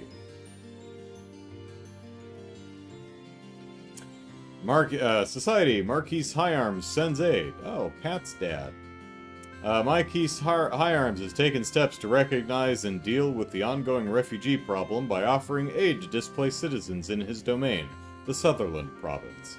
When questioned by a journalist from this publication about his motives, he simply responded, "As head of one of the 4 great houses, I have a duty to use my power to help people in need." He went on to pledge further aid in the future if and when the need arises. The citizens of the Sutherland province clearly owe their deepest thanks to His Grace the Marquis for his bountiful kindness and generosity. His gesture is certain to go a long way toward inspiring all people to come together and support each other during these difficult times. Incident: neutral force on the Western Front? News is spreading that a mysterious group calling itself the Winds of Freedom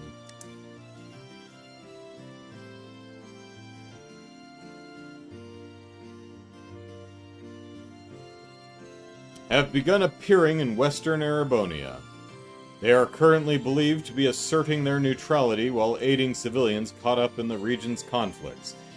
These and other activities seem to support that claim, but their true objective remains unknown. The Noble Alliance, however, has been urging citizens to be wary of the strange group, as there remains a very real possibility that it may be a criminal organization with malicious ulterior motives. And it's probably Toval and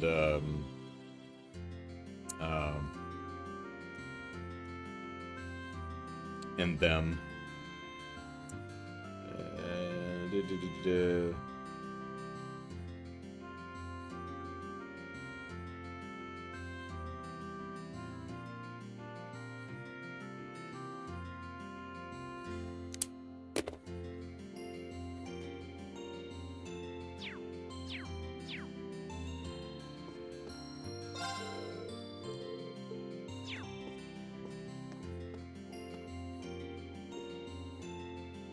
Ladies.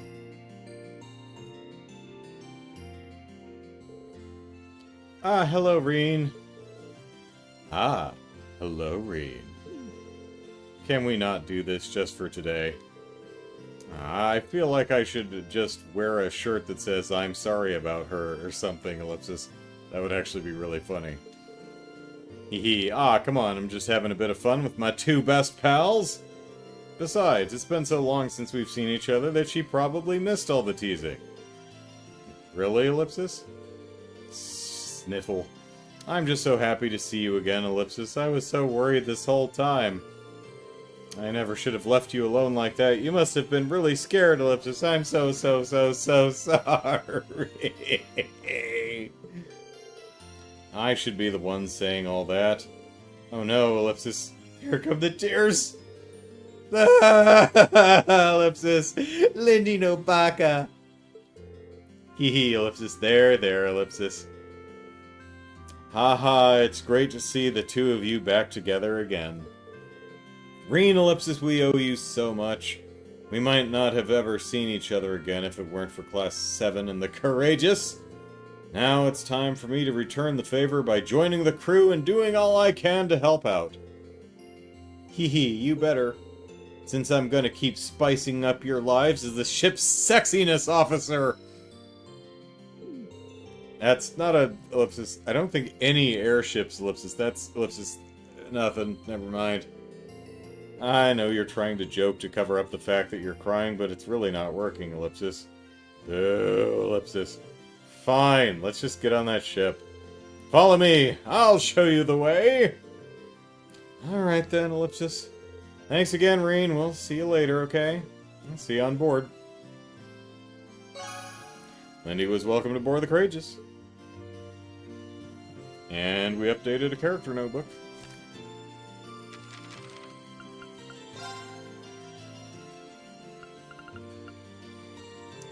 She was finally reunited with Vivi after worrying about her for so long, and now they're both helping on the Courageous. After finally being reunited with Lindy, she was at least able to return to her usual cheerful self.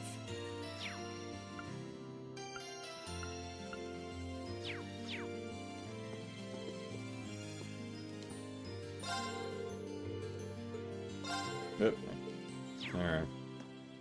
I've taken your employees.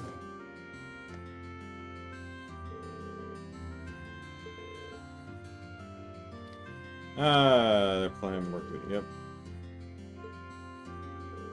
I'm happy that Lindy was able to see her sister again. Sounds like they plan on working on the Courageous together too.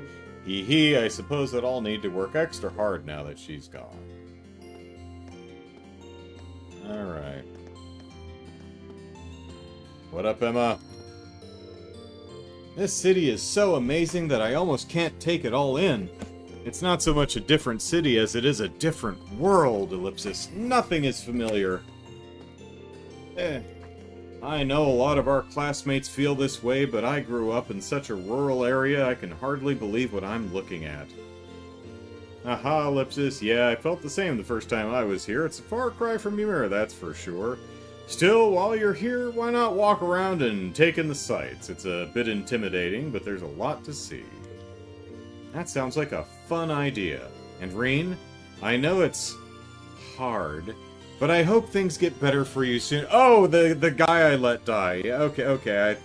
I thought we were doing a playful innuendo thing, and you're talking about the guy I allowed to explode in a painful and gory way in front of a bunch of witnesses. Yeah.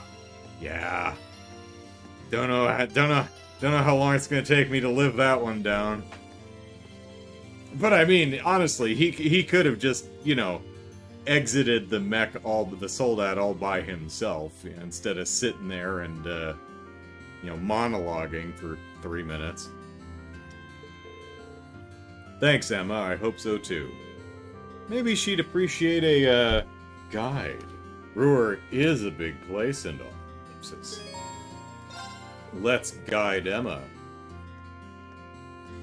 We're just a cat boy and she's just a cat girl.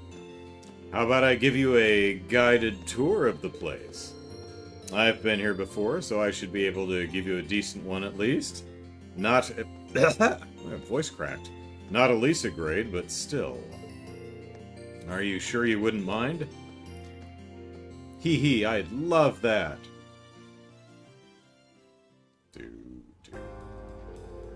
What a strange sensation. The idea of a moving staircase is incredible, isn't it? Yeah, true enough. This isn't the only one on the continent either. Zeiss over in Liberal has one. I wouldn't be surprised if they were introduced in more cities here in Erebonia. What's that big structure over there? That one had to be timed with the actual escalator ride. This one we get to advance as we wish. An orbital generator, apparently. They provide the energy that this town and its factories need to work. I've heard they have plans to make more of them, too. They got a hell of a footprint, though. Or at least they had plans. I'm guessing they've been put on hold until the Reinford Company is fully reorganized again. It's amazing that technology like this actually exists, Ellipsis. It's like magic, in a way. Green continued to show Emma around the city, focusing primarily on the things one couldn't find anywhere else.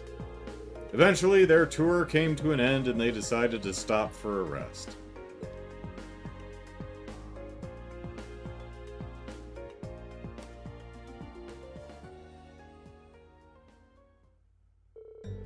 Whew, Ellipsis, there's so much to take in here that my head's still spinning. Every time I thought I'd seen all there was to see, it led me to something else that was even more incredible. That's the same way I felt the first time I was here. It's even more incredible when you realize that in a few decades, places that look like this could be the norm. You may be right, especially with the way technology is always advancing, Ellipsis.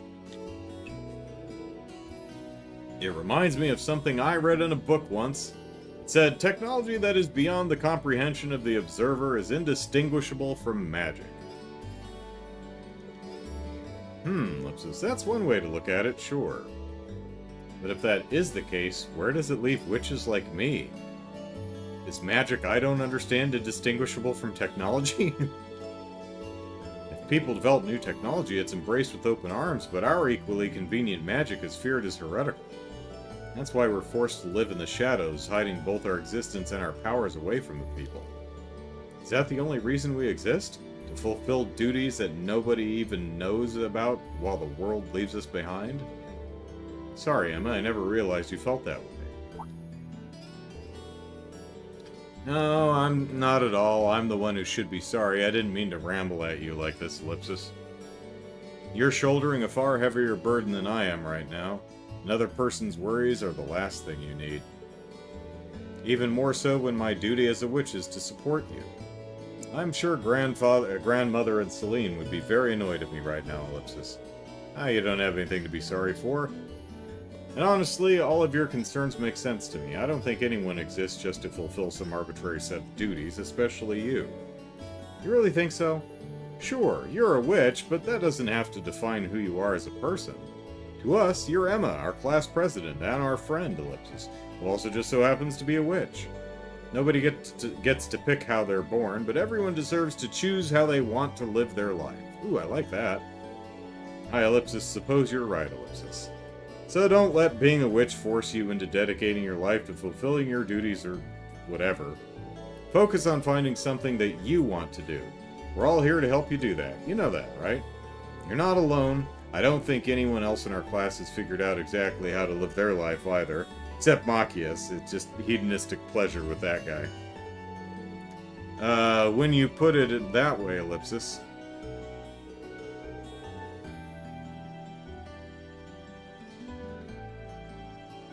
Or rather, uses. Hee Ellipsis. There's no supposing about it, is there? You're right. Thank you, Reen.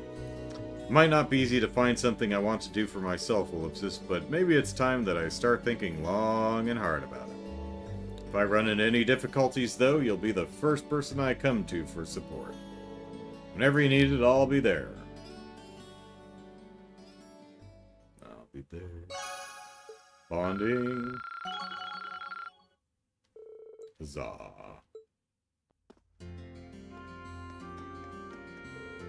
It was great to walk around and take in the sights with you. Our conversation gave me some real food for thought, too. If I need any more advice, you'll be the first person I ask.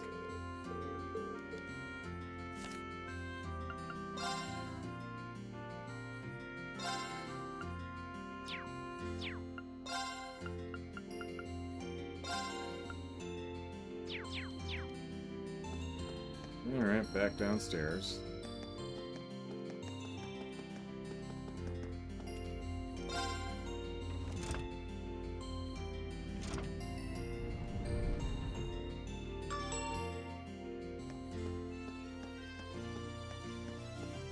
Alright, Milliam. I guess the Eisen pretty much stuck in Ruhr Station for the time being. Well, better stuck than under Alliance control, right? Now that I think about it, I never went and got what I left in there a while ago.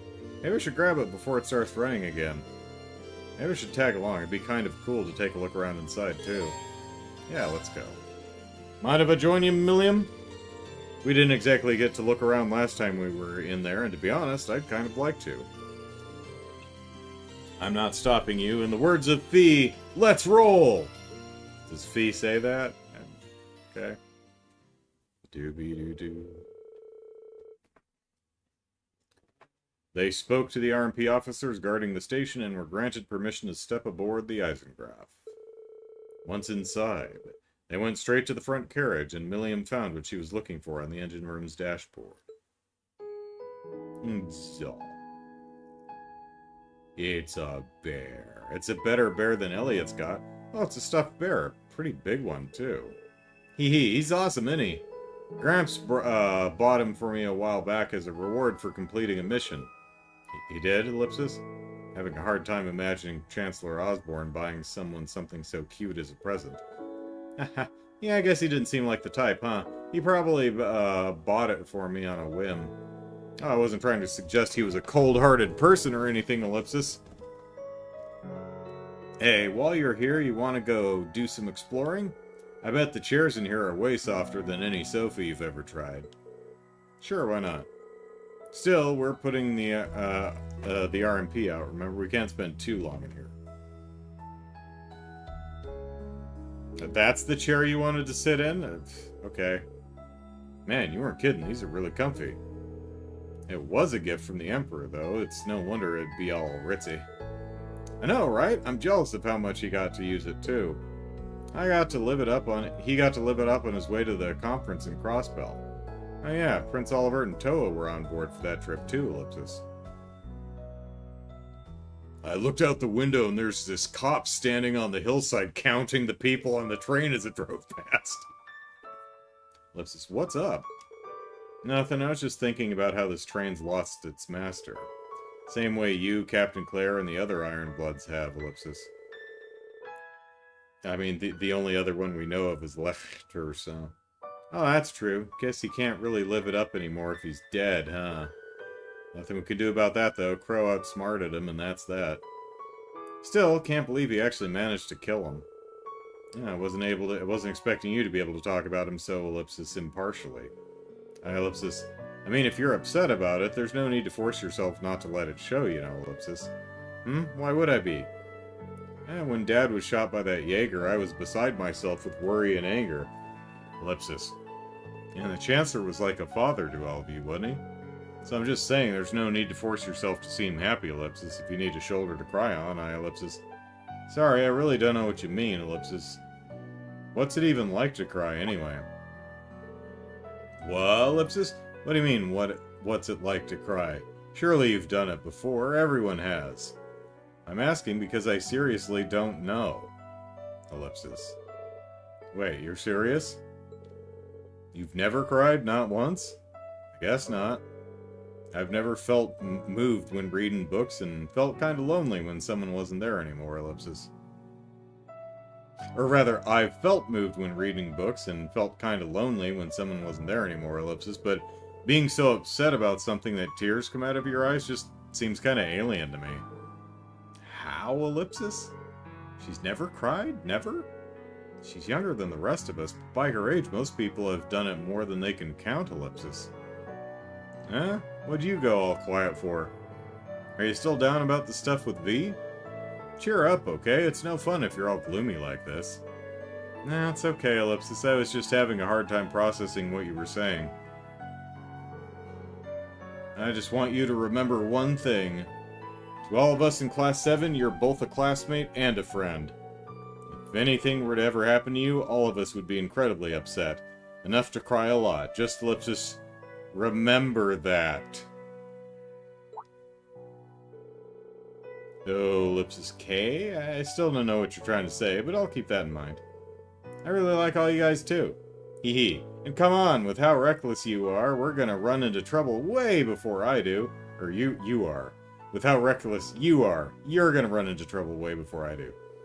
Ellipsis, fair point. I'll be careful.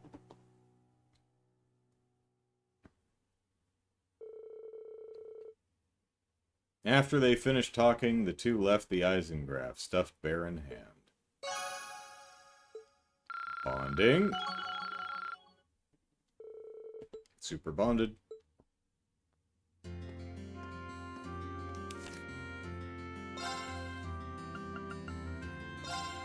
She doesn't seem to understand very well what it means to be sad, and says she's never once cried.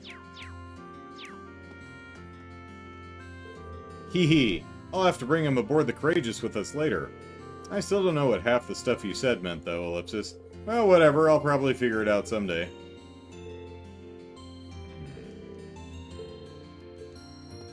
Alright, I think we got Eustace left.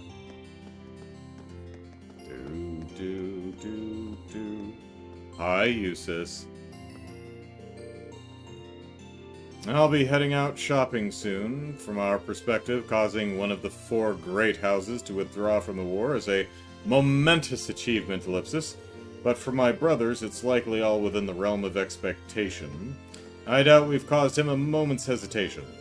The only thing it's done is reclassify us as more of a threat, so we'll need to be more careful than ever as we fly around. Yikes, yeah, I didn't even think about that. Pardon me. Still, I would not advise becoming so cautious that we're unable to get anything done. But that's a thought for another time. Right now, you should focus on taking some time to unwind. I think I will, thanks, Eustace. Resting up wouldn't be so bad, but maybe I should join him in his shopping. Let's join him in his shopping.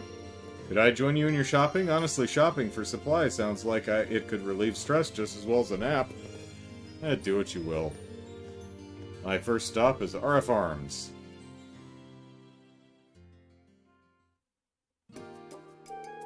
Are you really going to use all these whetstones on your sword? And how much reinforcing tape does that hilt need? Better to be too well prepared than found wanting in a pinch, particularly with the future as uncertain as it is. I would expect my father is already aware of what happened here in Nordia. Knowing him, he's probably already preparing to retaliate. Yeah, maybe you're right, ellipsis. Especially with him working on a sold-out like these for his own personal use. Ellipsis. Which is why we prepare ourselves as best we can for whatever lies ahead. Speaking of, I still have a number of other things to buy, including a book that the war managed to delay. Come, we're going to the general store. Okay, sure, Ellipsis. We're starting to pick up a lot, though, Ellipsis. Think we're going to be able to carry all this back to the ship? Ha! We aren't doing anything, you are. What? Hurry and take these to the counter. We don't have all day. I think my arms are starting to go dead. How'd you end up getting me to carry all this for you, Ellipsis? I mean, I guess I could have said no, but still, Ellipsis. Come now, you wouldn't make me waste my strength on such a heavy load, would you? Besides, given all of the time you spent assisting the student council, I'd imagine you're used to menial tasks like this. Just pretend I'm Toa. I doubt you ever gave her any guff, no? Well, there's a mental image I wasn't prepared for. Better than leaving your mind free to focus on burdens you need not shoulder. Come along now. Wait, is he trying to keep me busy so I don't have time to think about what happened yesterday? That's really nice of him in a cold, off-putting, useless sort of way. But even so, Ellipsis, I'm grateful. Reinvigorated by Eustace's awkward show of kindness, Reen carried his baggage from shop to shop without a single word of complaint. The two spent a long time in each shop they visited, scanning the shelves and putting more and more onto poor Reen's pile. While the experience was exhausting, it did indeed take his mind off his worries. Ellipsis. I get what he's trying to do, but I don't know how much more of this my arms can take, Ellipsis. Come on, Eustace Ellipsis, you can at least take something, anything. Ellipsis? Eustace, something in that magazine catch your eye? What is that? It's not the Imperial Chronicle, Ellipsis. Hey, look for yourself. The Noble Alliance marches to victory. The glorious Noble Alliance, led by Duke Kyan and Chief of Staff Rufus Alvarea, continues their victorious streak. Their quest to carry the country into a new, brighter future feels all the more complete with each new success, Ellipsis. And it should only be a matter of time before the foolish Imperial Army is eradicated once and for all! Well, this is quite the article, Ellipsis. Not exactly going for the unbiased approach, are they? Of course not. I imagine the writers are just as much under the Alliance's thumb as those at the Imperial Chronicle. They're trying to manipulate public perception of the Alliance in preparation for their rule after the war is won. Both Duke Kyan and my brother are thinking of not only how to win the war, but how to control everybody afterward. That's how far ahead they're able to think. Sorry, Eustace, this must be hard on you. Still, that doesn't mean we're going to lose out by not doing the same. Instead of focusing on the way things might be, we should focus on the here and now. What we can do to change things. If we do, I'm sure the future we want will fall into place, wouldn't you agree? Well, I wouldn't, Ellipsis. Disagree. It's the most magnanimous way I can bring myself to put it. So, what if they're thinking 3 moves ahead? That all falls apart if we do something to shake up their plans. And that's just what we'll do. We'll get to the future we want. To think you're capable of such positivity so soon. But I suppose you still have much more of a capacity for it than I do. I want you back to your usual self as soon as possible, Reen. We won't be able to secure this future of ours otherwise. I'll see what I can do. Their shopping complete, they lugged their purchases back to the Courageous, stored them in the ship's hold, and went back out into Roar. And we bonded. Huzzah.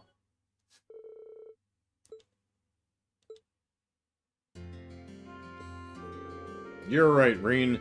All I can do is stay focused on the present and hope that everything will fall into place. But you should be sure to return to your normal self as soon as you can.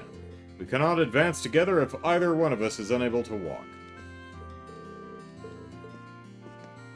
Alright.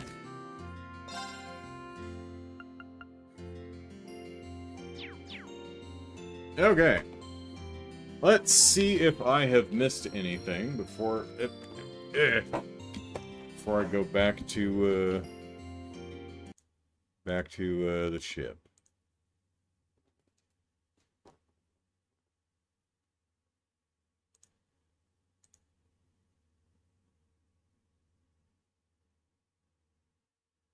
Okay, well, I'm not seeing a DM.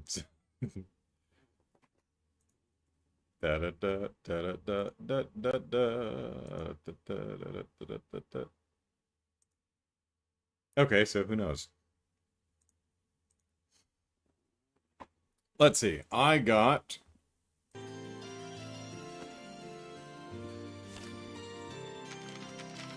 Alright, so we did get Imperial Chronicle 5. We did get Gambler Jack 2, Chapter 10.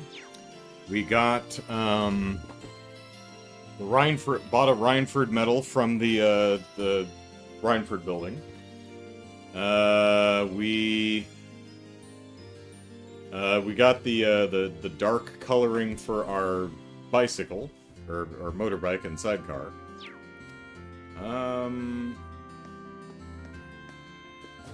Anyone know if there's anything else missable?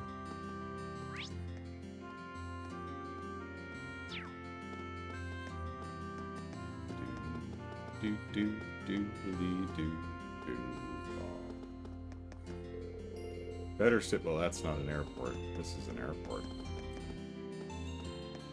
Da da da da da da da da da.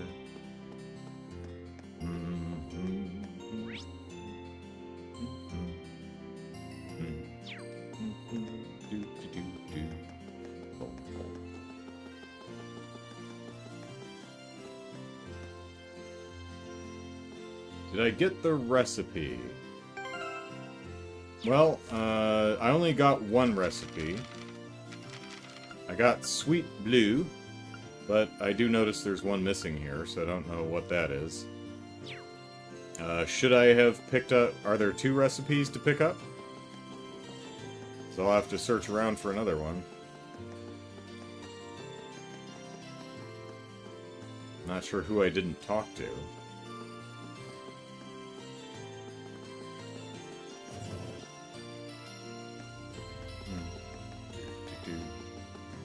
Do-ba-dee-doo.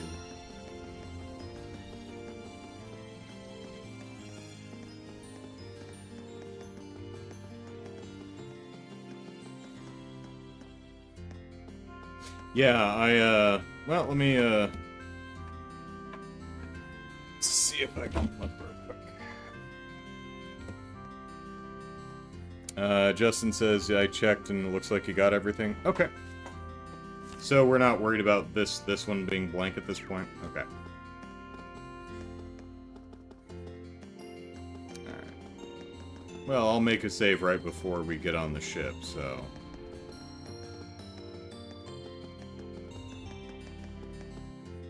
Do.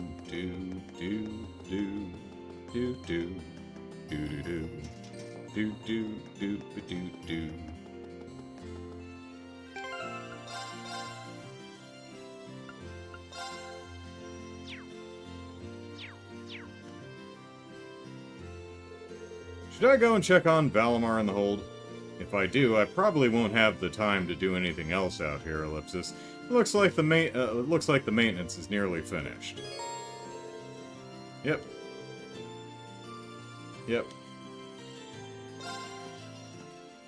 Yeah, we got 10 minutes. Hopefully we're not going to be stuck in a 45-minute cutscene. Well done! So I wonder if Angelica is going to be in our party, or if she's just on the ship.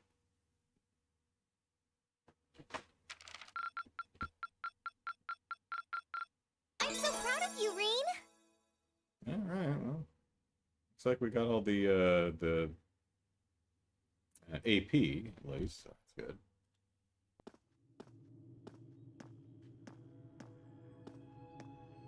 Valimar! Mr. Codpiece himself. How you doing, buddy? Greetings, my leader. Oh, you flatter me. How are you feeling, Valimar?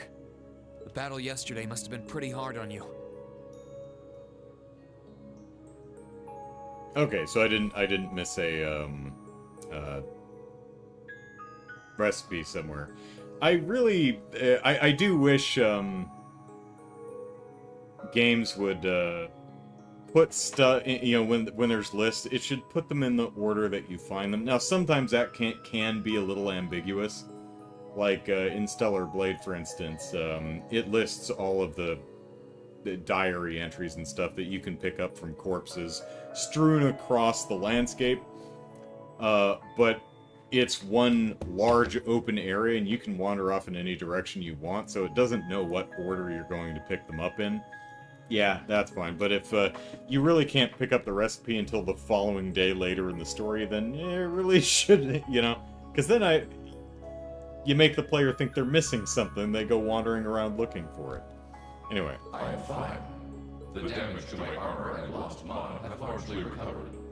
I expect to be in peak condition before our next battle. Well, I expect you to be in peak condition before our next battle too, buddy. That's good to hear. Just listening to you talk, you really have changed since we first met. You seem to be talking a little more like a human now. Is that so? It is. That would suggest that my memory is slowly recovering. What's that now? The part of me in which memories are stored appears to be damaged. I have very few memories of the past, such as why I was sealed within the old schoolhouse to begin with. This includes my memories of language. Thus far, I have had to rely on the preset bare minimum of speech functionality. However, thanks in great part to your assistance, my speech functionality is slowly beginning to restore itself. Does that mean that your memories of the past are starting to return too? It is an indistinct memory, as if clouded by white noise. I seem to recall someone burdened by a great sadness, much like yourself. See, we're gonna have to, we have to back up when talking to, Valimar so we can see over and past his codpiece and look him in the face. That obvious, huh? I look that burdened to you? Someone died right before my eyes. I was powerless to stop them. But the more I think about it, the more I realize that I might have been able to stop it from happening. Totally could have. And that regret's like a thorn stabbing into my heart. And I've already got enough scar tissue right there, thank you very much. Was the person in your memory able to move past their burdens? I am unable to find any memories that answer that question. However, I believe that your sense of regret is an entirely natural process for humans. Is that not the case? Well, yeah, I guess. Give thought to what you would do differently if confronted by the same situation again. I'd yank his ass out while he was sitting there monologuing. If I can aid you, I shall. Yeah, you're right. I can't undo the past, but I can at least make sure I don't make the same mistake a second time. So are we gonna run into a parallel situation with Crow at some point where we beat him and he's in an exploding mech and it's like, I'm not gonna let you die like V did, I'm gonna get you out of there. Perhaps considering how to do that is the best thing that I can do right now. Thanks, Valimar. I feel a little better after talking to you. I mean, not a lot, not much even, but you know, a little. Then all is well. All is well. I am afraid I must return to sleep. Talking with you bores me so. Should you require my aid again, you need only to call my name. Where's it? Keep on getting stronger. Where the hell's our bike? Angelica, what did you do with our bike? Strong enough that I can protect the people around me. Whether they like it or not. The ship's maintenance is probably almost done now. Maybe I should take a nap or something while I wait for the others to get here? No nap. Yes, this is Reen Schwarzer speaking. Hey there, Reen. George here. Do you have a minute? I've got 5. George, is something wrong? Well, I'm over at the Ruhr Institute of Technology at the moment. And an acquaintance of mine here has a pretty interesting proposal regarding your Divine Knight. Is it a new sword? Because we've been in the market for one for quite a while. How soon do you think you can come over? Does next Sunday sound good? A proposal? Who is this acquaintance of yours? Well, it's the Institute's president, actually. Schmidt. Professor Schmidt, the Empire's foremost orbital researcher. Or are we warping over? Okay. I figured it'd be part of a cutscene. Alright. We're gonna do it now!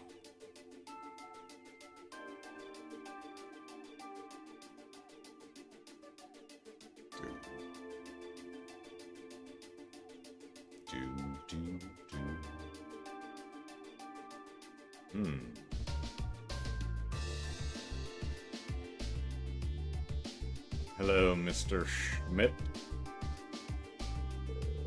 Your reputation precedes you. The name's G. Schmidt. I serve as the... Well, that's unfortunate. Last guy we knew named G, he died horribly. I serve as this institute's president. Well, I mean, it was just an initial, but still. I certainly wasn't expecting the pilot of that Ashen Knight to be only a boy. Dewey! The Alliance ought to be damn near ashamed of themselves if they keep losing to a snot-nosed brat like you. Okay, Professor Russell's a lot nicer than this guy. Ellipsis? I don't think that's any way to talk to a person you've only just met. Besides, he happens to be one of the students who helped get you that minor medal earlier in the year. Oh, right, that's what it was. And? One of the students put out that request without any input from me. You should be kissing my boots for having the honor of assisting with my research, however indirect it was. Ugh, no, some things never change, Ellipsis. Okay, well, we can understand why nobody likes this guy. He's a touch abrasive. Putting that aside, is it true? Were you the one responsible for developing the Panzer Soldats? It is. Duke Kyan made the request and I agreed to it. I used the ancient robot Ordine and the Society's archaisms as a reference point, Ellipsis. And then designed a frame that could be mass-produced even with the Reinford Company's technological capabilities. Afterwards, I drew up plans for several models and oversaw the completion of a Drachen prototype a few months back. Why do you ask? Do you have any idea what you've done? You're wasting your time, Reen. Look at that face. Do you think he gives a damn? He develops whatever catches his interest, loses himself in it until it's done. He's done, and to hell with consequences. The railway guns in Grelle Fortress and the orbital wave jamming device in Nord were both designed by him too. Unbelievable, Ellipsis. An engineer who doesn't strive to satisfy his intellectual curiosity is a sad sight of an engineer. We just design things. It's up to their users to decide what to do with them. Do you get it now? It was because I couldn't cope with this part of him that I ended up going to the academy over here. Yeah, I totally get it, unfortunately. Oh, right, Ellipsis, what made you come visit the professor to begin with? Oh, of course, that was why I called you. That was what I called you here for. I was hoping I might be able to get some kind of advice or pointers from him. You know, about getting a new weapon for Valimar. If this seems pretty confirmed, but we'll let it play out, and if this is really getting a new sword, I'll go ahead and 1 minute prediction that one, I guess. Oh, Ellipsis. And if I might be so bold as to offer a word of advice. Please. Get Valimar a better sword. One like yours. If you think you're such hot stuff you can beat me without your 8 leaves training, you're in for a world of hurt. Correct choice of armaments is indeed paramount. Selecting one the Awakener is well suited to will increase combat efficiency exponentially. George told me about what you're after. He says you want a weapon capable of fighting on equal terms with the Azure Knight. We might have gone our separate ways, but he's still a former student of mine. I'm open to the possibility of designing something for you. Really? You'd make a weapon for Valimar? I said I'd be open to the possibility. Let's not get ahead of ourselves. If you want my help, I have one condition. Zamorian ore. Ring any bells for you, Rain? I think so, Ellipsis. You used that to make weapons for us before, didn't you, George? Oh, you know of it. Saves me the effort of explaining that. It's an extremely rare ore found in Zamoria. It's an astoundingly strong material that possesses a mysterious radiance within it. And what's more, Ellipsis, as I learned while developing the Soldats, the frames of the Divine Knights are made up of that very ore. Urashenite included. I had no idea, Ellipsis. I mean, could you just use his codpiece? It's really just decorative. The double saber Ordine uses appears to be made of it too. Which, as I'm sure you've figured out, Ellipsis, means if you're ever going to compete against Crow, you're going to need a Tachi made of Zamorian ore too. Well, surely Valimar had a weapon at some point. I mean, Valimar doesn't remember what the hell happened to it clearly, but I wonder if this is, you know, whatever weapon that Schmidt makes for us is going to be a temporary one until we find the true, the one sword or whatever. Ellipsis. To make one, however, you're going to need vast quantities of ore. Well, I mean, I think because I'm a New Game Plus, I can trade for ore shards. Does that help? Yet it was only recently discovered how to refine the ore at all. Processing will be immensely difficult. But bring me the materials and I'll be willing to assist you. The concept of a weapon that can compete against Divine Knights is of great interest to me. Even when you're helping people, it's only to help yourself, Ellipsis. It'd be nice if you were doing it to atone for developing the Soldats, but I can't picture those words coming out of your mouth. The very thought makes me feel ill. Bear in mind, Zamorian ore is an incredibly rare material. I doubt you'll find enough of it to get the job done. Still, should you pull it off, I'll design you the finest Tachi you've ever laid eyes on. On my name as an engineer, I can promise you that. Thank you, Professor. This will be a great help to us. Rare or not, we're going to find all the Zamorian ore we can to make this work. And I'll keep my expectations low.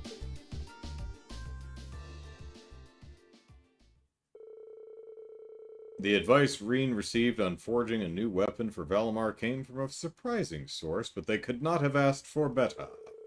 After politely excusing themselves, Reen and George left the Institute to reunite with the rest of the crew, Ellipsis. And once the maintenance was declared complete, they boarded the Courageous and departed from Roar. Trails of Cold Steel 2.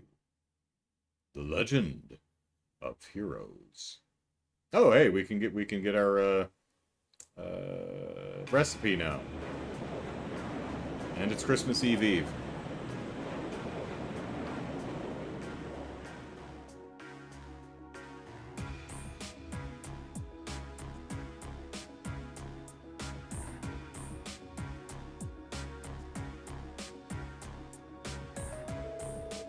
I have to tell you, I'm impressed. I was expecting this beauty of a ship to be on the feisty side, but she's a real sweet girl. And you know I like my girls sweet. And real. Haha! Cutting through the clouds like this feels wonderful, Ellipsis. I could get used to this. Wow, Ellipsis, I can't believe how quickly you've gotten the hang of it, Angie. Neither can I, Ellipsis. But I think it's obvious who's more qualified to sit here between the two of us. The job's all yours now. Why thank you. I hereby accept the position of Chief Helmsman and Courageous Second in Command. She really is amazing, Ellipsis. There's no one out there who can tame a vehicle as fast as Angie. We're not gonna have to worry about a thing with her around. I mean, we still have to worry about Mint. Oh, hi, Professor Thomas. I see you hanging around back there. What's up, dude? Nightheart. That's who else is out there with Toll. And maybe Sharon. And if I imagine she'll leave Roar eventually. Moving right along, the good news is that we were able to liberate Roar. I don't think any of us could have predicted how much the war situation would change in the process. I wonder if Van Dyck and Beatrix are out there too. Marquise Ragner's provincial army's withdrawal from the conflict will have a profound effect going forward. Losing one of their key members is bound to be a painful loss to the Alliance. For one thing, it should make things easier for Lieutenant General Vander and the 3rd Armored Division Ellipsis. Their greatest concern before now... Why is the dialogue box jerking back and forth? Their greatest concern before now was the Nordia Provincial Army, after all. So the Alliance's overwhelming supremacy is finally starting to sway Ellipsis. Only in East Erebonia, though. They still come out on top in the West. Right. Prince Olivert said as much, too. Well, Olivert, yeah. General Le Guin and Brigadier General Bardius are out there and claiming one victory after another. And then there's your brother, Eustace. He's a brilliant leader, and it shows. Yeah, but he's not as cute as Toa, and doesn't have the Toa plushie. We got the Toa plushie, right, Toa? I see, Ellipsis. Be that as it may, all we can do is focus our efforts on the Eastern Front for now. That's what we were entrusted with, and fretting over things we can't change won't do us any good, right? That's putting it into perspective, yes. We've got our hands... Oh, pardon me. We've got our hands full over here as it is, so let's make every moment count. And time to get back to gathering all the info we can. Speaking of, mind giving us an update on the situation with Valamar's weaponry? Oh, pardon. Ah, right, how could we forget? Professor Schmidt agreed to cooperate with us, didn't he? Cooperate's a strong word, Elisa. He only cares about what interests him. That it ends up benefiting us is purely secondary. And remember, he's, that's not... We've got an extra space there between remember and the comma. He's only going to help if we happen to find enough Zamorian ore to make the weapon. How we're going to get stuff that rare is beyond me, though. You said that Valamar himself is made of that ore, did you not? Right? Laura and I are on the same wavelength, just use that ornamental codpiece. You could make like 6 swords out of that sucker. You wouldn't happen to have any ideas, would you, Emma? Ellipsis. I'm afraid the Hexen clan knows very little concerning the creation of the Divine Knights. Some legends passed down through the clan say they were made during the time of the Great Collapse. Specifically, they were forged by artisans who call themselves gnomes. I think... I'll have to check, but I think gnomes were in the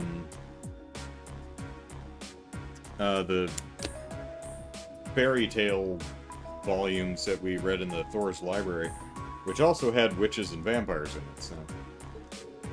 Well, that's an interesting names. Have Slane's tails poking up on the bottom there. I know the term from old stories, much like anyone else, but I had no idea a band of artisans by that name existed. Also wondering why it wasn't capitalized. Supposedly, they once worked closely with the clan's ancestors, but somewhere down the line, the witches and the gnomes ended up parting ways.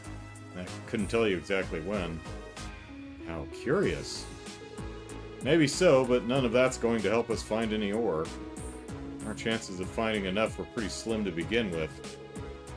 I know where you can get enough, but only if you're willing to overcome some very difficult trials to obtain it.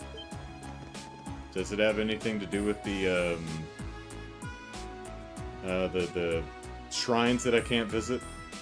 You do, Ellipsis? Really? What do I have to gain by lying? You're aware of those strange ruins scattered all over the country, right? Yeah, that's definitely getting a... I was right. Huzzah! Okay, so we're gonna... Predictions. We're doing one for predicting that we're going to get Valamar's sword, and one for the shrines being the trial stuff. So there we go. Oh yeah. Where the higher elements were active. See, this is how you become a renowned prognosticator. You just keep making predictions. And try to make them, like, you know, focus on really obvious stuff. Like, the sun'll come out tomorrow. Bet your bottom dollar that tomorrow there'll be sun. Those are the ones, they're called spirit shrines. They were built on top of septium veins long, long ago by the gnomes to encourage the formation of massive Zamorian ore crystals. Those crystals were in turn used to create the Divine Knights. So, if there's any place in Erebonia to start looking for the vast amount you need, it's there. I had no idea, Ellipsis. Why didn't you tell us this before now? Am I supposed to be a mind reader? I wasn't exactly relevant until now, so why bring it up? No need to bite our heads off, Ellipsis. Hey, she told us now, right? All we gotta do is go to one of those shrines and we'll be rolling in ore. Let's hope so. We've got a lot on our plate checking up on the country, but exploring a shrine's been our best lead yet. No matter how difficult it might be, a little thing like a trial isn't gonna scare us away, right? Right! Guys? Just me? I'm speaking for the class. With the discussion coming to an end, their destination had been decided. Before departing, however, Class 7 thought it best to check if there were any new requests from Prince Olivert. And their timing turned out to be quite apt, as he had very recently sent several their way.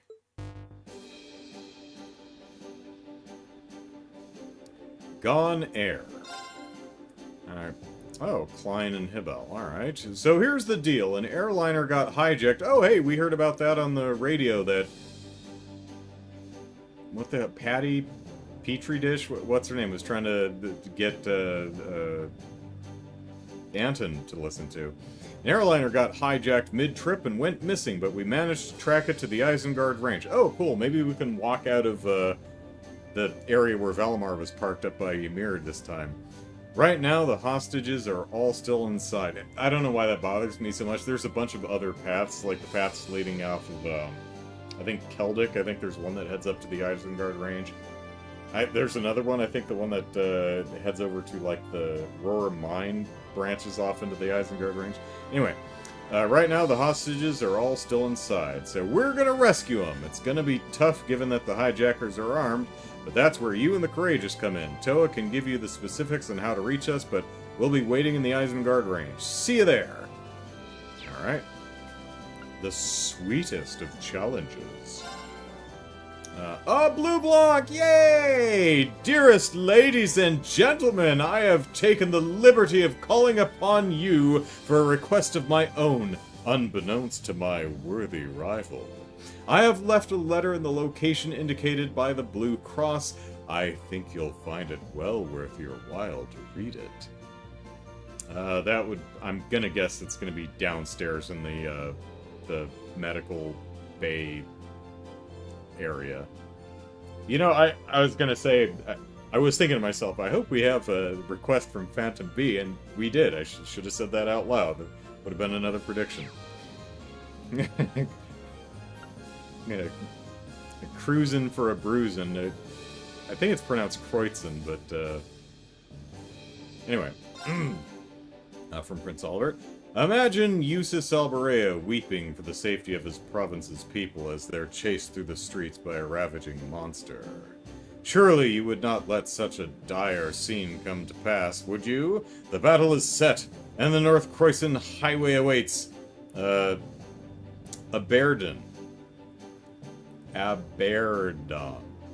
That's funny. Alright. This one's from Klein. I'm happy to see that Hibble's with him, too. Not so happy about the airliner going missing, though, Ellipsis. Doesn't seem like something we can afford to ignore, dangerous as it sounds. And again, just reiterating, I love the fact that if you are thorough in wandering around and talking to everybody, you get little Easter eggs and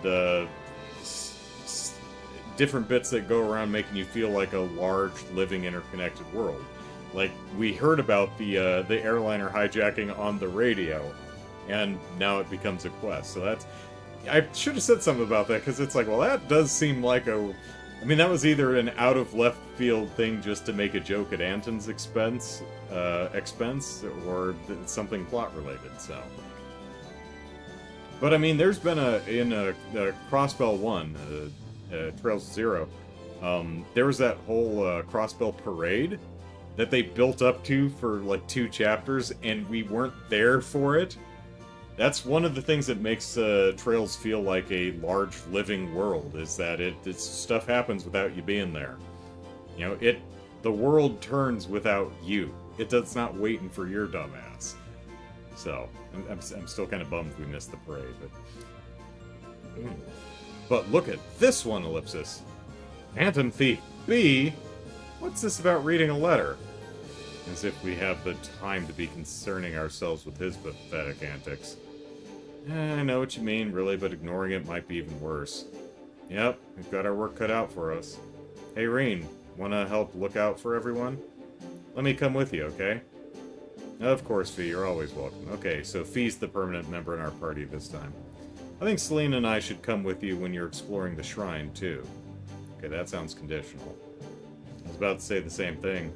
And make sure you're ready before you go. I wasn't kidding when I said the trials were difficult. It is temporarily not possible to remove Fee from your party. Okay. Oh, God. We're all level 95 and... Alright, let's see. Laura, Akius, and you two.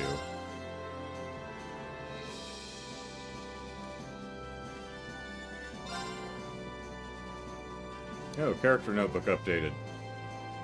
Who got updated, though? Is it Green?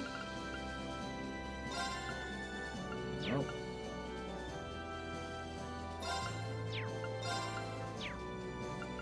Emma?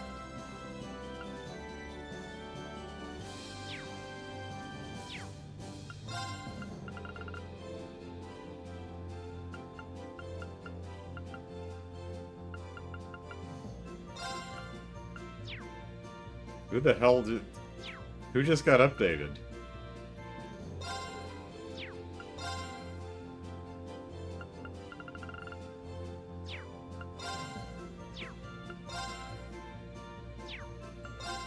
Thought it might have been like Hibble or something, but don't know. Alright, let's well, we've got a couple people with us. Sure, I don't mind.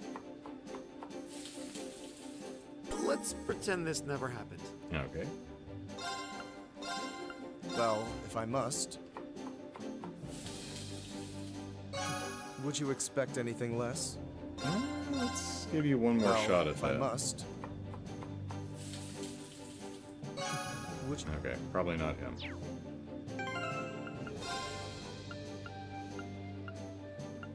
Blue liquid. Mysterious blue liquid made up of liquefied orbital energy. And, yeah, I think that,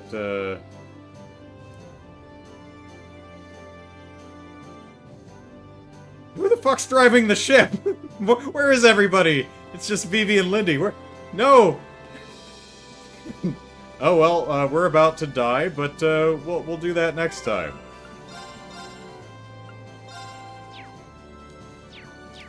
Alright. I think Sharon and just about everyone decided to, or I'm sorry, Angelica and everyone decided to take a potty break. So, the ship's just gonna fall out of the sky and crash into a mountain or something, and we're all gonna die. Alright, so we'll do that next week. Thanks for hanging out, everyone. Hope you have a great week, and I'll see you next time for more Trails of Cold Steel 2. Take care, everyone. Bye-bye.